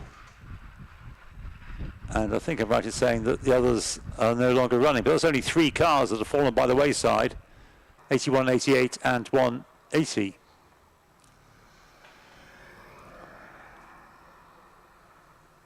And having done that, we've got 55 minutes to go, and we've got Jack Wright still leading the way, not surprisingly. But we've had the change for second place in that Marcus Batty has now moved up into second place in the number 121 Calamity car. He's 20.4 seconds behind the race leader, but only a quarter of a second clear of Louis Harvey. But he's taken that place from Louis Harvey and hasn't yet had a chance to open up the gap. So 121 now second, 12 is third. Up to fourth has come 69 Cameron Richardson, getting ahead of number 64 Mark Ridout. 49 there, coming out of the pits.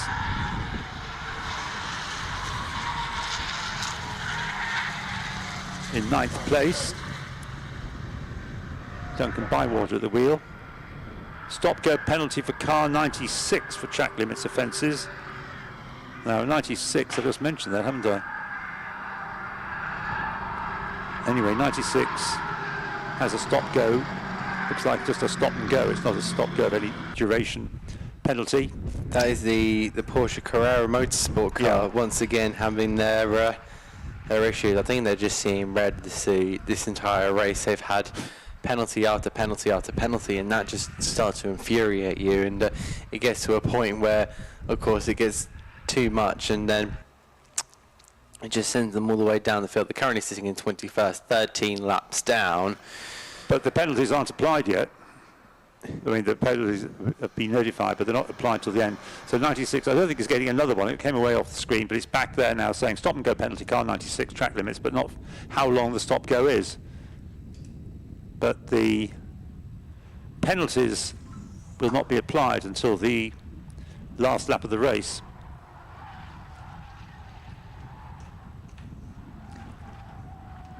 So we'll keep things as they are on the track in front of you for the time being. So first to second, Jack Wright. Ooh, the gap's coming down by a second. Wow. Marcus Batty, 19 seconds behind. He's going to give everything he can to try and do something about this. He's got an hour in which to, or 52 minutes in which to catch the leader. There on the screen you can see number 12, that's Louis Harvey. Louis Harvey is not allowing Marcus Batty to get away. That's a good scrap we've got for second place. So second and third place in contention. They're not going to catch the leader, even if they work very much together. But at the moment it's 121. Marcus Batty ahead of number 12, Louis Harvey. Circulating with them is number 72, but that's not running in fourth place. 72 is down in 19th place, Zaviska at the wheel.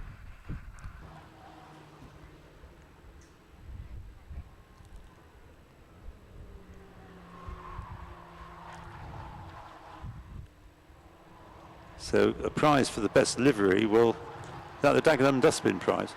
So there we see on the screen car 2, which is down in 18th place.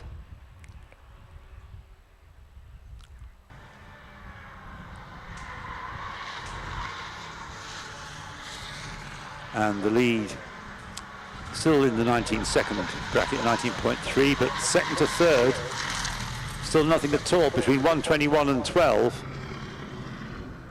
That's a real fight going on, considering we are well into this race, not that far from the finish, and still there's the energy. That's the colour barcoded car that has a rather attractive or different, distinctive livery.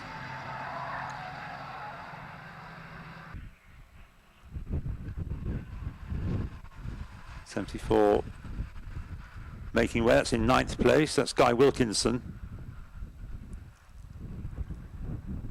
Noting the battling, well, it looks like a battling trio, but in fact there are only 2 cars. Right, stop and go penalty for 96. Black and orange flag for 64 for leaking fuel. That's one that's got to be obeyed. So 64, the Autotech Motorsport car, Mark Ridout, I think, at the moment, at the wheel of it, is, yes, it's in 6th place.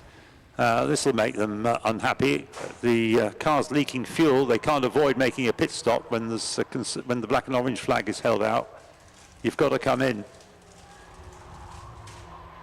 And that's going to cost them a decent place. They're in 6th place at the moment. So maybe that leak, or the reason for the leaking fuel, can be rectified quickly.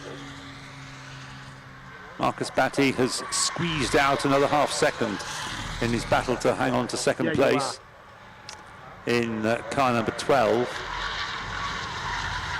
46 seen on screen there, that's the leading car. Jack Wright doing a very impressive job in the car.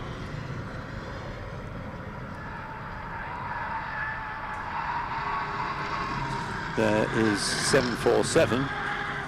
That's Duncan Macbeth down in 22nd place. 46 and 747 running together. Well, not surprisingly, 747 is about to be overtaken, lapped again by Jack Wright. Upper place has gone number 49 up into 10th place now, number 49, with Alexander Brandom at the wheel.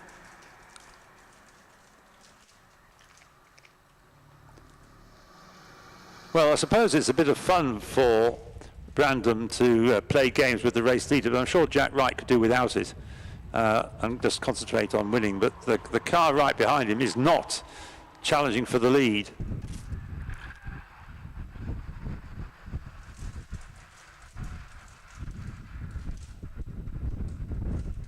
The last thing that Jack Wright wants is to get caught up in some sort of incident. Just wants to have a cool, clean race to the checkered flag, which is 48.5 minutes away.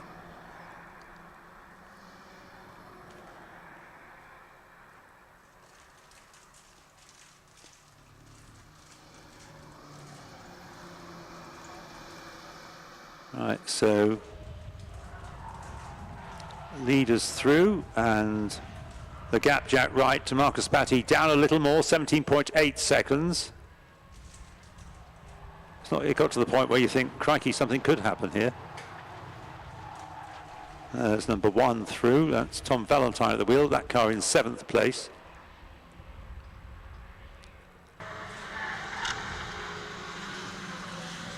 Is there any rain cloud lurking up above? I'm not sure that there is. And Louis Harvey has got the gap between himself and Marcus Batty back down again to just a 1/5 of a second, 0.212 of a second. In 4th place, 69 now has Ben Jenkins at the wheel. Alex Tentori, number 55, in 5th place. In 6th place, Mark Ridout, but I don't know that car's yet taken its penalty. Stop-go penalty, maybe it has. And in 8th place, number 736, Damon Aston has taken over from Lee Deegan. Now, Damon Aston, I think, is quickish, so should be able to at least defend that place, although the car does have a penalty of some sort. And still the lead gap's coming down. It's now down to 16.9 seconds, call it 17, but it's still coming down. And still Louis Harvey stays in the rearview mirrors of Marcus Batty. This is 1:21 and 12 I'm talking about.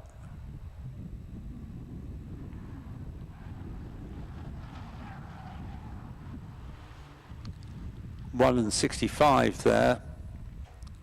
65 a lap behind, so there are some battles for place in the overall standings, but there are also lapped cars just having fun, but perhaps getting a little bit in the way of cars that have a chance of getting a good result from the race. 65 there, briefly on the screen, and that's Toby Owen, I think, now, isn't it?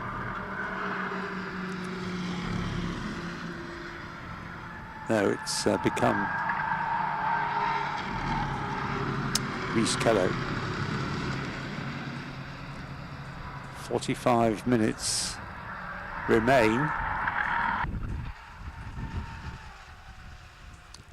And again, the gap first to second comes down. It comes down to 16.6 seconds.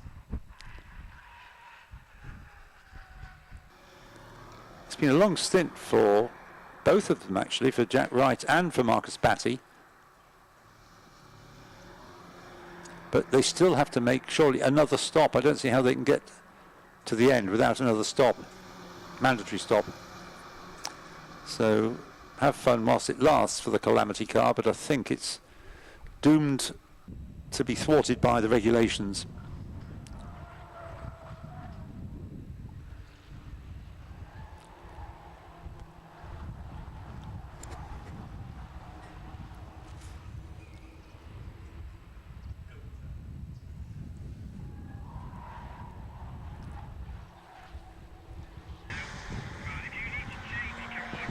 What?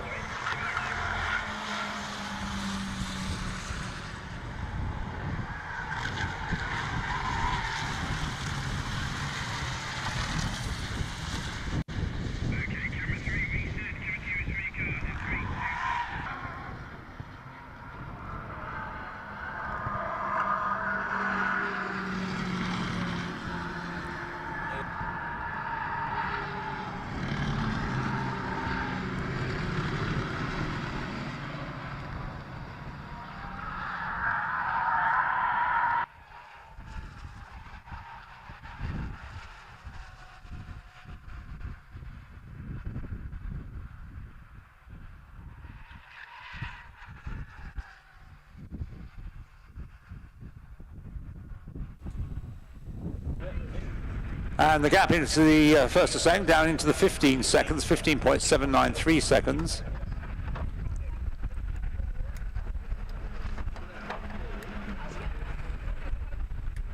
And on that particular lap, Marcus Batty squeezed out another second margin over Louis Harvey in third place.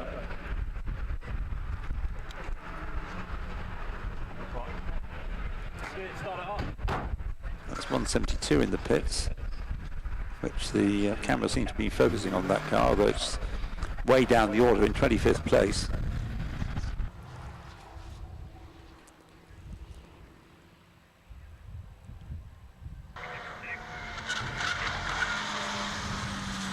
Yeah, so at the moment it's fair to say Marcus Batty is consistently lapping about a second a lap quicker than Jack Wright. But from the way Jack's dad was talking, it sounds as though everything's under control. Jack knows what he's doing, and if that gap comes down, it's not something to worry about. Particularly since they've only done, at the moment, only done 2 stops. That second place car.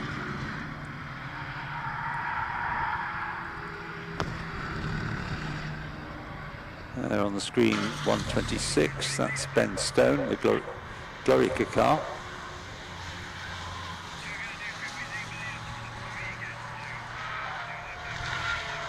I suspect quite a few of these drivers will be sorry to see the race end. They'll be looking forward to the 12 hours and 24 hours races to come. I'd be happy to go on all through the night doing this, as long as there were tyres and petrol available.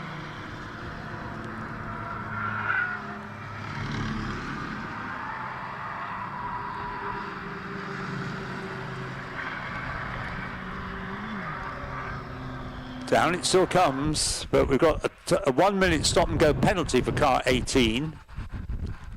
Car 18 A 1 minute stop go penalty. That's the no nonsense racing car, which is in 30th place anyway, but that's 42 laps behind the leader. But you better take the penalty because that's what you're required to do under the rules. So first to second, the gap down to 13.7 seconds. So it's come down from, well, about 20 seconds, wasn't it? Come down and down and down. The stop-go penalty for 1 minute now for car number 18.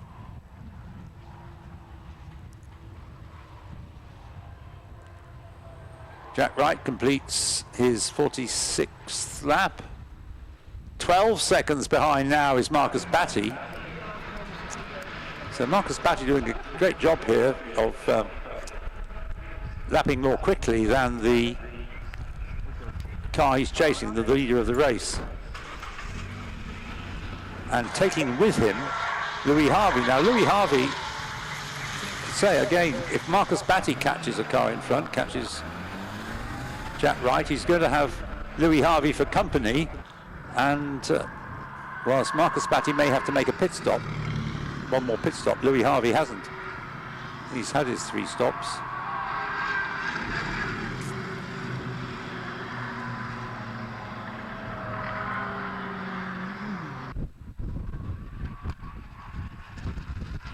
TSL asking car 96 to fix its transponder. Well, it's down in 24th place, so it will make everybody happy if they would, except they might have to take a little bit longer in the pits fixing it.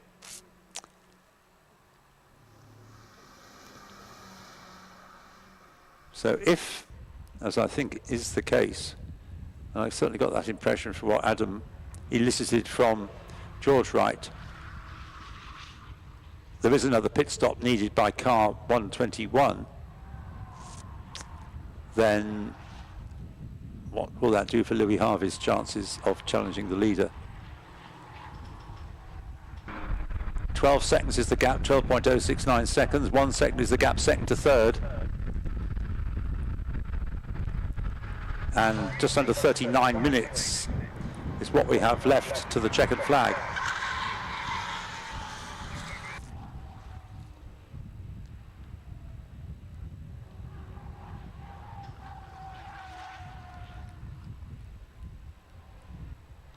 Number 18 is in the pit lane for a lecture, probably earned. It's a 1 minute stop-go penalty it's got to take anyway. And it's so far out of the running that it wouldn't have made any difference at all to make a pit stop to its ultimate position.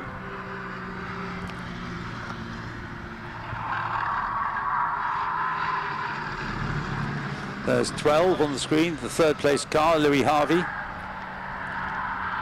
chasing after or staying with Marcus Batty, in the belief, presumably, that Marcus Batty will have to make another stop.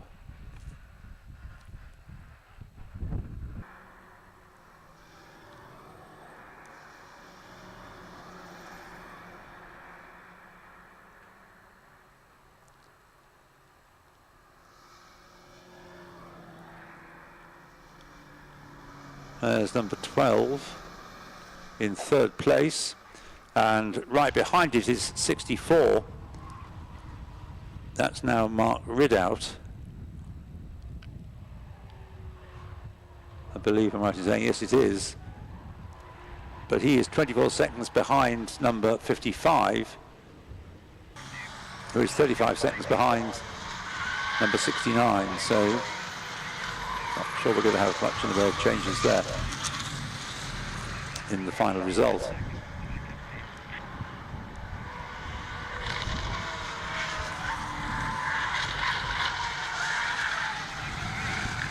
And the gap first to second down into the 11s, 11.903 seconds, 36 and 3/4 minutes to go. Now 121 is in, Marcus Batty there, so Marcus Batty in the pits for the car's final stop. Left it as late as he could, but this stop is going to eat substantially into the car's position. Up into second place, therefore, comes number 12, Louis Harvey. He's 11.9 seconds behind Jack Wright. So that's the battle to the flag now between those two, numbers 46 and 12. 44 slowed right down, the orange car, which is well down the order. Andy Cummings at the wheel, 26th place.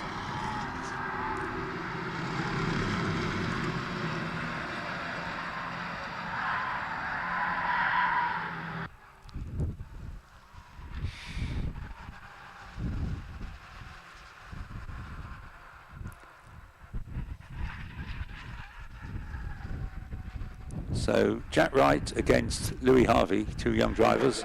11.3 seconds the gap between them at the end of lap 138.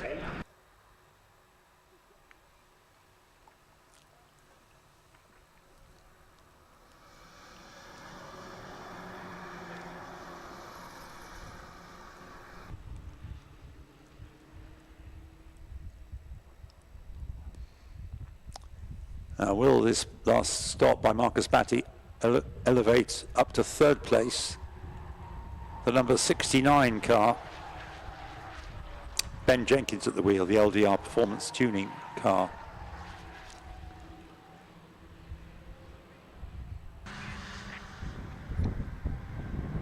But whatever, Marcus Batty is not going to be in contention for the win unless both of the two leaders strike problems. 141 as a stop-go penalty for track limits. That's, I think, Daniel Edwards when we last looked. No, it's now his co-driver, Brett Virgin. 10.2 seconds now, first to second, 10.2, so it's still coming down.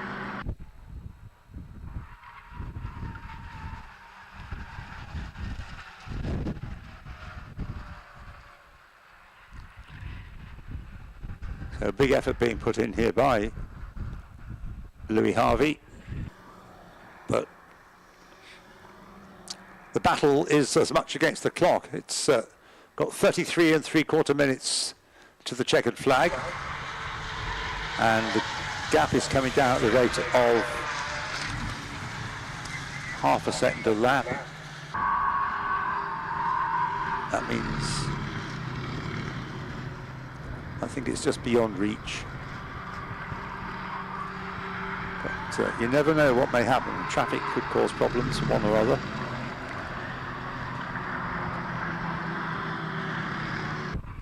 And still there are cars putting in better laps now than they have done all through the afternoon. Number 49, for example, has just done its best lap of the race. It's now in the hands of Alexander Brandom, running in 10th place. It's just done its best lap of the race. Not the fastest lap. The fastest lap still belongs to Marcus Batty with his 134.692. And he has, I believe, rejoined in third place, but of course a lap down now.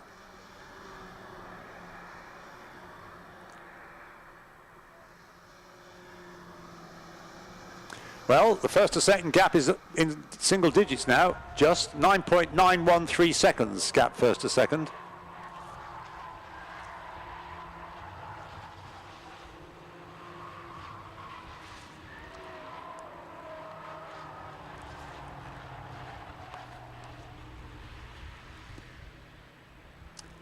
It's a mighty effort being put in by both drivers. Jack Wright to use his experience, and young Louis Harvey, who I think I'm right in saying is having his first race in one of these cars. Normally races single-seaters.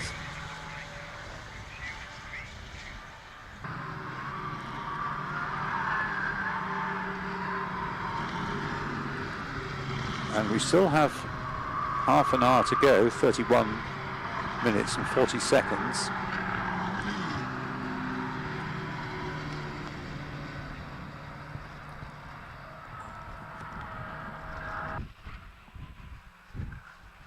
So more laps like that, half a second a lap, 10-second difference, call it. 20 laps. Possibly not. But there may come a crossing point when he can see a real prospect. 9.4, so another half second taken off the gap by Louis Harvey, who's actually just done that last time around that car's best lap of the race, a 134.862.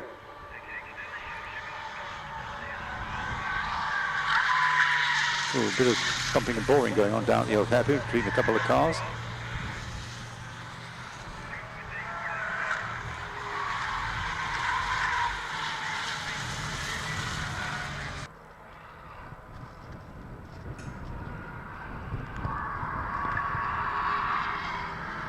Not sure that 141 has yet taken its stop-go penalty.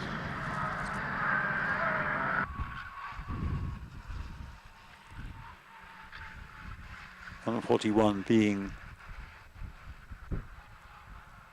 in 15th place.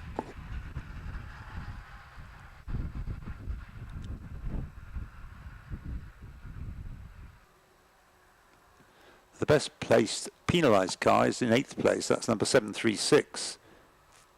The TLA Motorsport car that Shane Deegan was doing such a great job with earlier on.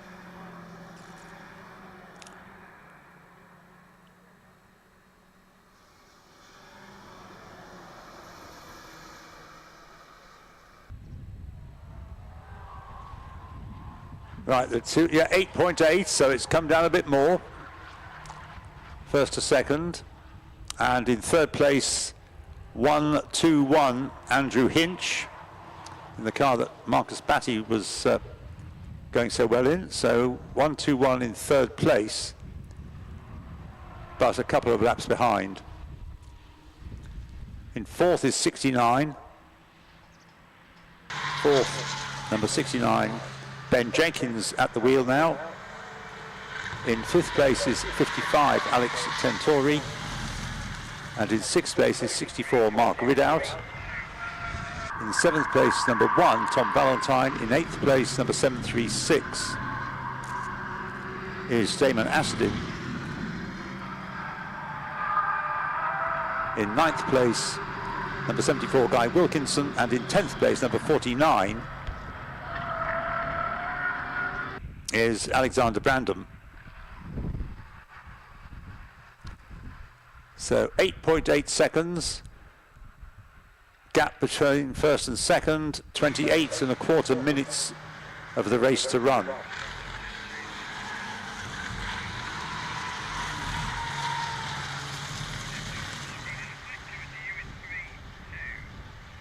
At times my pathetic arithmetic thinks it's doable, then it doesn't, and then Jack Wright puts in his best lap of the race at 134.719. What's Louis Harvey's answer to that at 137.1? So the gap's gone up again, gone up to 11.25 seconds. So Jack Wright, that one lap may be quite enough to consolidate the victory for him.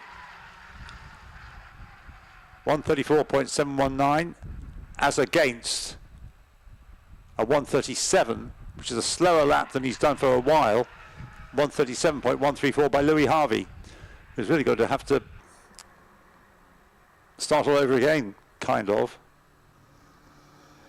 because the gap was in single digits for quite a few minutes.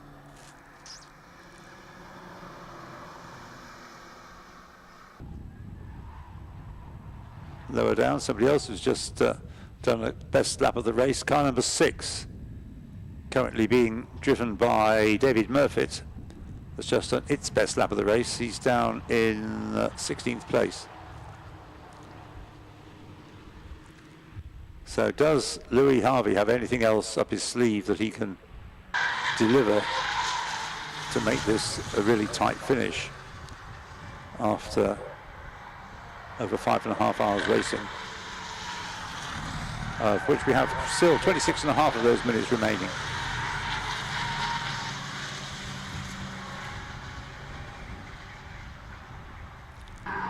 That by Jack Wright at 135.3. Waiting for Louis Harvey to come through. 136.5, so again slower.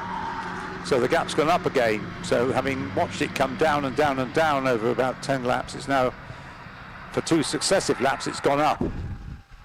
Now it's 12.5 seconds. And that rather gives the impression that the task is not something that Louis Harvey can accomplish. What have we got in the pits? 64 and 55. 55. Alex Tentori, I think, was the last one behind the wheel of that. In 5th place. And also in the pits, Mark Ridout in car 64, but that was a car that was given a penalty. Is it paying that penalty, or? 64.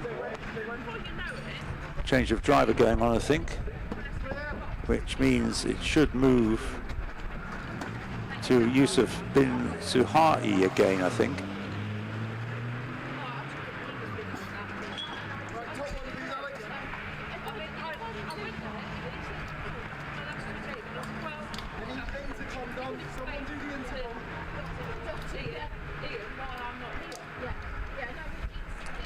Lots of speedy fastening of safety belts.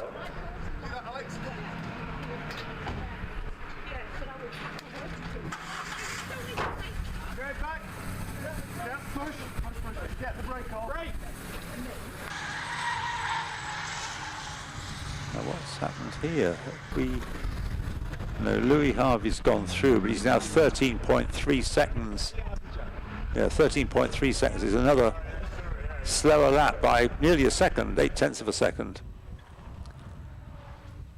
So it does rather look as though a combination of increased pace from Jack Wright and reduced pace from Louis Harvey, for whatever reason, have shifted the odds very much towards Millionaire Racing. That's a car that's, as you can see, stopped at the side of the track on the run up past Sarki's Bridge towards Schwantz Curve. Hopefully it won't stay there and can at least be driven out of harm's way. Didn't look as though it had a spin or anything. Maybe it had.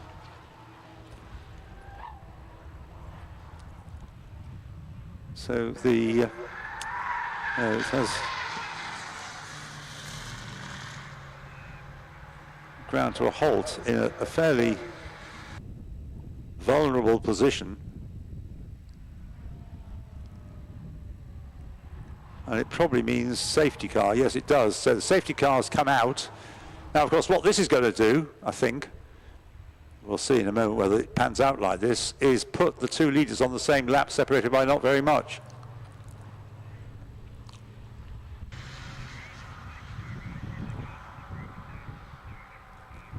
It's the cash-strapped racing car. So number 55, which was really well placed, made a late pit stop just now, and at the wheel of it is Ben Smith, having taken it back from Alex Tentori. The car was in 6th place.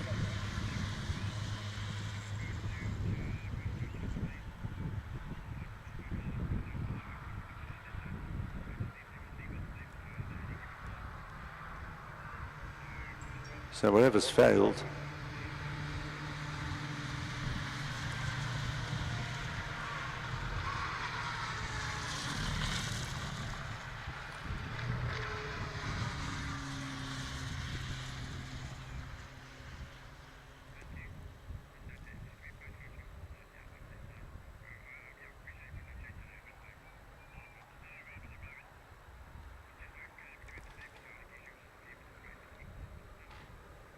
Yes, the gap first to second, 13 seconds. Let's assume it takes 5 minutes to clear this car that stopped number 55 out of the way. We may have about 15 minutes of racing to the checkered flag.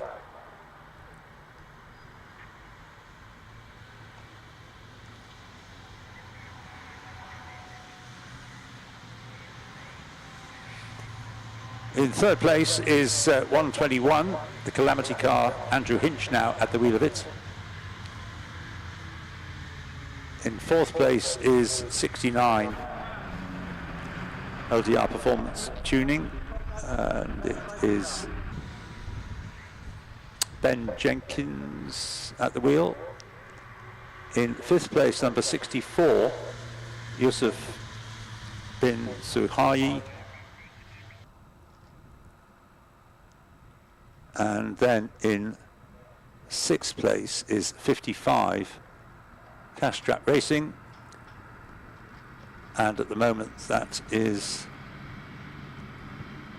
being driven, number 55, by Ben Smith.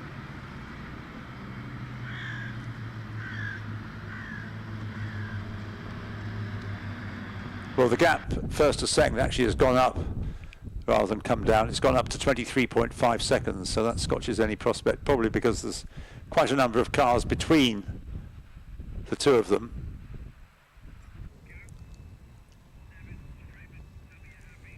So even, or it's 20 minutes to go, so even if racing can resume in the next few minutes.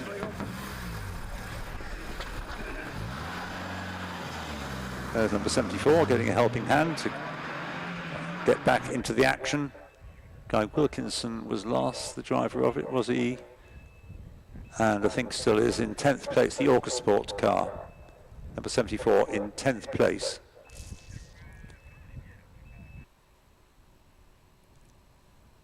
The safety car still ushering them round. So lights not coming off this time as the recovery or the removal of 55 is still underway. But hopefully one more lap would be enough to make the circuit safe to resume racing.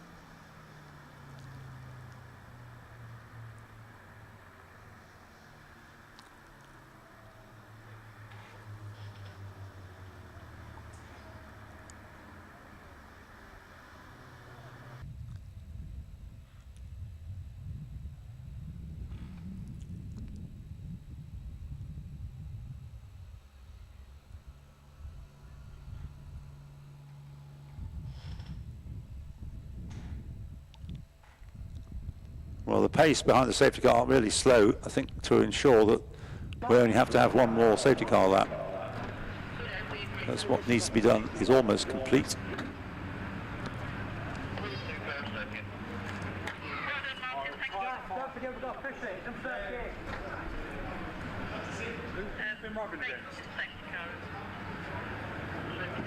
That kind of makes more sense, actually, the gap. Didn't seem right at 20-something seconds. It's now 5.3 seconds first to second, which I'm not quite sure where that larger gap came from. Must be the effect of being in the safety car queue. So just 5 seconds.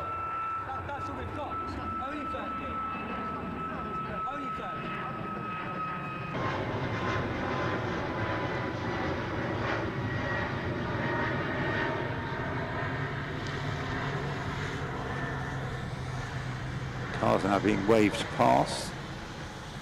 Put them on the same lap.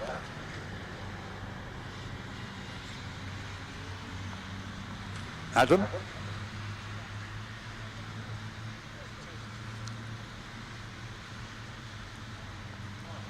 Yeah, 5.3 seconds is the gap first to second. I think the safety car ought to be coming in at the end of this lap. We've got 17 minutes on the clock at the moment. There's the second place car on the screen, number 12. With Louis Harvey at the wheel of it.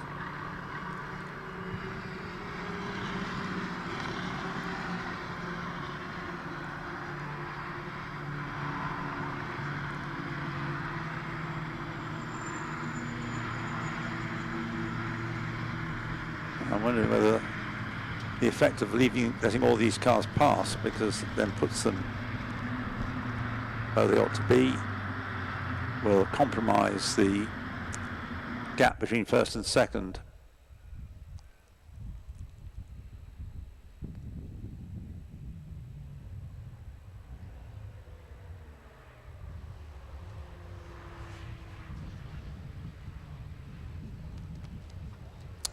Adam, do I hear you wanted to say something? No.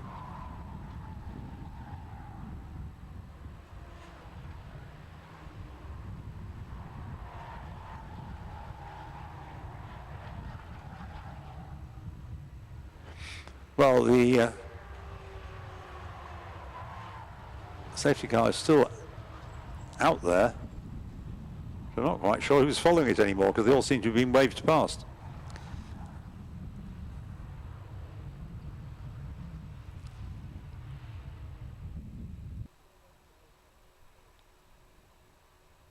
Oh, here it is. So just coming up to complete lap 149 with 15 minutes and 22 seconds still on the clock.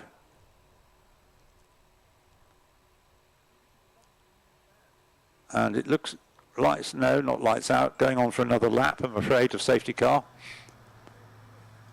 Not quite possible to see what the reason for it is, but safety car, it has to continue to be. So that reduces the amount of time available for, even if there wasn't very much chance anyway, Louis Harvey to be able to catch Jack Wright. The gap 4.6 seconds, so give him another lap, you never know. And they are getting another safety car lap instead.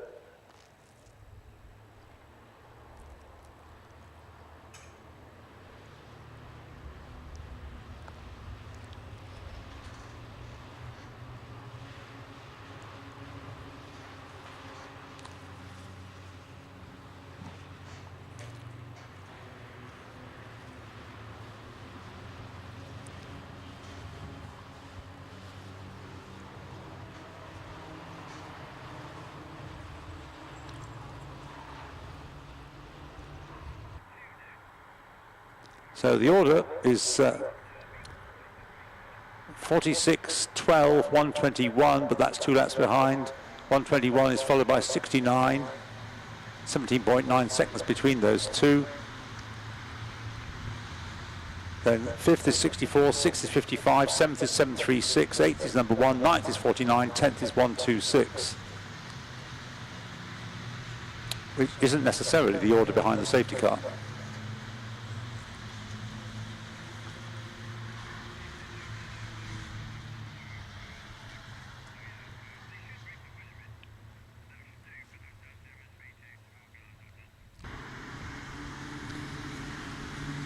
Where has the safety car got to?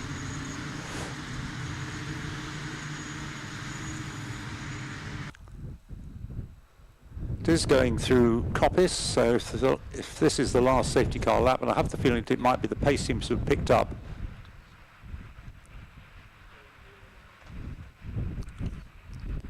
So I'm guessing you guys have been staying very, very patient for this one, but down at Pro-Am Racing, as you guys have requested, Ollie is back on the mic. How are we feeling in the garage?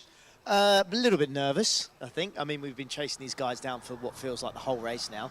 So safety cars literally just come in, and it looks like we are going to be trying to chase them down. 15 minutes to go. 3 cars between us and them now. So, yeah, Louis in the car is going to absolutely put the hammer down, and fingers crossed. We'll see. I mean, it's just going to be a sprint race now. Of course, a brilliant at karting. Do you think he had the pace in the car? Is it fast enough to be able to put in those laps and win? I hope so. I hope so. I mean, he's definitely got lots of pace, but I think Milner have got a very good driver in there as well. So we can only do our best, and fingers crossed, you know, we can fight for that P1. But either way, it's been a great race. And happy with P2, but we'll all try and push for P1. So we'll see what they do. And of course, that will be, I'm pretty sure, if I'm right in saying, it's your first piece of silverware in the series. Yeah, it is, yeah. Silverstone agonisingly got P4. We got, there was a red light when we put another safety car, so it cost us a podium, or potentially P2, so we got P4. So desperate to get a trophy today, and hopefully, fingers crossed, we can. And yeah, then Anglesey in 24 hours, we'll try and get another one.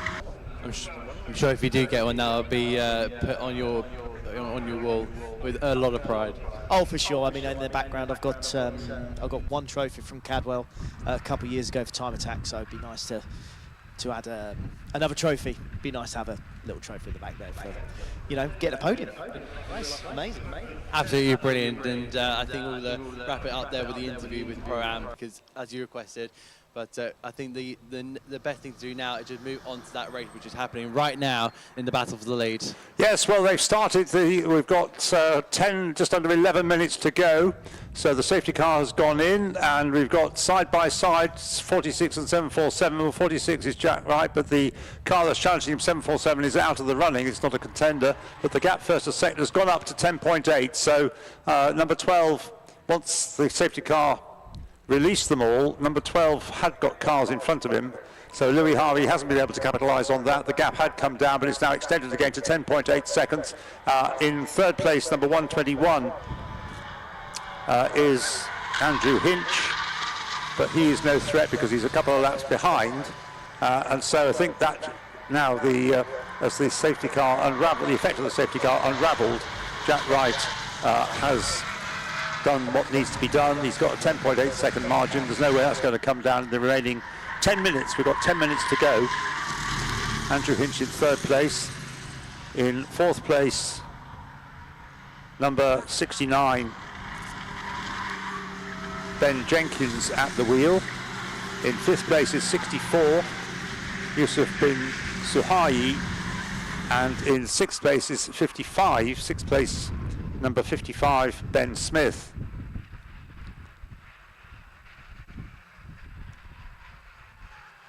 And of course the car that was looking likely in the hands of Marcus Batty, where's that? No, that's there in third place, number 121, now with Andrew Hinch at the wheel of it. Leader through.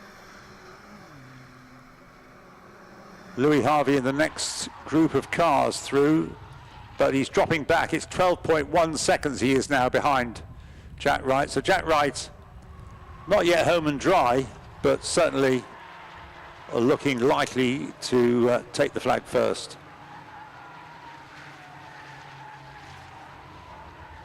Andrew Hinch third, then Jenkins, Yusuf bin Suhayi, Smith, Aston, and in the number 49 car in 8th place, 49, we have Alexander Brandon. In 9th place, number 126, Ben Stone. And 10th, number 1, Andy Burton.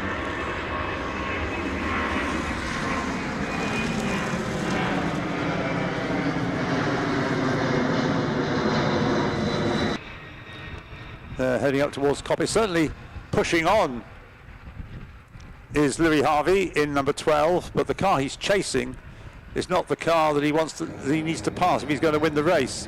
The car that he's going to need to pass if he's going to win the race is a bit further up the road. 46, Jack Wright at the wheel, shadowed by 747, not by a 747, but followed by 747, Duncan Macbeth.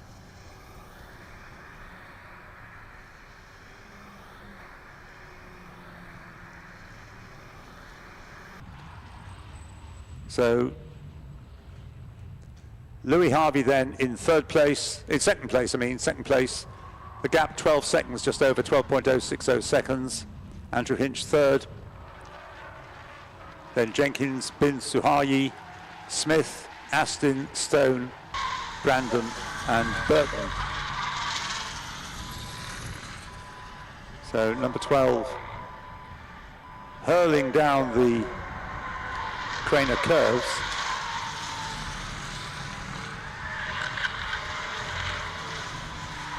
Putting everything he can into it. Obviously commensurate with not throwing it all away on the final few minutes, 6 3/4 minutes to go.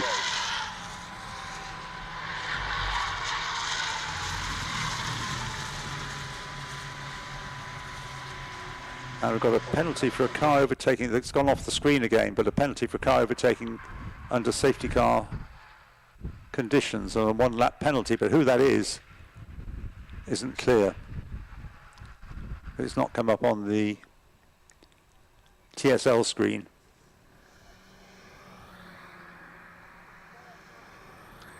But I see that 736 in 7th place has some penalty against its name. Jack Wright has gone through, 154 laps completed, and he's just done, believe it or not, the fastest lap of the race. So Jack Wright, 134.587, that is the fastest lap of the whole race by anyone. That's a mighty effort. And it's very close to the pole position time which he set this morning, which was a 134.418, and this is 134.587. So his lead has gone up again over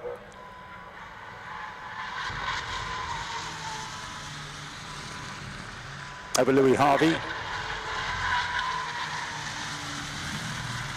So an excellent performance this by Jack Wright. Stop-go penalty for car 72. A 1 minute stop-go penalty for car 72.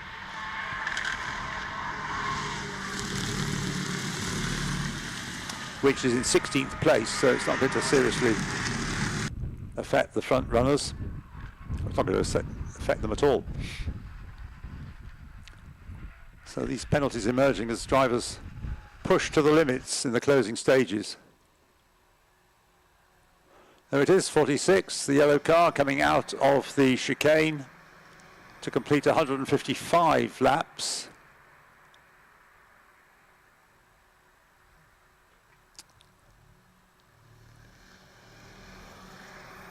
And the gap to Louis Harvey in second place, 13.013.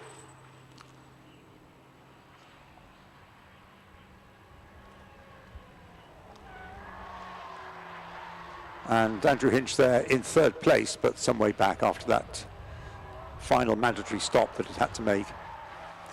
72, that's the car with the stop-go penalty. Just under 4 minutes remain.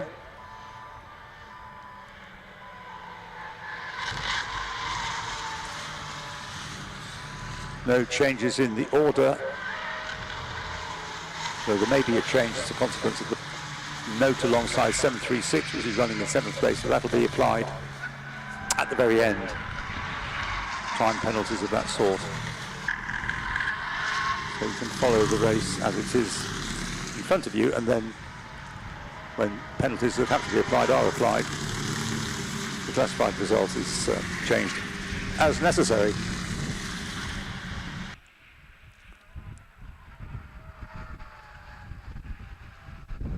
No one else is really in contention for gaining a place, and I think we've now ruled out any prospect of a change for the lead in the closing stages. 156 laps completed, time for, with just under 3 minutes to go, time for 2 more laps. The one that Jack Wright has just started, and the gap's come down again. Don't let's get too excited, but it's down to 11.8, but that's nothing like enough. I wouldn't have thought, given that we've got time for, I would say, 2 more laps.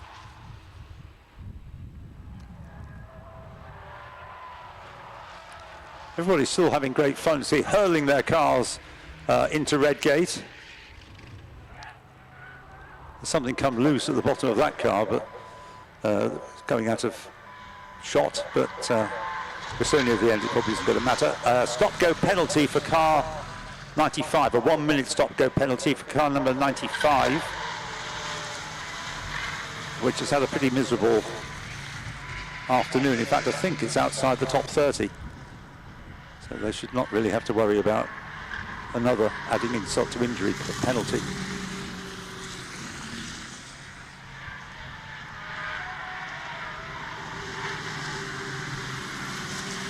So 11.8 seconds, less than a lap time left on the clock. So when the leader goes over the line, he'll be starting his last lap. And it's been an impeccable performance by Jack Wright.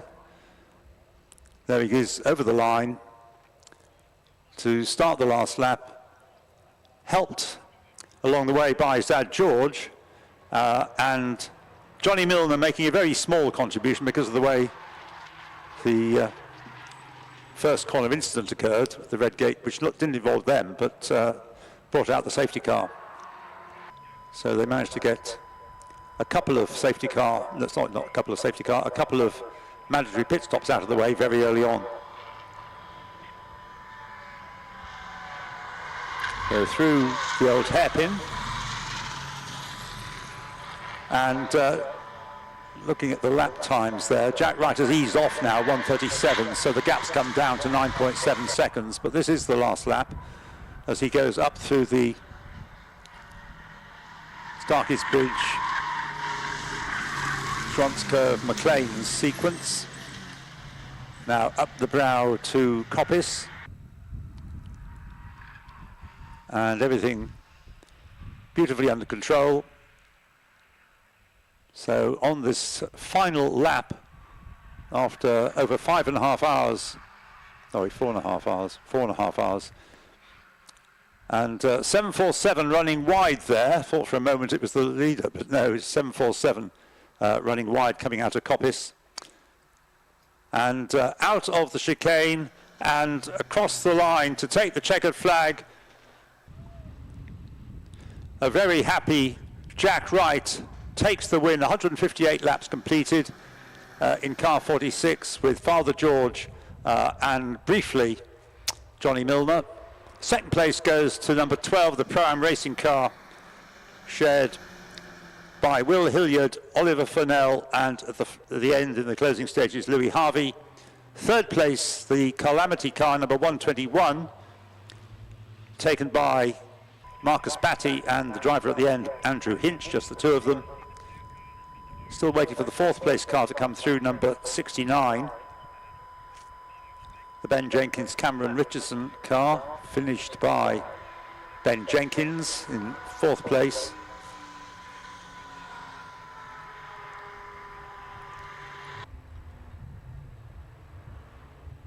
And the whole field streaming across the line. Of course, they all got a bit bunched up in the final half hour or so because of the need for the safety car. Fourth place then goes to 69 Ben Jenkins. Well, I'm saying it goes to, he hasn't yet taken the flag. That's one of the last cars to do so.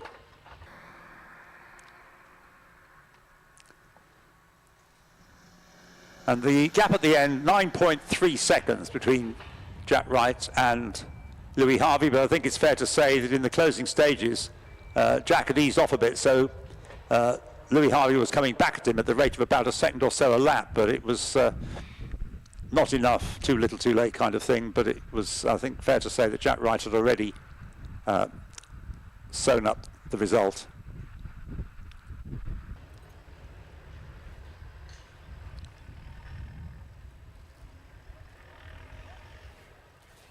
So the cars making their way into the pit lane, and hopefully it'll be possible for Adam Neal to have a word with the top three finishers, Jack Wright, or perhaps the drivers of the car. Well, necessarily the top three anyway. He'll have to have a group of people to have a word with.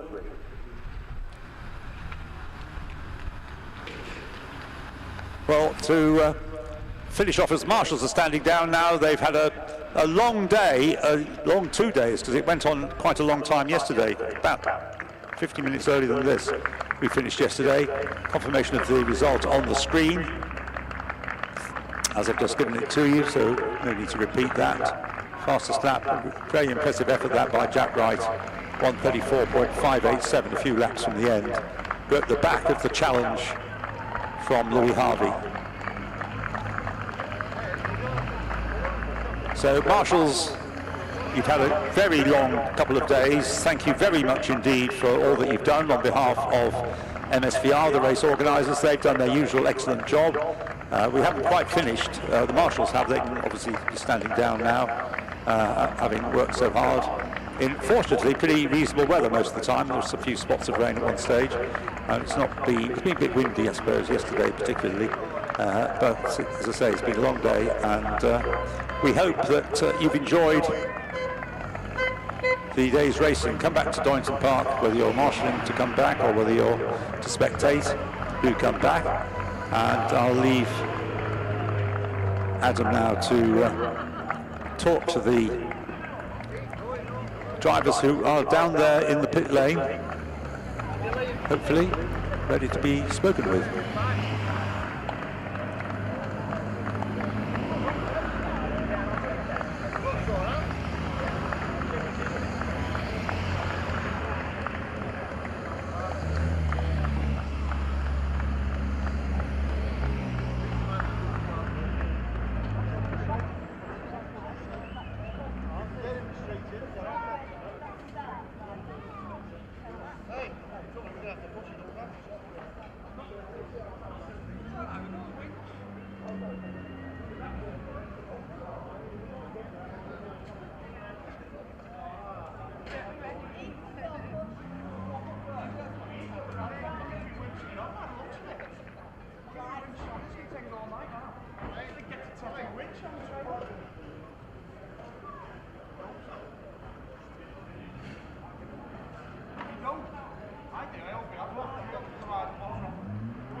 And so that comes to the end now. We've come to the end of our 5-hour endurance here at Donington Park. A brilliant race all around. So many close battles with the incredible Ford KAs. They've been absolutely brilliant, and you'll be able to follow them next time in July, where they'll be doing their 24 hours of Anglesey. So be sure to be able to tune into that on the MSVT Track Day YouTube channel, where you'll be able to once again chat to a load of the chat to the entire live stream. I'm sure there'll be a load of people to be able to talk to, and I'm sure our brilliant commentators and commentators will be able to bring you all the action from there. But from now, here at Donington Park, it's good night and on to the 24 hours.